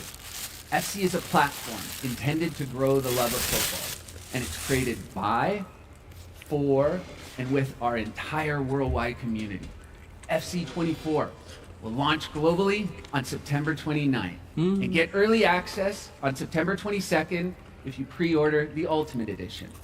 And now, without further ado, here is the world premiere of EA Sports FC24. Ты же не можешь женщину в состав. Равноправие сюда доехало, брат. Можно теперь.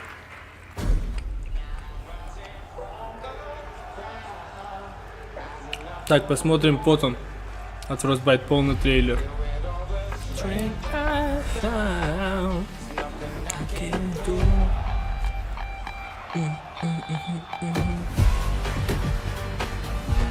Прием на грудь. Похоже на PES. Внешне и Холланд левой ногой, как и в жизни.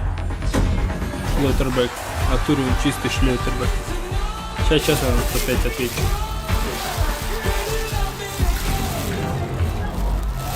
Да, прикольно. Да, шапка. Ближний. Киат. Винисиус.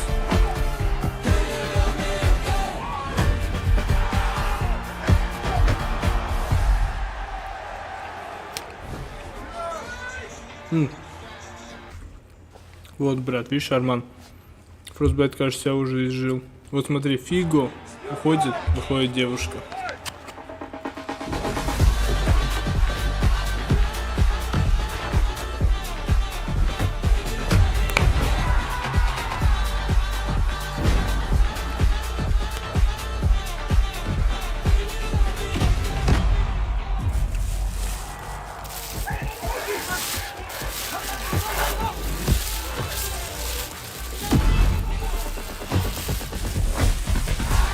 Фантазеры. Чистые фантазеры.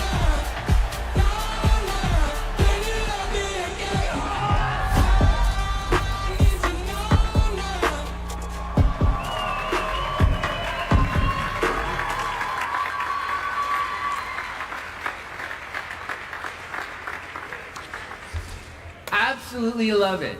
And we're not done just yet. We have one last thing.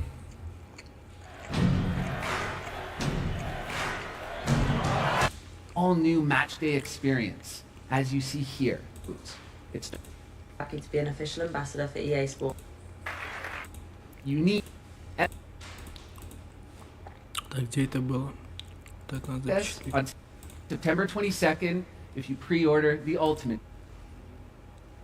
Edition. And now, without further ado, here is the world premiere And now, this on September 22nd, if you pre-order the ult. Так, это надо запечатлеть.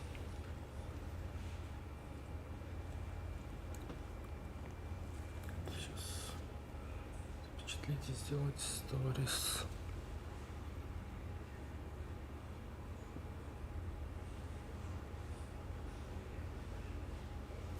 Так, сейчас обрежу.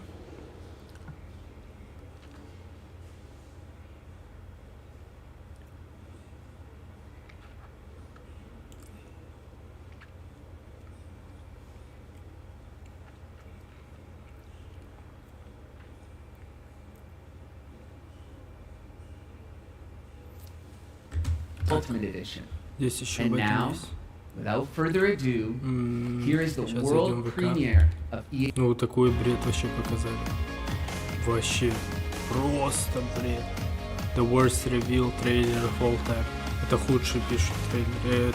Это ужас. Что они вообще показали? На это смотрело 14 тысяч человек. Бред полный. FIFA Forecast. Сейчас.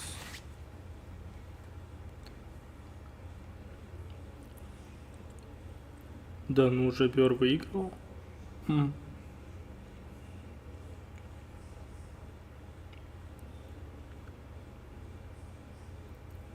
Офигеть.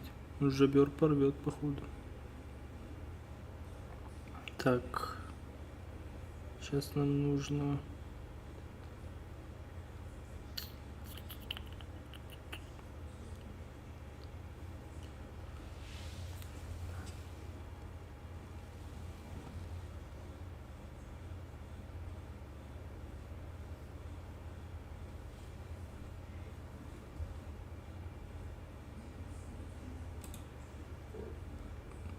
От снотворного. Так.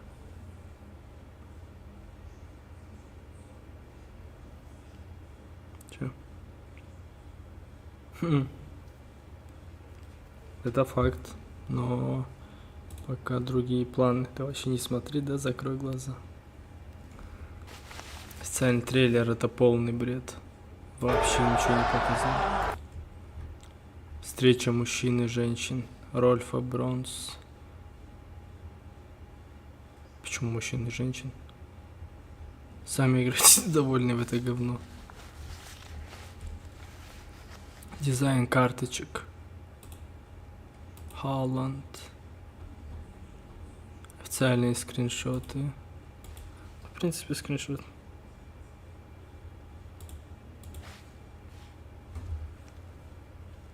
С опозданием же идет. Так, что я хотел? Я хотел сторис.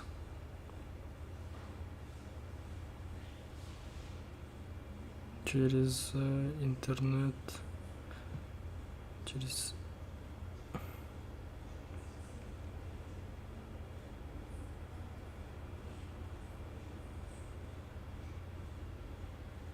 Ранний доступ 22 сентября и FC 24.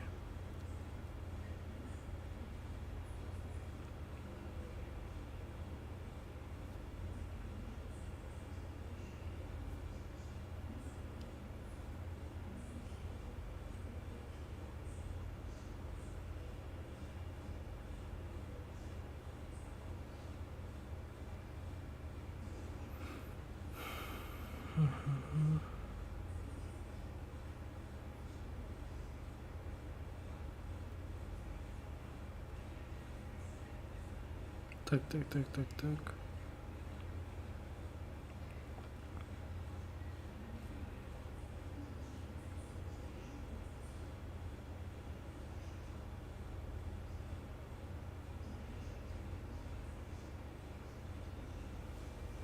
Все, выложил. Что есть еще?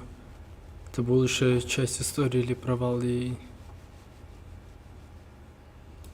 Хороший коммент.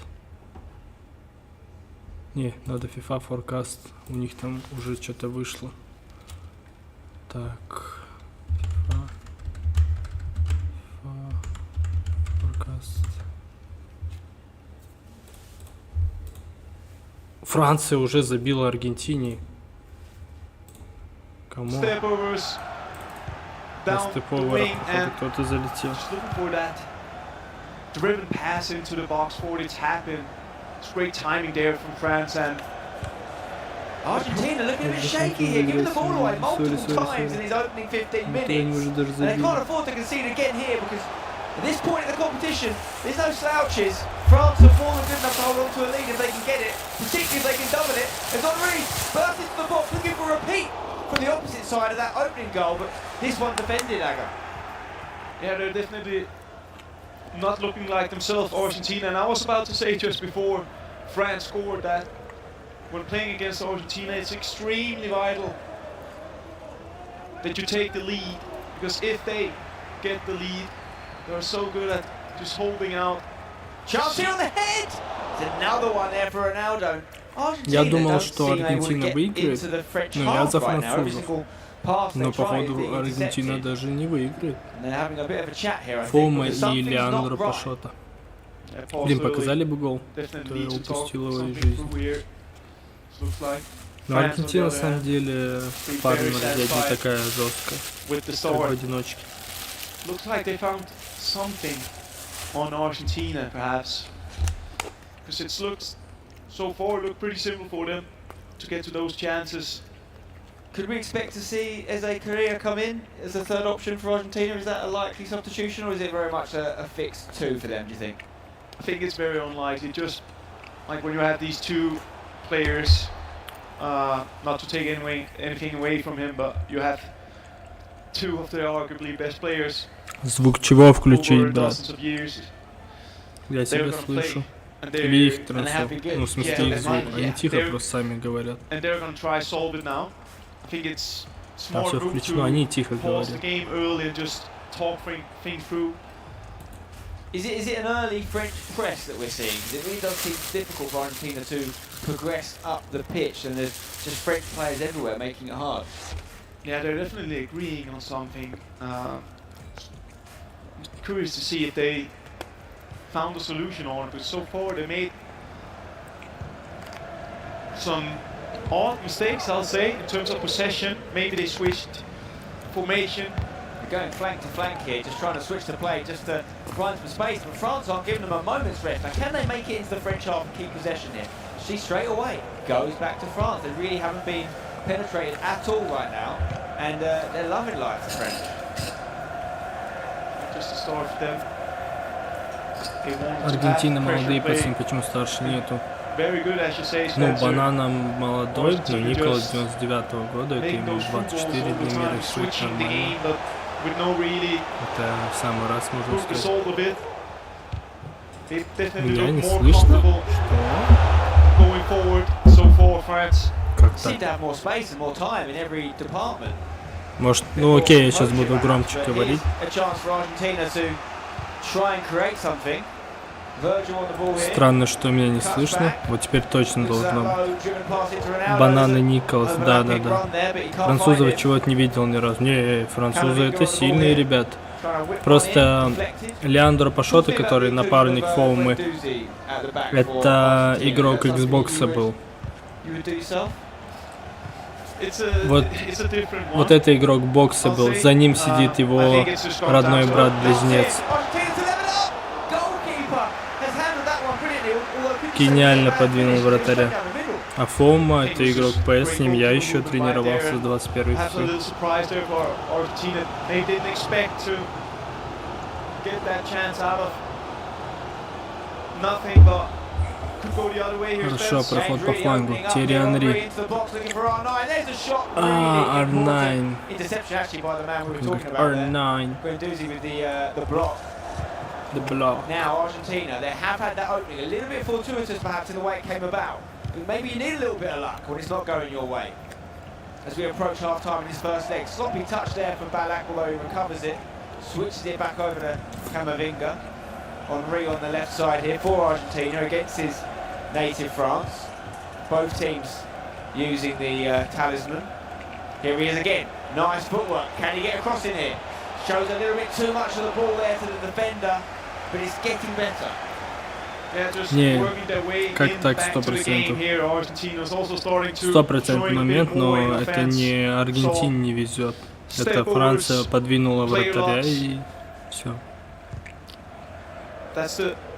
Хорош, успел корпусом закрыться. Заходи, заходи сам. С остановкой.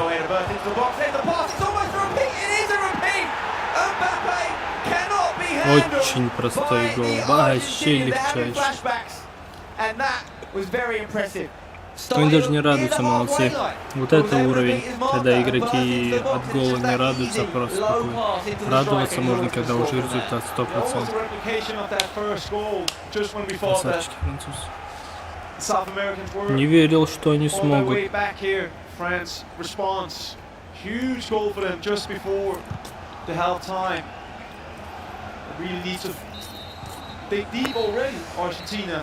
It seems weird to say when you're talking about France, a previous winner of this tournament, but is this an upset on the cards here based on the way eNations has gone so far this year?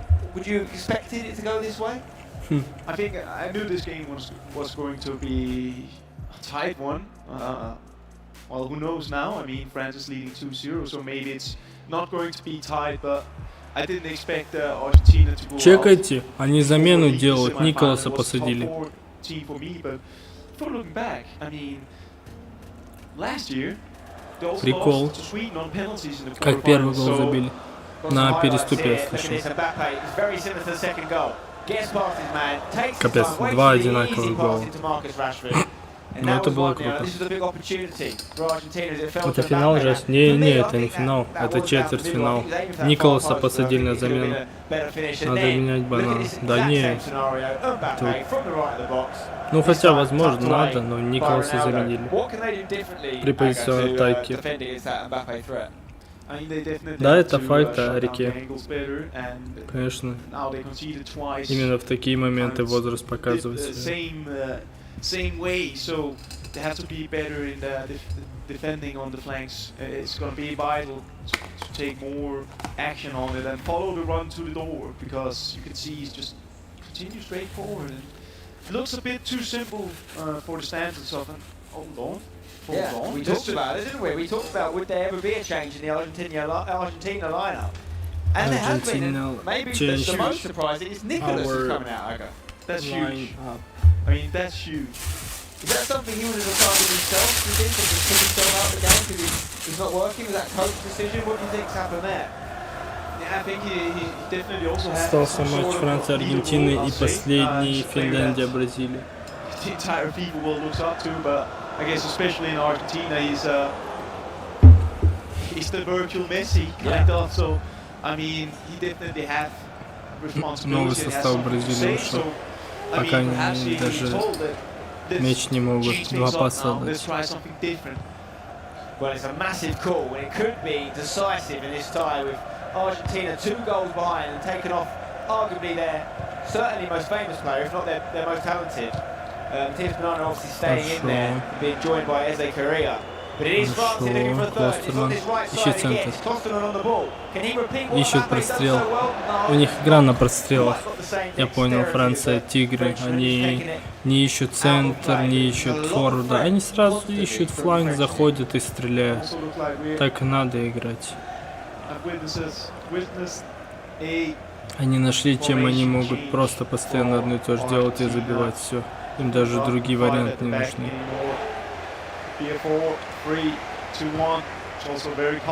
Скидка по центр.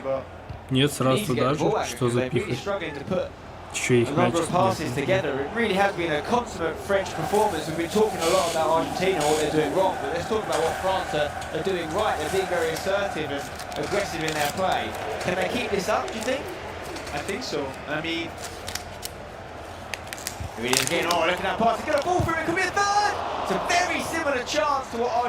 Очень похожий шанс, как и у Аргентины. В том году одиночный, а чё стрима не было? Я в одиночном не участвовал в том году. Ui, сейчас.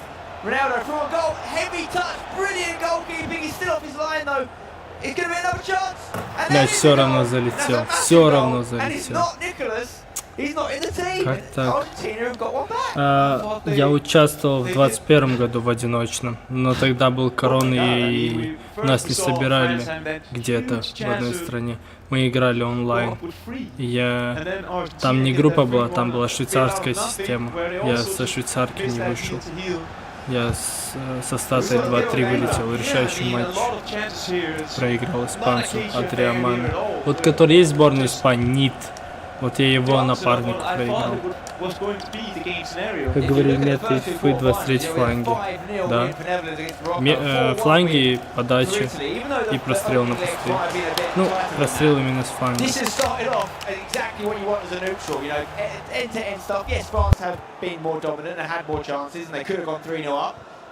I think from a neutral perspective, it's exactly what the game needed, an Argentinian goal to make this one interesting. I just can't believe it's happened with Nicolas off the pitch, but it shows the quality of their squad. The next goal will be fascinating to see where it goes, because if Argentina get it, and they could get it now, the game's completely open, there's the strike, and there's the goal, and they're back in it. And whoever made the decision to make this change for Argentina, get him Что за a raise. психи просто сели?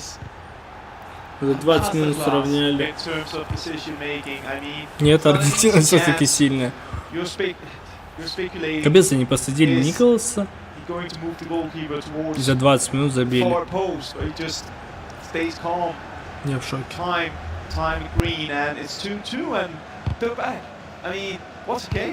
What's the game indeed? And you wonder whether we'll see a change from the French now, because whatever was going right for them at the start has been turned on its head by this Argentinian change, and they look like they could get in again. You talked about there being a formation change as well. Certainly working for Argentina. They look a completely different side right now, and I can see them getting a third and taking the lead the way things are going.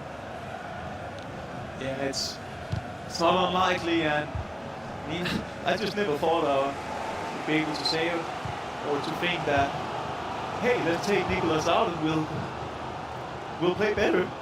Massive call. I'd love to pick Nicolas' brain afterwards and find out whether he was involved in that decision to do that. Вчера на Астане Динамо был, их в составе нет, очень печальное зрелище, не видать нам Еврокубка в Казахстане.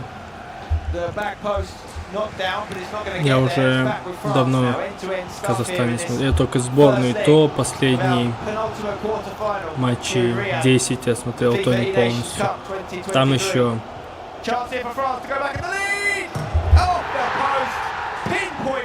вот это у них перестрелка, базару нет, Афганистан отдыхает. Было время, когда офигеть, и такое, оказывается, да, реально было. Я даже не помню такого. Но аппарат, парада в натуре Бензима казахский. Умеет, да, находит моменты, когда забивает, мне тоже прикалывает.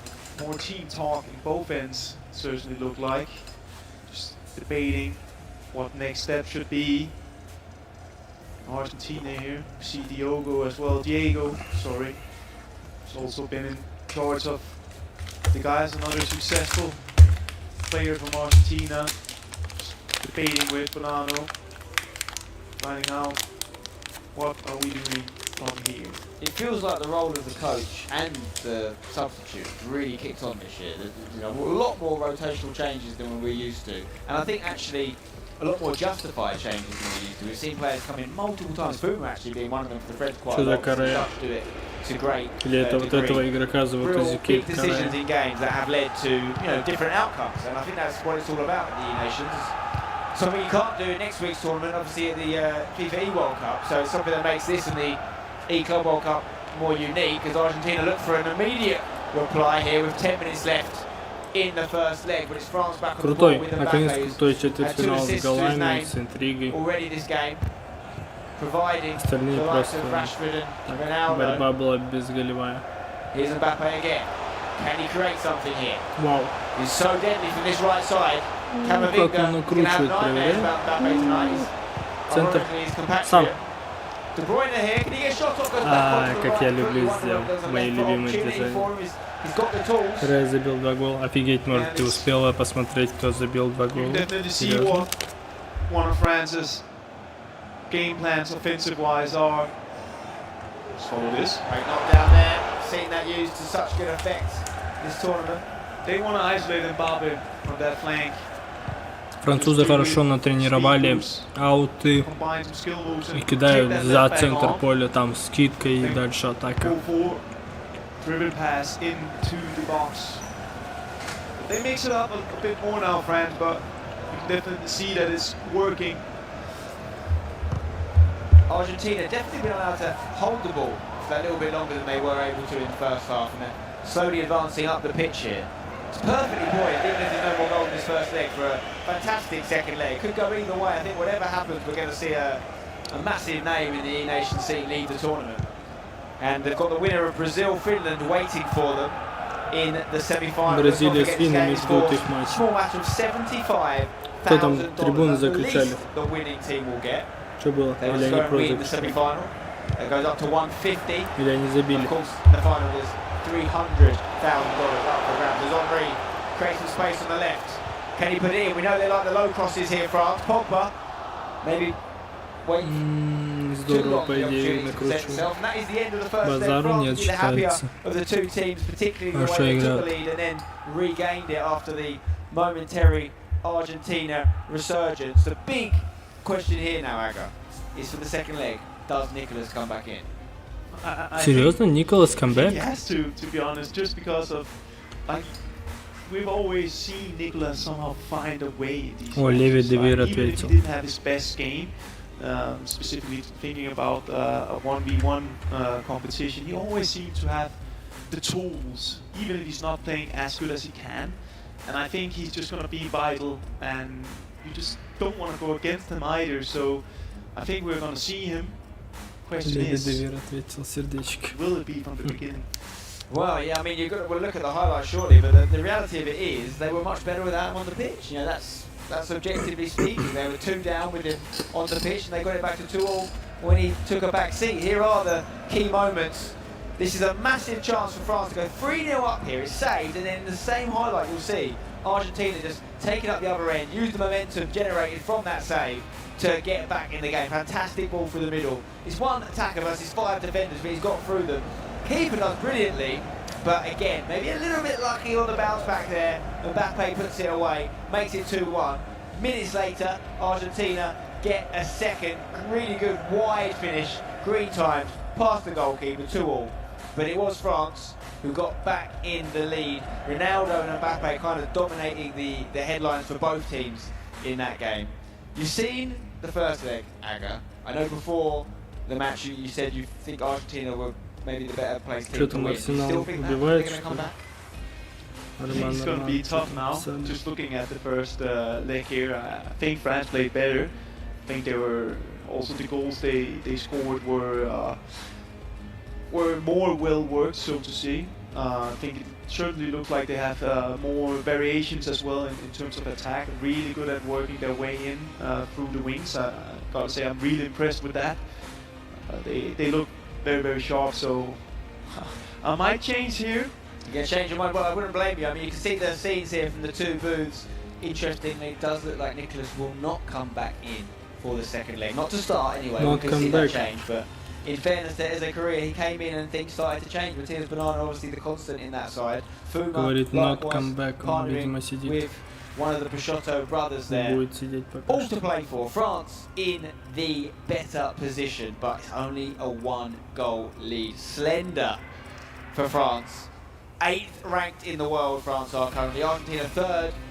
They hadn't conceded a goal in their first knockout game, but 2 in early in the game. Actually, they conceded those 2 goals, didn't they? So that stat went out the window pretty quickly. And yeah, Argentina are the 2nd highest ranked team left in the tournament. Brazil obviously ranked number 1 as they are the reigning champions, and we'll see them in action next game against the minnows of Finland, who've done so well to get this far. And they might not be finished yet, but all our eyes will stay on this matchup for now. France versus Argentina. What will happen in this second leg? You have to say, over the balance of that first leg, Aga, France were the better side, weren't they? Argentina had that kind of 20 to 30 minute spell when they got their 2 goals back, but generally the French dominated. Would you agree? Yeah, I definitely agree with you. I think my impression was that France caught Argentina a bit off guard first, and it seemed like Argentina reacted very drastically there, and it worked for a while until France just got that 3rd goal to take the lead again, and it's really going to be interesting. This they're staying with the two here. I think it's a great advert for the setup of 2v2, having that third player. Anyone watching would be forgiven for thinking, you know, Argentina, do they really need a third player? They've got two such good players.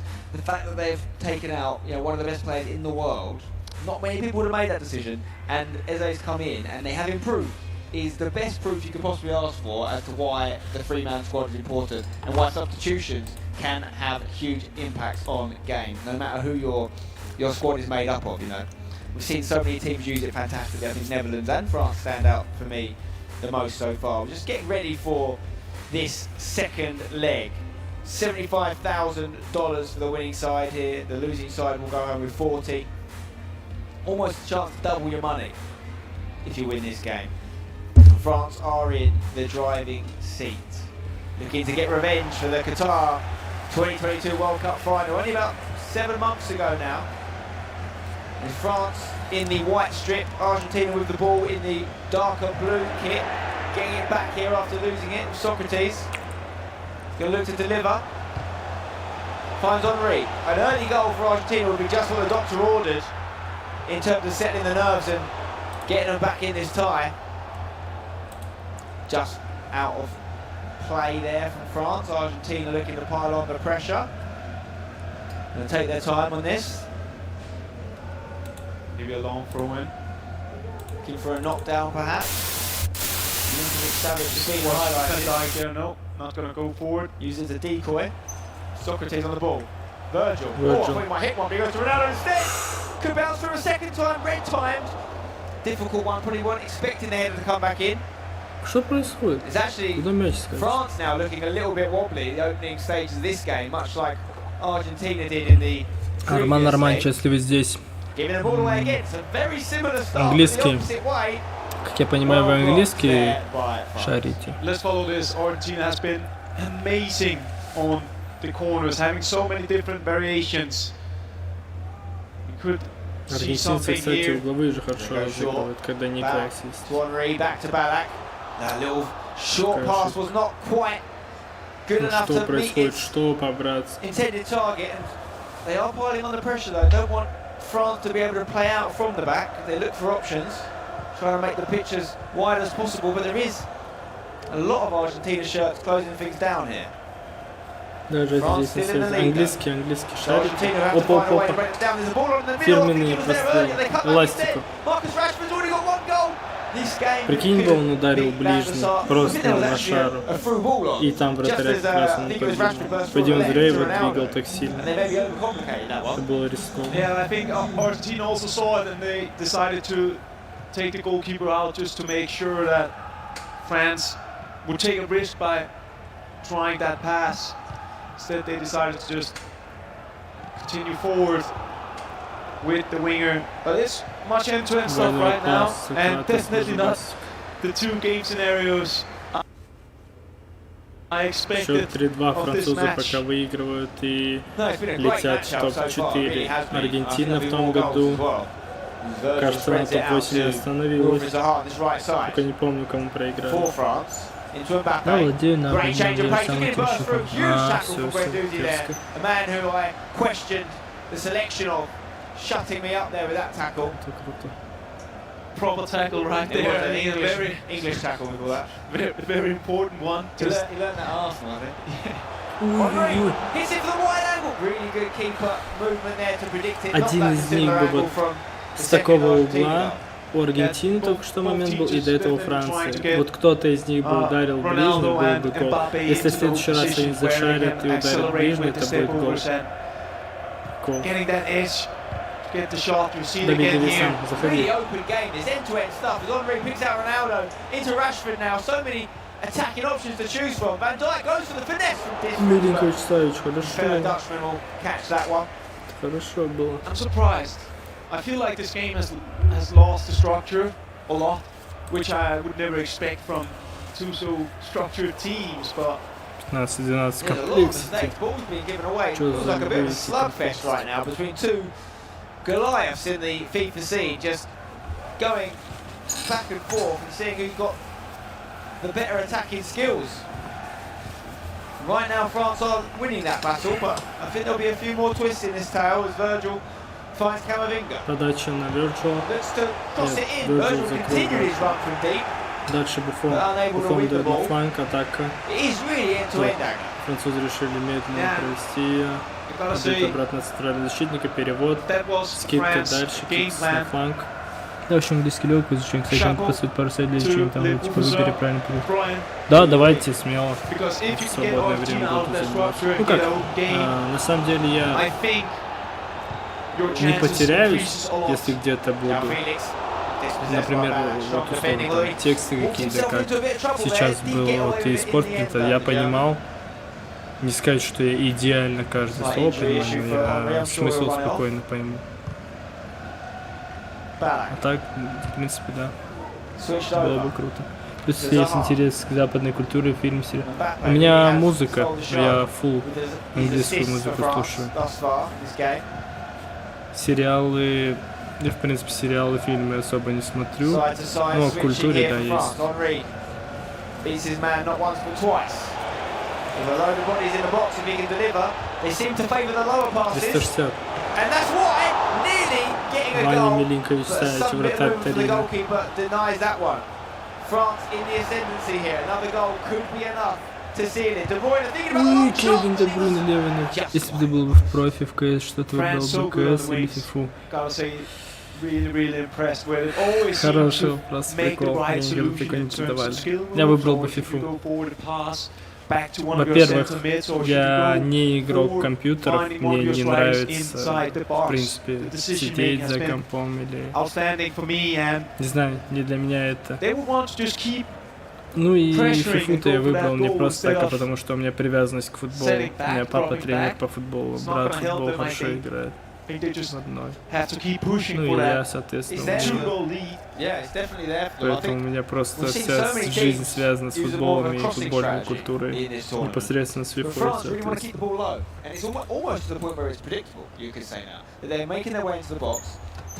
Not taking the earlier chances to cross a more aerial ball in and looking to get that pass, whether it's the first two goals obviously came from, you know, passes right into the centre of the 6-yard box, easy finishes, or a pass back in to more the edge of the box to the penalty spot and creating an extra pass scenario. But вот, yeah, смотрим новости. keeping the ball on the ground is what I've seemed to have taken from this French attacking strategy so far. Сейчас карты намеренно скрыты, вот так будет выглядеть карточка. Holland, Norway, England Premier League, Manchester City.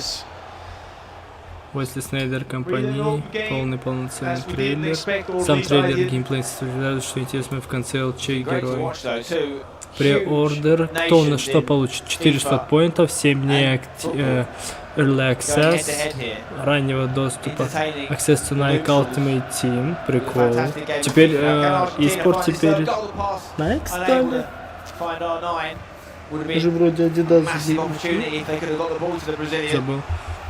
Nike Ultimate Team Campaign Long Play Item, Nike Sports Kit, Team of the Week, ну это в принципе то же самое. Heroes Limited Time Only UFC League Champions Hero Pre-Order, Untradeable USL of Universal Item in November. Cool.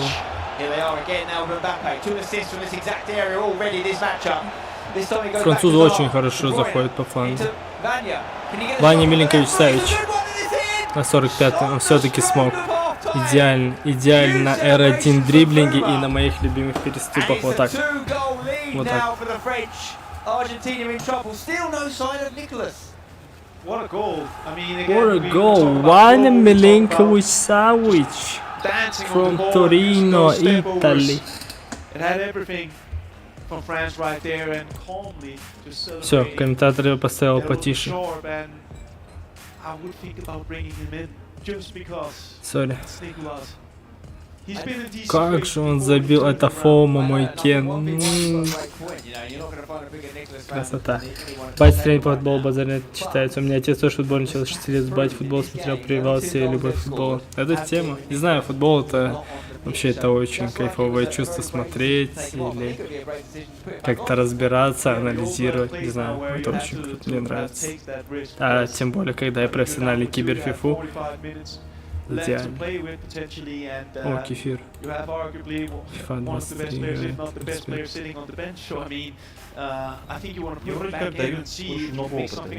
Капец, его 1000 человек держит. Офигеть можно.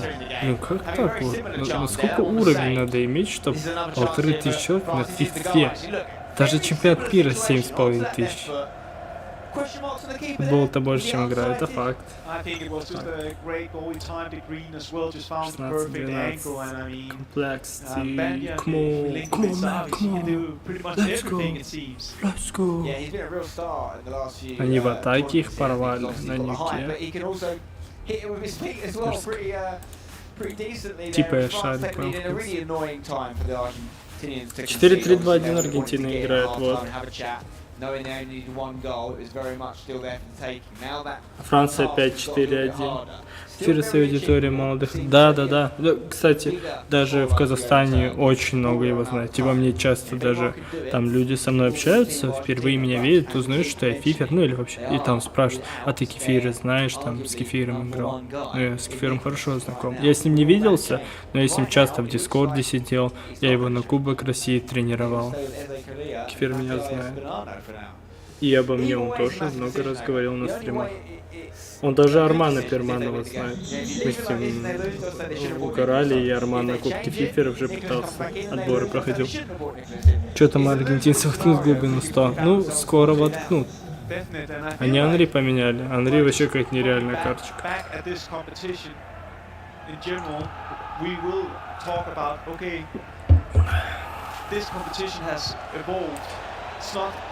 Не, французы круто по флангу играют, очень.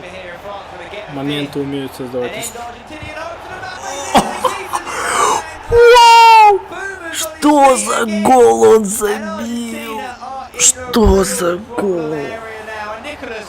Что за гол ты забил, Фоума? Николас выходит с банана. Что он забил? Фоума, брат мой, ты сумасшедший, are you crazy?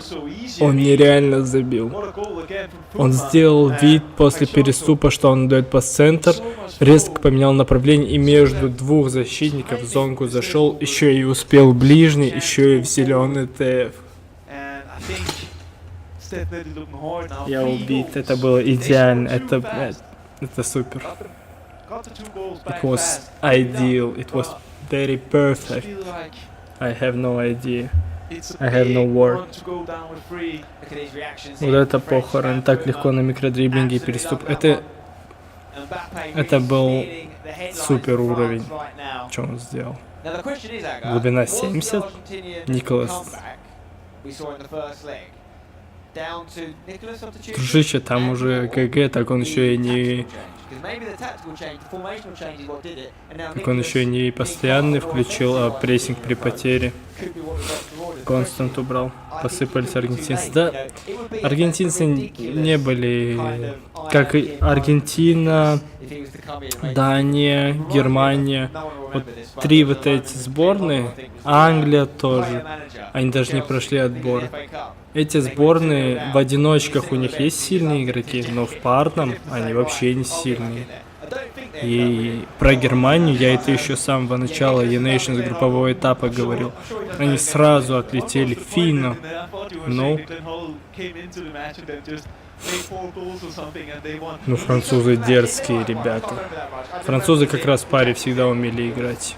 Вот Фоума и вот этот брат его, точнее не брат его, а вот этот Кент, Пашота. Это его фамилия Пиксото. Пашота. У вот этого Пиксота их три близнеца брата. Ну или не близнеца, но этих, как их называют, тройняшки. Они нереально похожи все. И вот с одним из них я на PlayStation играл, другой на боксе был, с Кленом играл. Один из них, который с бокса играет в паре, сейчас с Фоумой. И они всегда вдвоем сильно играли. Они за Лориан чемпион Франции выигрывали, на чемпионате мира играют постоянно. Фиг, кто играл, который топ-20. Да, ты прав, Косу. И оказывается, у Косу родной брат тоже. И они с ним играют в паре, Джерк. Я не знал, я с этим Джеркисом сколько раз играл. Но они вообще не похожи, я никогда в жизни не подумал, что это родные братья. Но до сих пор немного не верю. Хотя все эти дни про них говорят, что два родных брата тоже играют.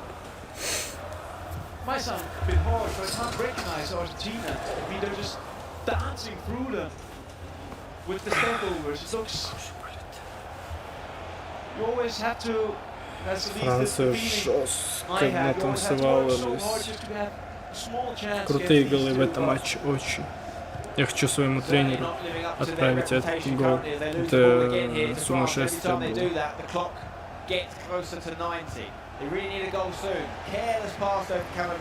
Че, я напишу короче. They need 3 goals, which is becoming an increasingly difficult, dare I say, impossible task. It'll be all over if not for an unbelievable. And it's that man again, Guendouzi with the tackle. Yeah, another proper tackle there, and I mean, a very important one as well, because it just keeps the hope alive for a while at least. But they still need to do something soon in the offense. And France just Че я laying написал out that тренеру, constant pressure он right прочитал now. сразу, сейчас, наверное, зайдет. А, ну я смотрю. Он пишет, я смотрю, но, видимо, не у меня на стриме. Франция,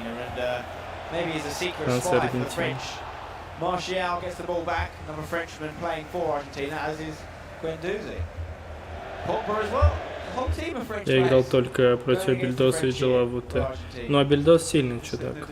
Джилав был в моменте 21-й сильный, после этого он хорошо играет, но не такой, как был раньше. Looking to go down the middle here with a diamond approach, just to get numbers in the middle of the pitch for Argentina with a 4 at the back, and it looks like France. Я хочу еще раз этот гол посмотреть. Это что-то с чем. Сабельным чемпионом России первый тайм достойный бил 3-3. Парнишка даже не решил, где, мол, мы защитного класса нас сбил во втором тайме. Хорош, не знал. Абель хорошо играет. Yeah, this is it now, isn't it, for Argentina? They have to do something big in the next few seconds, really, or else they're going to be leaving the tournament. And I think that will be a surprise. You know, I actually picked them as my winners before the tournament started on the predictions. After the group stage, I was feeling pretty happy about that. But fair play to France, they have really blown them away. 5 goals against Argentina is no small feat. This is a team that kept Singapore away from scoring on 2 legs in the previous round. 2-0 win there for Argentina. And France have put 5 past them, and it could be more, if we're honest. And we had the chances and... Ладно, пересмотрим потом. Это было что-то нереально. Что за гол забил Фума. Опять ауты на километр. Ваня Милинкович-Савич изи выигрывает вверх. Не чувствует. Еще и на него. Повезло. Мне аргентинцы вообще убили страшно. Николас парень. Вчера турнир, где ограничения по играм были жесткие, переступ меня наказывал, как сейчас француз. Я тоже не смог, он никогда так переступ не повладал. Умеет он. Да, базарный. Опа. Смотри, что делает. Николас угловые задрачу. Это банка, проверяй. А еще угловые. И желание получить образование. Если я вот прям полностью по фе провалюсь и ничего в этой жизни сделаю, я думаю, я начну. Но пока нет. Пока я хочу осуществить свою мечту и рваться к цели. За это я отдам все.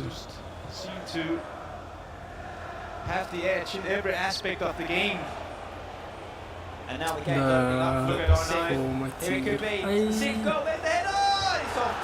зачем? Все это проход Франции. Просто лучше.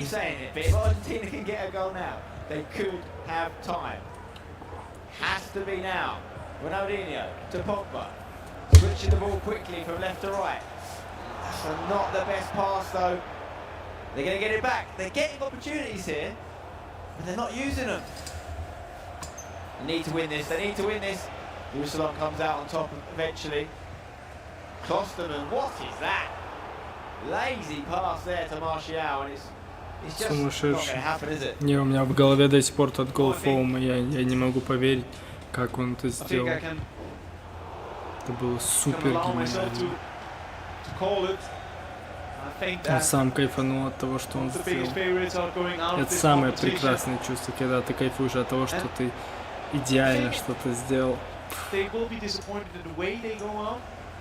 Just because a lot of the kind of game principles they stand for haven't really lived up to that, if you ask me. I feel like the defense has been not on point at all. Possession base haven't been as good, hasn't been as concentrated. But France, on the other hand, gotta give them credit. It's been amazing. The decisions on the flanks, it's been unreal. Way to use Mbappe, R9. A tactical masterpiece from Brian there and from the French team. I feel like they won the game early with those 2 goals. They just kind of rattled the Argentinian team and they never bounced back from it. And I tell you what it means actually is an amazing European feat. We're going to have at least 3 European teams in the semi-finals. And if Finland can come out on top against Brazil and cause another upset, it'll be an all-European semi-final or 2 semi-finals. It also means that we've got at least 2 teams from Group B in the semi-finals, maybe 3. If Finland were to beat Brazil, it would be 3 or 4 semi-finalists from Group B. Shows you how strong that group was, but there is the final whistle. We are going to say goodbye to Argentina. You are the best, Fomo, Manfred, you are the best. I have no word. Congrats, France. Лучший. Fomo. Просто сумасшедший. Что за гол он забил? Он просто похоронил сборную Аргентины, Матиаса, Банана и Николаса. Супер. Супер матч от Франции. И по такой игре можно сказать, что они, если такую же игру покажут с Бразилией, то они уверенно пройдут в финал. Очень сильная игра. По флангам проходит сумасшествие. But that's what I say, Spence. I mean, the first game of the day is always the most tense one, where you just have to find your nerves and your game style. And when you get past that barrier, you just start flowing out your repertoire. And you can definitely say that France did that. Абель что заметил, сколько он фейс четко делает по таймингу, прям жестко не доходит, когда он был играть. Сообщение мои доходит, что-то это будущее. Да, доходит. Я просто хотел. Что за гол? Вот этот в шоке с него пошел, это проверяй. Напарник с него в шоке, типа, эй, ты псих совсем. Again, goalkeepers having a huge say in this tournament Фома, я вспомнил, это Тигрула тот на ФДГ дизелил. Он страшно дизелит.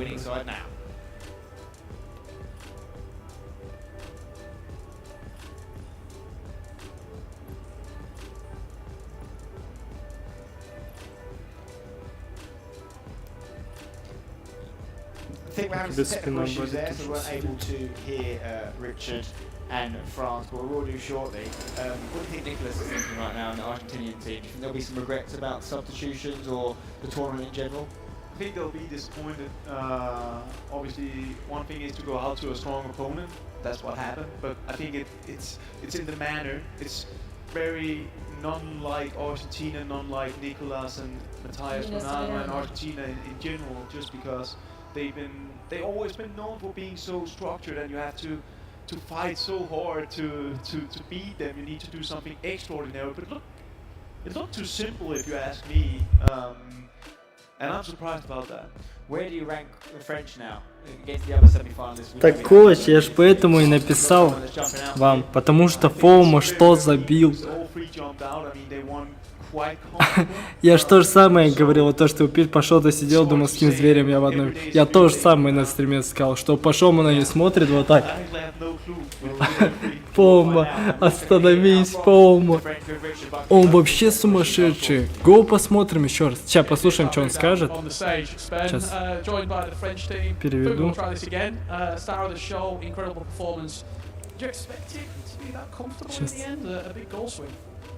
We know that if we play our best FIFA, we are one of the best teams, so it's not a surprise that we beat a team like Argentina, and we just need to keep like that for which our goal is the trophy. Нам нужно просто играть так же, чтобы заполучить трофей. Для нас это не сюрприз выиграть такую сборную, как Аргентина. You put 5 goals past them compared to anybody else in the tournament, only scored 6 the entire tournament against Argentina. What did France do differently compared to anybody else? I think today it was our best game of the tournament, and we don't miss chance, I think, or maybe a little. And when we were close to the box, we do good choice, and that makes difference. Когда мы были в штрафной, у нас были хорошие возможности, мы вообще допустили мало ошибок и забили все, что у нас было. Это была лучшая игра вообще за все эти дни. Yeah, for me it was a surprise, but we know that Nicolas is one of the GOAT, but we play like it's anyone. We don't care if it's Nicolas or Korea, so we play the same. Мы не знали, кто играл там, Николас или Корея, нам разницы не было, мы играли, как играли. I think it can be great if we play Brazil, because we lost against them in quarterfinal last year, so I hope we can do revenge in semi-final. Они хотят, чтобы выиграла Бразилия, чтобы сделать им реванш, потому что в том году они проиграли им в четвертьфинале. А где англичане Take Stokes там не выводят конкуренцию? Они не вышли, как и мы в отборах. Сейчас посмотрим еще раз по-братски этот гол. У меня просто слов нету. Что он сделал по-братски? Что он сделал?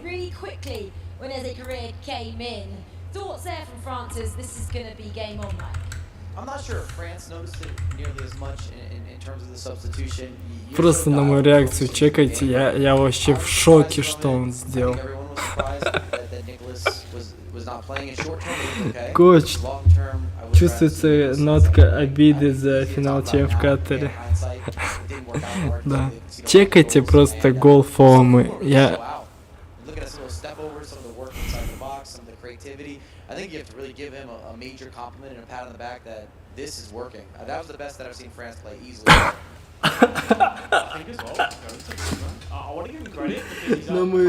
Вы не видите мою реакцию, сори. Чекайте сейчас. Это просто unreal.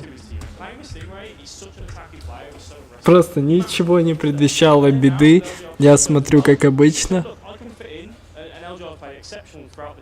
Здесь я понимаю, что он сделал нереально какое-то резкое движение и поменял направление.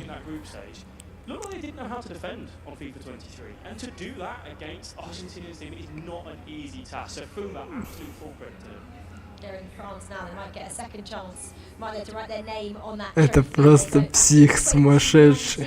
Сумасшедший Фома. Просто он псих. Не стало плохо. Как он поменял направление быстро. Реакция пошла на 8%. Сейчас.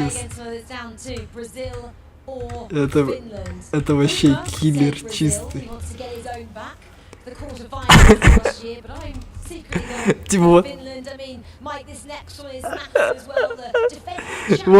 Вот олицетворение того, что происходит на поле.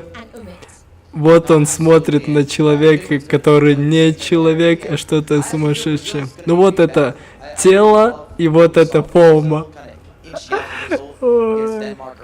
Это было нереально. Я бы на его месте целовал ему ноги. Это было нереально. Это было просто нереально.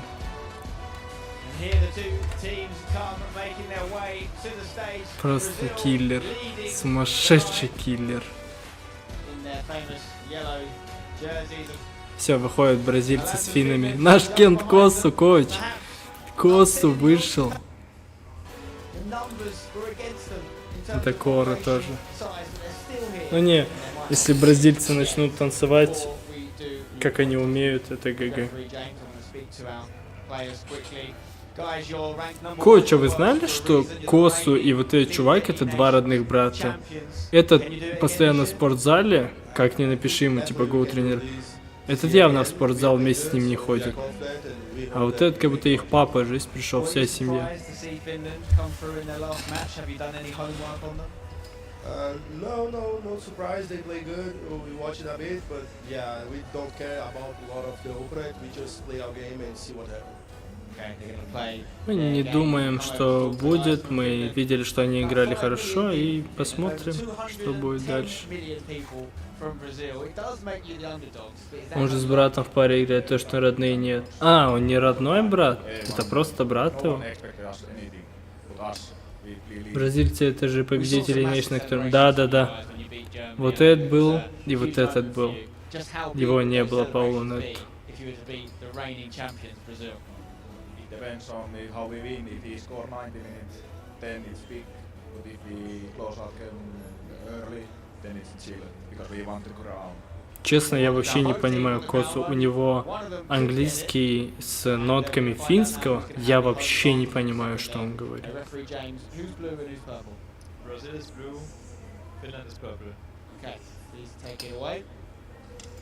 It is purple, which is Finland, which means Finland will kick off the second leg and have a home advantage for that game. You guys will be home for the first game. Please make your way to your booths now. There you go, you can go and get comfortable in your seats because it's a massive and final. Обычно все саламкаются и удачу друг другу дают, типа, перед матчем. Эти вообще ничего, просто прошли и все. Ну это, короче, Кора, это чё замутил этот Фоума сумасшедший?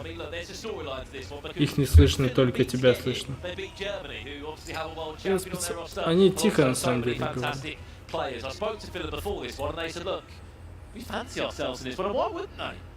They also said to me, keep hyping me up because I am absolutely loving Finland right now with the way that they are playing FIFA. It's something different. It's been a bit of a breath of fresh air. В принципе, они рядовые вещи там говорят. Ну да. Brazil very different in what they have to offer as well. Either way, it's a matchup which I'm excited. Супер каких-то новостей не говорят. FIFA 19 when they played this tournament, they were grouped last year. They didn't even qualify for the tournament this time round. Вот с этим чуваком я танцевал. У меня, видео, кажется, нету. Я телефон поменял, iCloud. У меня старый сбился. Габи Гол, что ли? Ну, Габи, короче. Он подписан, кажется, Габи Гол. Ака что там Халайт тренируется? Не знаю. Вроде тренируется. Камон Финга. Отморозки из Финляндии. Нереально отморозки во всех смыслах. For everybody, quote unquote. We know how good Finland have been. That's taken nothing away from them. So there is that little bit of added pressure, especially being the reigning champions as well. And they're going to be a team that wants to go and do it back to back for the first time in the history of this tournament. But standing in their way is a team that just haven't given up. They've fought until that last whistle. They've done what they need to do, and they're provided on the biggest stage. Yeah, I spoke to Costi before the game, and I said, "How are you going to take the game to Brazil?" His reply, Alex, was, "They've got to take the game to us." Which shows how confident he is. Costi was featured in every single match, so no surprise there. He's the most experienced Finnish player in this roster. Final preparations. Пресенда садится? Пресенда и Пизин. Прикол. Удачи тренера друг другу. Молодец, Финн сам подошел. Тигр. I love on the interview with Rich and Fuma saying, look, we can shoot one team. Let's get that rematch against Brazil, because he was absolutely right. They played last year in the quarter-final stages of the eNations Cup. That could be the semi-final here, but as we said, never count out this Finnish side. I think for every team as well that's remaining in this tournament, hearing Fuma for France say, "Give me Brazil," that's going to be a bit scary, no? That just says that this French team are very, very eager to play the best teams in the world. They want to go and win the trophy in style. Because some players would go, yeah, look, again, taking nothing away from Finland going into this tournament, if you could say you're going to play Finland in the semi-final as France, you take that in a heartbeat. Brazil, people go, well, that'll be a bit more of a tougher matchup, but Fuma and France showing that they are eager to play against the best and take out the best. Yeah, well, France already had one taste of South America. They want another bite at it tomorrow in a semi-final potential. As we said, this is the last matchup here in day 2. Tomorrow, we come back to 4 nations that are remaining. As we said, Netherlands against Italy is already a confirmed semi-final matchup. Who will be taking on France?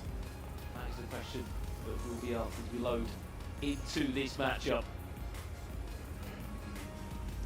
Already, quick pause from Finland.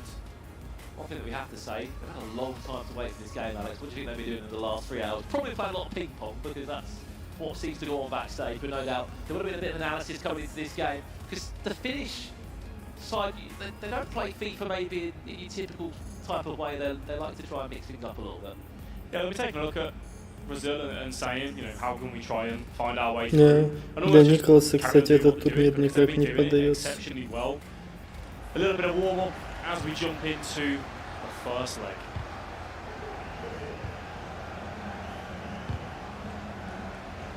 Well, the leg one underway here. Brazil, defending eNations Cup champion winners last year in Copenhagen. What a run it was for extra time with Italy.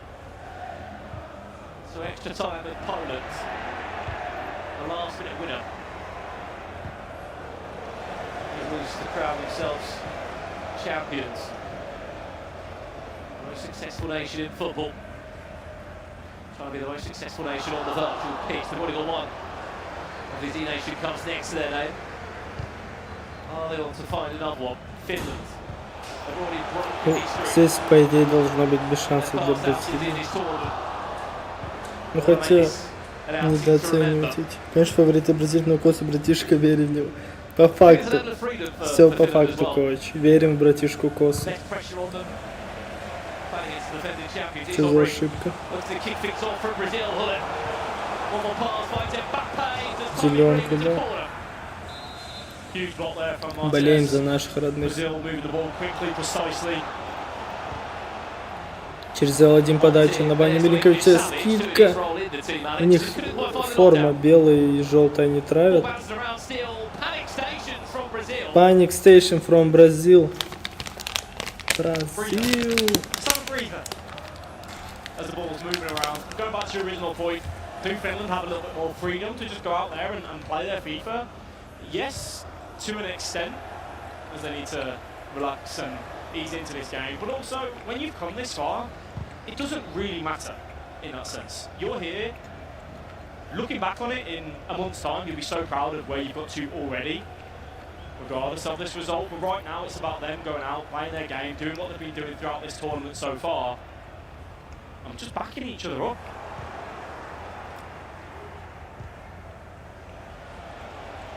Chance for Mbappe. It is going to be a corner for the Finnish side. Keep an eye for the movement in the box from Petr from Verjgang. It is going to be whipped in, Petr. Keeper comes out to play. First real chance that Finland have had in this game. Two brothers currently teaming up here. It's a special team they've got, Nicolas and Kosu. Сори за звук, просто я уже немного подустал, и шоколадка даст мне энергию. Конечно, не как Skittles коуч. А так-то, вот этот Пашота, его родного брата мы тогда шамарнули вместе с Скитлсом. Скитлс, сок и ром. Все это, все, что нужно для победы. Another day there is potentially a flick up to the feet of Usman Dembele. Right from the start of this game, starting to notice a few little nerves creeping through, a few loose passes, rushed chances as well in that middle of the park. And when you're playing against the champions of Brazil, you need to ensure that you're limiting the turnover of the ball, ensure that you're working Offside. into that final third. You can't afford to Жестко give it away in закинули your на own гулик. half on that halfway line to your opposition of Brazil. So be precise, be accurate, and trust each other. Вау. Вау. На ускорении, на этом спринт-бусте улетел. Что-то у финнов мяч не держится, билдап не получается, а бразильцы штрафной гуляют. Ничего удивительного, брат. Финны, кстати, не играют в контроль, они играют в просто забросы какие-то, подачи. У них атаки это чисто подачи на голову, сейчас ты увидишь. У них чех есть впереди, они на него подают. Вот видишь, они на фланг играют и на чеха пытаются выкрутить. Оттуда либо скидка, либо удар. А бразильцы с мячом работают. Вау, что за потеря смешная. That Milinkovic Savic, I know you're a massive fan of Alex Usman-Dembele, Neymar Jr. Here's Finland, whipping it deep towards the back post. Подача. It's the goalkeeper up, but was able to get a hand on it. On the other side of Finland, Все, their draft looks a little bit это different. вся игра финнов. Yeah, Finland's three main players, Pele, Mbappe and Hullet. And then in your open selections of your 8, Neymar, Martial, and obviously the man that just scored them goal after goal after goal. The only player out there with a helmet on his head, Petr Cech. Petr Cech. Зубас. Нету офсайда. Это идеально было. Это было идеально. Не было офсайда, я увидел это. Я это увидел, а он увидел и отдал пас. Это было изи. Не, это вообще для бразильцев чаще. Или нет? Или чех?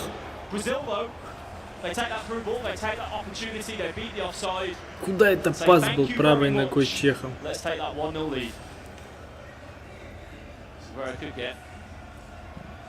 Slightly ugly. Just pickpocketed the little gap between the two defenders. I think it was Martinez and Ashley Cole on the left-hand side of the pitch for Finland. Ничего себе, Леорис выиграл у Милинковича Савича вверх. Никто не делал этого.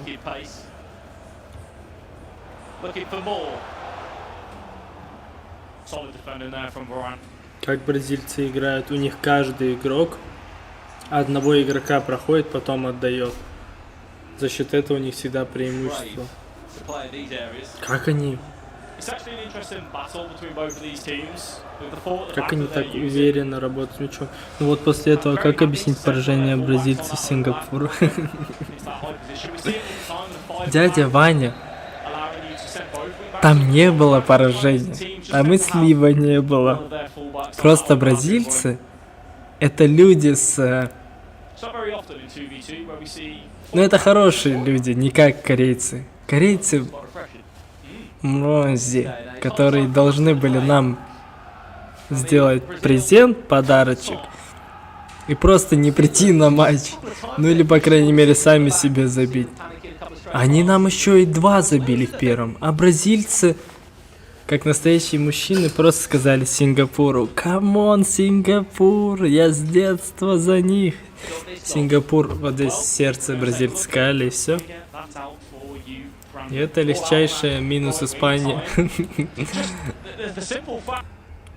Идеальный пас. Просто.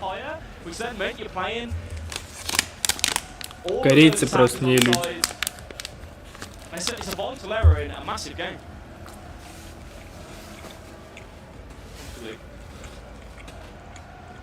Brazilian side that are happy to see out a 1-0 win. They did it against Denmark. Бразилцы прошли. Денмарк атака. Verjgang being knocked out of the tournament, and also Marcuso. Маркуза и Verjgang. Play has kicked off for the second leg. I was quite surprised to see Ashley Cole at left back as well though. A lot of players have been using Kamavinga, Zaha in their full-back positions, Klosterman. We've even seen Henry at one point as well.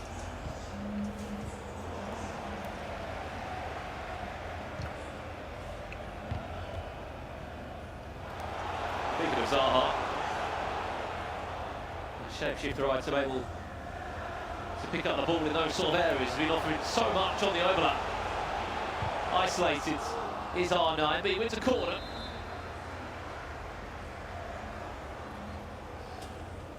Yeah, and here it's all about trying to find that setup for Savage at the back post. Chance to break over Finland. What's the massive switch of play? Where Mbappe has a 1v1 against Camavinga. Can he bring in more players into this attack? Finland. Little dink into the box, defended well by Zaha, who was up against Hullet.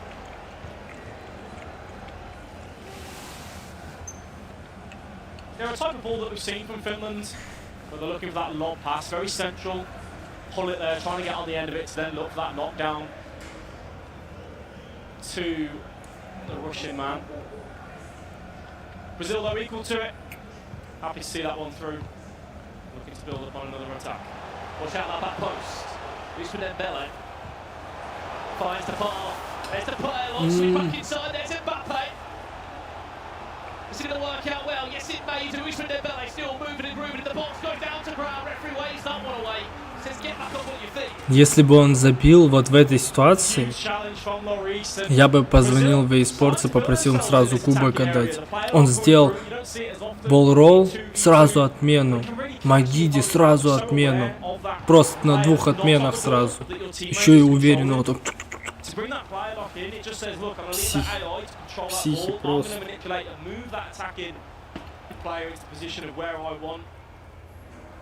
Can be quite confused in this 1 and 2v2. Are we looking at a sub, Alex? I think we are. There's a sub on screen, in-game now for Finland. I like this, it's a brave call. But there's no reason why he can't compete. Anzinho, who was part of that YMCA team last week in the E-Club World Cup, he also featured... Когда закончится эфир? Все, это последний матч.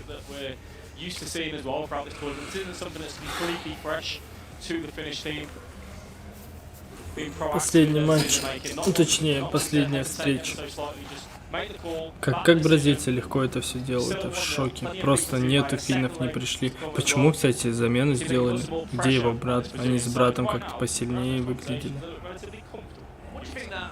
Думаю, если первый матч проиграют, выйдет вторая пара.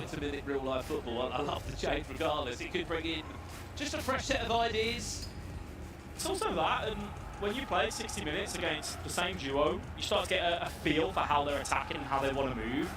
Anzinho, he may come in and he may offer a different outlet. He may have some ability on the ball. He might say, oh, look, the first time over the top. So every FIFA player provides different outlets and different strengths on that pitch. Brazil with a corner. To add on to that point, Costa was saying that there could be a chance that Brazil may try and sort of man-mark me out of the game.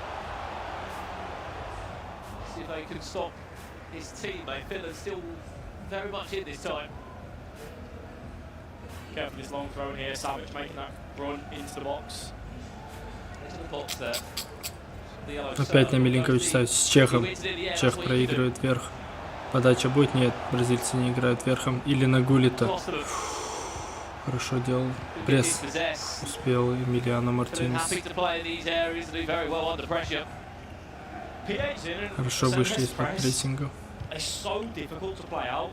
You think there's chances for you maybe to go and look to hit on that counter. They cover out that middle ball, they force you out to the wings or back to the goalkeeper, and it just means the whole of the Brazil team can then move back, get into position and be ready to defend as a unit. Games. Вот они, великолепные подачки. Interesting to see him in the team. There's been a handful of interesting picks in this Finland side. Maybe that's why. Как же они прикольно играют. From Martinez. To Ashley Cole, Ronaldinho, Trivella. Неплохо, Базару нет, неплохо. Ask the question. Well, Thibaut Courtois. Thibaut Courtois. Fresh off the bench. In that change. Watch R9's run though. Is there a comeback available? No, there isn't. There's a Trivella Green off the woodwork. Тут Погба сам 3 игроков прошел. Еще и в зеленку дал, еще и переход. 360.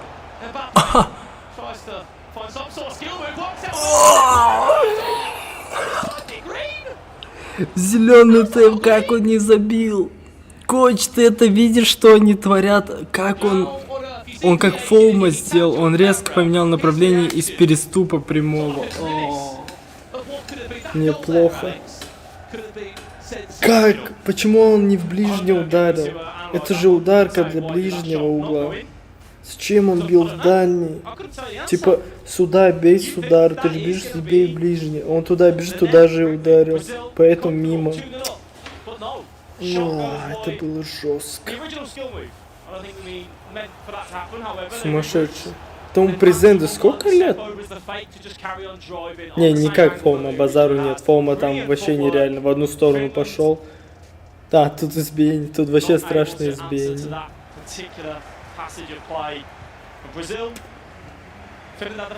Тут без шансов избиения. Бауда Бехерста поставили.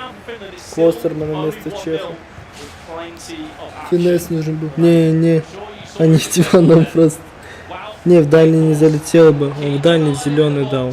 Там без шансов любой удар дальний. Там нужно было 100% только ближку прошивать. В диванном. Они реально в диванном. Тут вообще без шансов. Ну, Франция, Бразилия. Круто. Крутой матч будет. Как же бразильцы с мячом управляют? I have no worries. So unbelievable.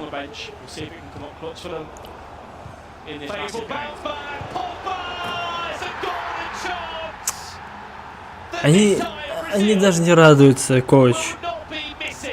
Бразильцы вообще easy. It was so easy for us. Я уже тоже бразилец. С немцами они бы чуть-чуть повозились.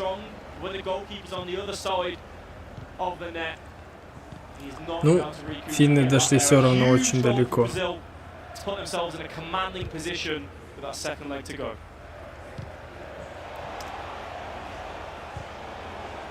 Микробешено, оно сумасшедшее просто. И это еще у них сборная, сейчас нету того танцора Крипалди. Крипалди. Слава, Бразил.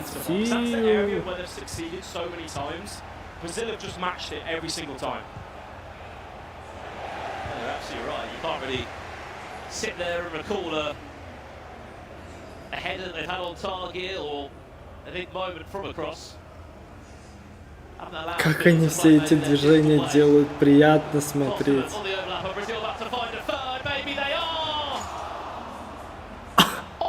Как у них мяч не залетает? Как мяч не залетает, я не понимаю.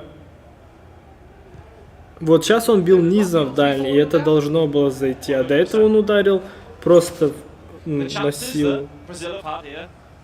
Но здесь ближку, я не знаю, здесь не такая ситуация была, как там. Здесь ближка не такая 100%.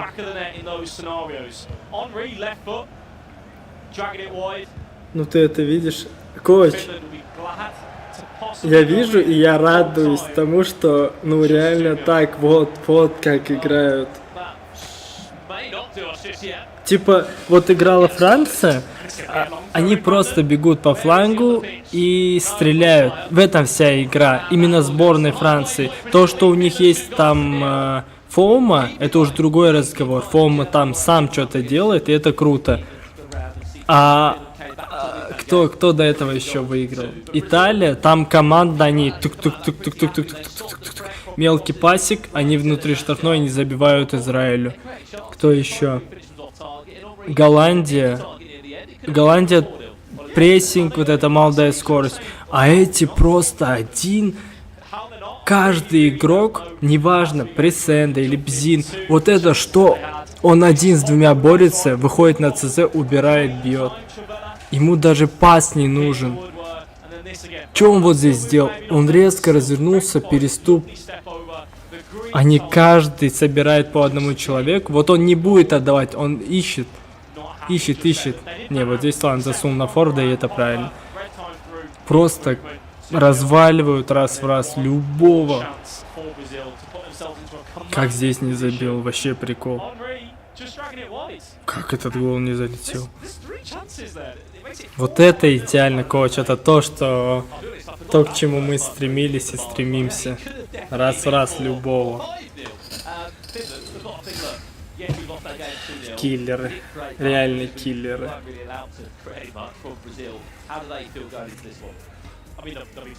Он подкидывал как 19-й мяч. Да, я знаю, это Баласи флик. Когда подкидывали и били. Да. Он подкидывал, это L1 вправо вверх, Баласи флик. Типа Роберт, я помню, Клёна они такой забивали. Я тогда в Жесказгане был и смотрел, как они играли на FIFA eNations, типа того времени. И они не вышли. Вот тогда такое было. Я так в ту фифу не играл особо. Тогда просто в жести сидел, учился. Они вообще... Вот у них надо посмотреть эти... Как называется? Типа пульс измеряет, сердцебиение. Он типа у него руки замерзли, но они вообще уверенно с мячом работают. У них это в крови. Это нечестно. У казахов в крови. И до конца, и бороться, и до конца. А у них это дриблинг. Нечестно. Конкретно, если мы проиграем им, то по разу с ним выйду с любым.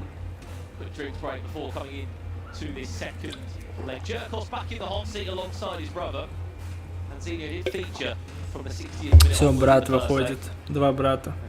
Пульс покрыть там... Какой 90? Там 9 пульс. Вот так.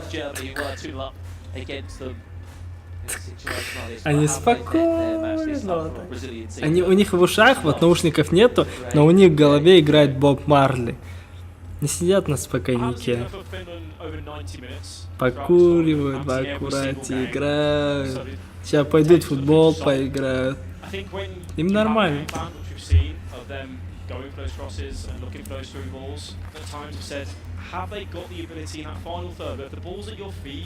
Can you step over? Can you look for those reverse Lascos? Have you got that extra sauce to get past your opponent? And that's something that I think they may need to try and find. If you can get to the wing and they're cutting out that cross, okay, let's go back. Let's try and play in between the lines. Let's go back. Midfield, and let's trust ourselves to take on the defender. Try and get past them in that one-on-one scenario. Try and isolate where you can. Now again, I say that because maybe they have scored goals after goals or had opportunities like that throughout this tournament that I haven't seen. But right now, Finland do need to come up with something new, something different to get past this Brazilian side. And if there is one player that's going to do that, it's the third player along, Kosu, with a hat on. The hype that he brings to that team, if they get one goal here, anything's possible. Anything is possible. You're a team that is so used to playing down the flanks and looking for those crosses into the box. What is your plan there? Anything, что-то, everything, все. It's not as simple as that. Не все. This is no taking away from the ability that they have on the ball, of course. But when you have been so used to working, coming in with a different game plan, which no other team in this tournament has come in with. Whether it is along the ground, whether it is in the air, those first time over the top through balls, the ability to work the byline. A lot of other FIFA teams that we've seen, a lot of nations here, they can be similar, repetitive. Finland have been different in that category. So now it is saying, okay, well, do we go to the quote-unquote meta sort of stuff that we see from sides, working the byline, step overs, your Travellas, your finesses from range? Well, time to let back into this one, as we said. 45 minutes, 90 minutes away from finding out who will be joining France in tomorrow's semi-final, Final Four. Final Four. Guaranteed himself $75,000. Keep in mind, the first time the FIFA Nations Cup has had a $1 million prize pool. Back on the way, Finland. $1 million prize pool. $1 million prize pool. Призовой фонд. I won't put it past them. Я бы на месте финнов после первой игры подошел и руки пожал. Факт. Просто 0 шансов, Джога будет. Сейчас подачка будет. Шанс. Слишком пережимают. Слишком их пережимают.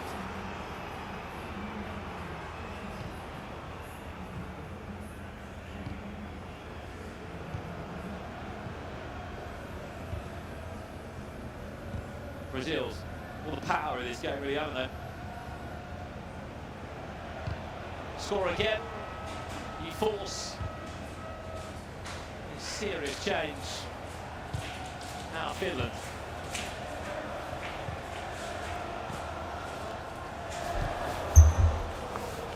Zaha. Как он раскрутился.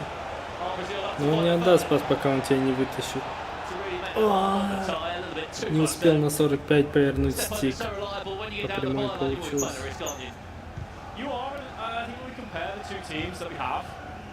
We've seen that from Brazil time and time again. He has no chance. Just their confidence to drive, to take the player on, whether it be a step over, elastico, or whatever it is, they're confident. Finland need to try and take a lead out that ball to drive and take the players on. Дальше там снос проходит.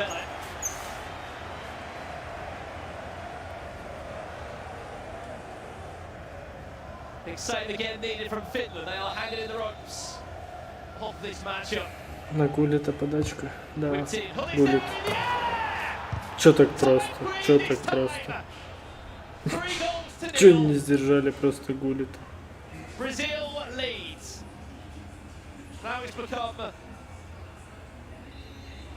such Бразильцы опять топ-4 турнира. It's a brilliant header, fantastic lead from Rudhullin. Just on the edge of that 6-yard box, the ball in was delivered to perfection. Вообще ноль шансов. There's no goalkeeper movement there. Normally the goalkeepers put onto that Просто 6-yard так, box, просто в четвертьфинале на голову подал. Как будто он реально как будто в диванном режиме играет.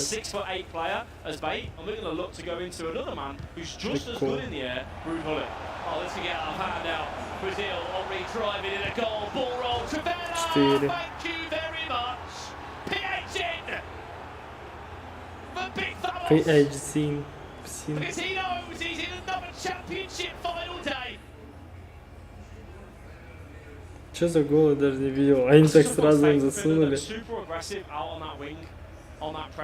Че, Паулнета замену дадут? Смотри, Паулнет стал тоже на замену хочет. If you give us the inside, we're going to go inside. That means I can get that shot off. Henry, yes, it goes off the woodwork. It was red timed. In those sort of areas, you'd be thinking that one should go past the post. But Finland found themselves in that first leg. They should have been 4-5-0 down. Now they're up 2 for a round. They just haven't been able to play, have they? Ну хотя датчане не такие жесткие в этом турнире, они в паре не прям сильные. Они в том году у себя в стране в топ-8 вылетели, в этом году в топ-16. А бразильцы после этого им финны, да вообще подарок. Ну, дальше уже Франция, это посложнее. Эти пытаются засунуть на форварда с подачи. Все это деклассировано. Это 1-4.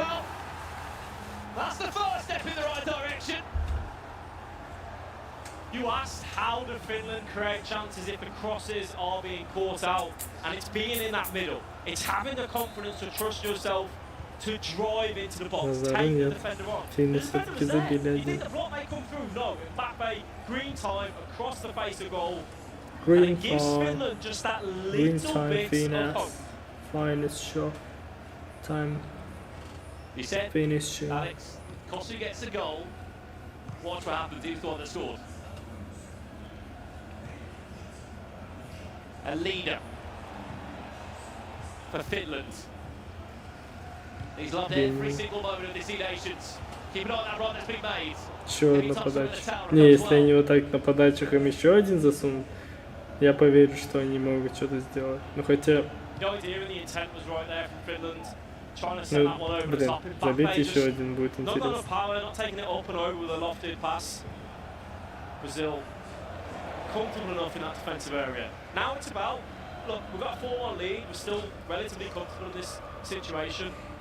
Let's work our chances as and where we can. Bullet. Take some time off the clock. Keep that press up and don't let Finland play out. Don't make it easy for them.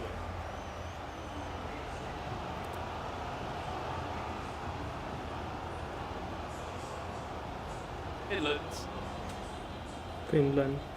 Have maybe a tiny bit of hope. They score again.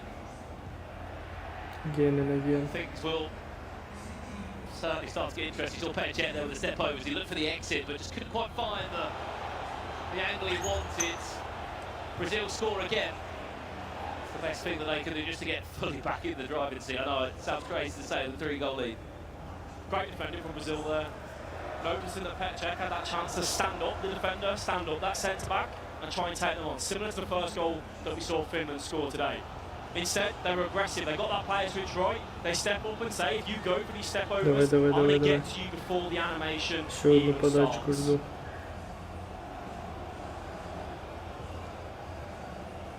Сумасшедший. Гулит пошел. Back to Ronaldinho, little cheeky chip in the box, Finland, oh that's clever, back to Блин, Mbappe, почти.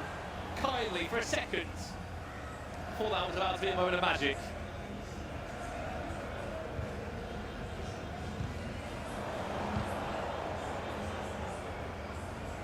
Lurie's pickpocketed, recovers well. Last chance, potentially of the half.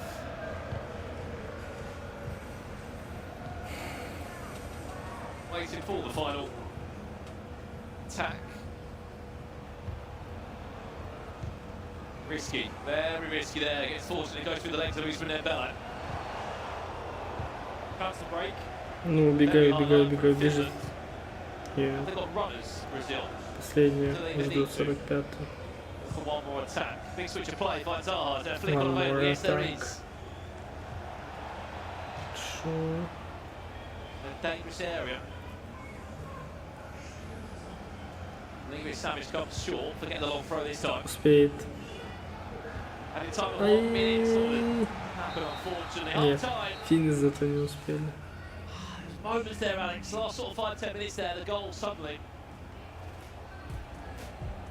Just gave Finland this extra ounce of confidence. They get another goal with that Mbappe volley. They're going to half time feeling so different. Yeah, and if they've got a chance to get back into this, they need to take the chances that they have. If you didn't miss it, this is the third goal in this matchup for Brazil, taking themselves to that 3-0 lead, put it on the header, and then again, you see Henry come across. Verjgang, he's super aggressive, commits too heavily on the byline, the ball rolled on the inside, and a fantastic finish from Henry off the woodwork. But then, Finland, they said, no, we're not going to go down with that fight, step over the drive, the confidence that I spoke about that you need to have in those areas. A lovely goal. Second half underway. Finland have got it all to do if they wish to book themselves a ticket in the final four here at the FIFA eNations. Yeah, I like that from Brazil. You just saw at half time the sun come on. It's cost them for Zaha. Just sort of patching over that full-back area, making sure we've got fresh legs there to stop any danger. Mbappe. Надо было простреливать на форварда, а он на цапника, грубо говоря, скидал, тот, который был под форвардом. Ну все, еще один гол от Бразилии, это выгодно. Потеря будет. I think this is a matchup right now where we're seeing, yes, Brazil are looking so comfortable with the scoreline that they have, but they're still putting pressure on Finland. They're happy to tag team in that pressing department and make it so hard for them to play out.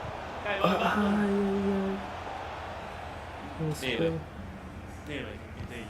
Because there's a time where if you kind of go, right, we've got that lead, let's kind of sit back and let's not be too aggressive, let's make sure we keep our defensive line in midfield.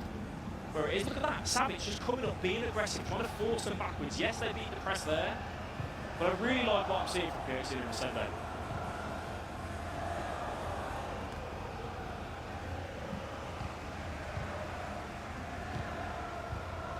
The storyline we've been building for Brazil was that this time last year they actually played France in the quarter-final stage in Copenhagen. This time on, they'll match them in the semi-finals. What's different this time, you ask? Well, there's a lot more money on the line for first. The second then, Нет офсайда. Ай, один дриблинги.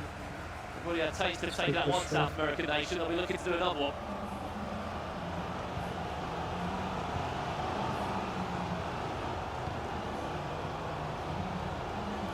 Так, два одинаковых сторисов, два. Getting away with this, aren't they, Alex? A few times now. They are. Finland aren't allowed to play easy FIFA. Brazil's intensity throughout this match has been nothing short of excellent. Just picking their moments on the press, aren't they? There's another great example. Win the ball back. Still ask questions of. Красавчик Марсик кому-то подсказал. They get a good press, possession back in the hands. 25 minutes away. Oh, Brazil, well recovered. Изи. Просто по счету спокойно играют. Даже не напрягаются. Все, сейчас начнутся прессинги. Tactical changes coming through from both sides. And for Finland, it has got to be time to throw everything at Brazil. Commit numbers forward, be aggressive, play that high line, and just hope that you can catch them on that press, maybe grab a goal or two. For Brazil, it's about, look, we know the press is going to come, we know the numbers are going to be there in the attack. Let's look for those balls into the channels, let's play to the wing, dink it over the midfield if you need to. Just beat that initial press and they will be plain sailing towards the final whistle.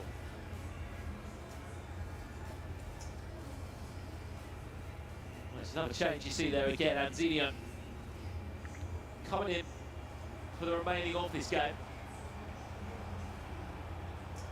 And it's time to throw everything forward. 3 goals needed. 3 perfect attacks, 3 potential. Что там они начинают собираться? Что за тактики они там делают? Question that of the nation that's already shown so much, especially with no time left. 23 minutes. 23 минуты. The easy thing you could do here is say Finland haven't done enough. They've not found their crosses, they've not found the angles, they've not found the positions that they want to be in. Could say that. I'd swing it the other way and say Brazil have made it so difficult for them to play the game that they want. They've stopped the crosses. They've been forced into looking for lob passes centrally for that knockdown. It's been a game plan from Brazil that has been executed to perfection. What they've also had as well, Alex, is they've had about 3 hours to talk about Polish Verjgang. Where is Петр Чех. Классический Петр Чех. Как и в реальной жизни забивал головой, здесь так же. But back to the point, they've had about 3 hours, Alex, to really prepare for this game. As they waited for the first 3 quarterfinals to conclude. Brazil looking for one more, just to put final nail in the coffin. Бразилия еще один сможет забить. Yeah, you have to keep your eye out now when Brazil win that ball in their defence. The blue shirts are flying forward. Exactly what they need to do, play that ball over the top, get into the wing. And now you've got freedom. You've got numbers in the attack. Can you put that game and the nail in the coffin? And the answer is no. Not just Well, as this game starts to come to an end, Alex, 4 nations remain in the eNations Cup. Who's impressed you the most today? We go through the list. The Netherlands gave us penalty drama in the round of 16, but then a really convincing second leg in their quarter-final. Big 5-0 win. Here's a chance for Finland. Defended well by Brazil. On the other side for Italy. Again, 1-0 down, come back flying against Saudi Arabia. You continue that storyline. France went 2-0 up. They forced Nicolas, 99, to get subbed out of the team.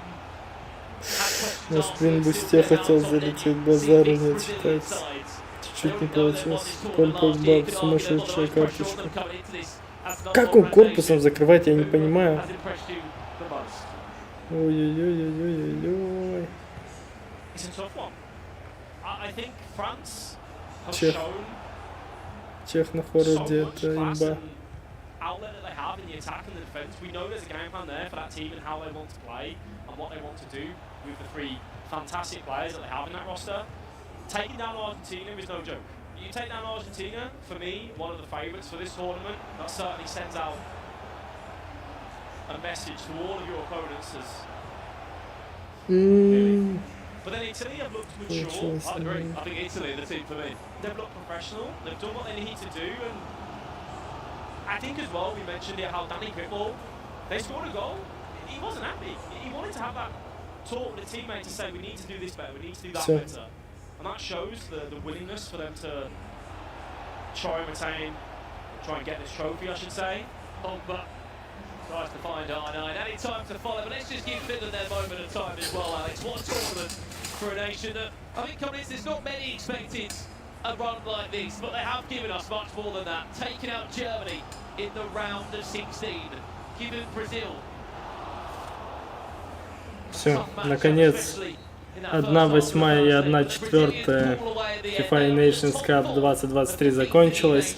Прошли у нас сборная Бразилии, завтра сыграет со сборной Франции, это первый полуфинал. И второй полуфинал у нас играет Голландия против Италии. Пишите в комментариях, кто выиграет.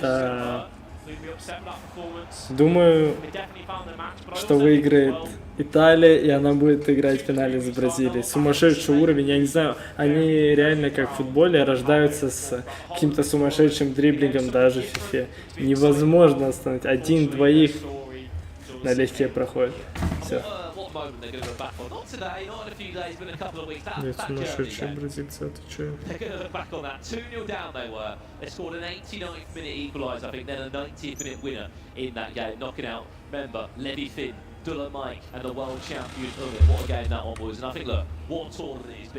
Все, наконец день плей-оффа закончился. Это 1/4. Они кнопку курс, что ли, прожимают по ходу. Они когда мяч принимают, они сразу ее прожимают и отпускают. Типа он корпус вот так выигрывает и не дает, короче, у него вытолкнуть его. Это, да, 1/4 финала. Завтра полуфинал. Все, всем рахмет. 6 часов стрим-шоу. Мы посмотрели все матчи плей-оффа. Завтра полуфинал и финал в 7 часов вечера. Обязательно в 6:40 уже будет начат стрим.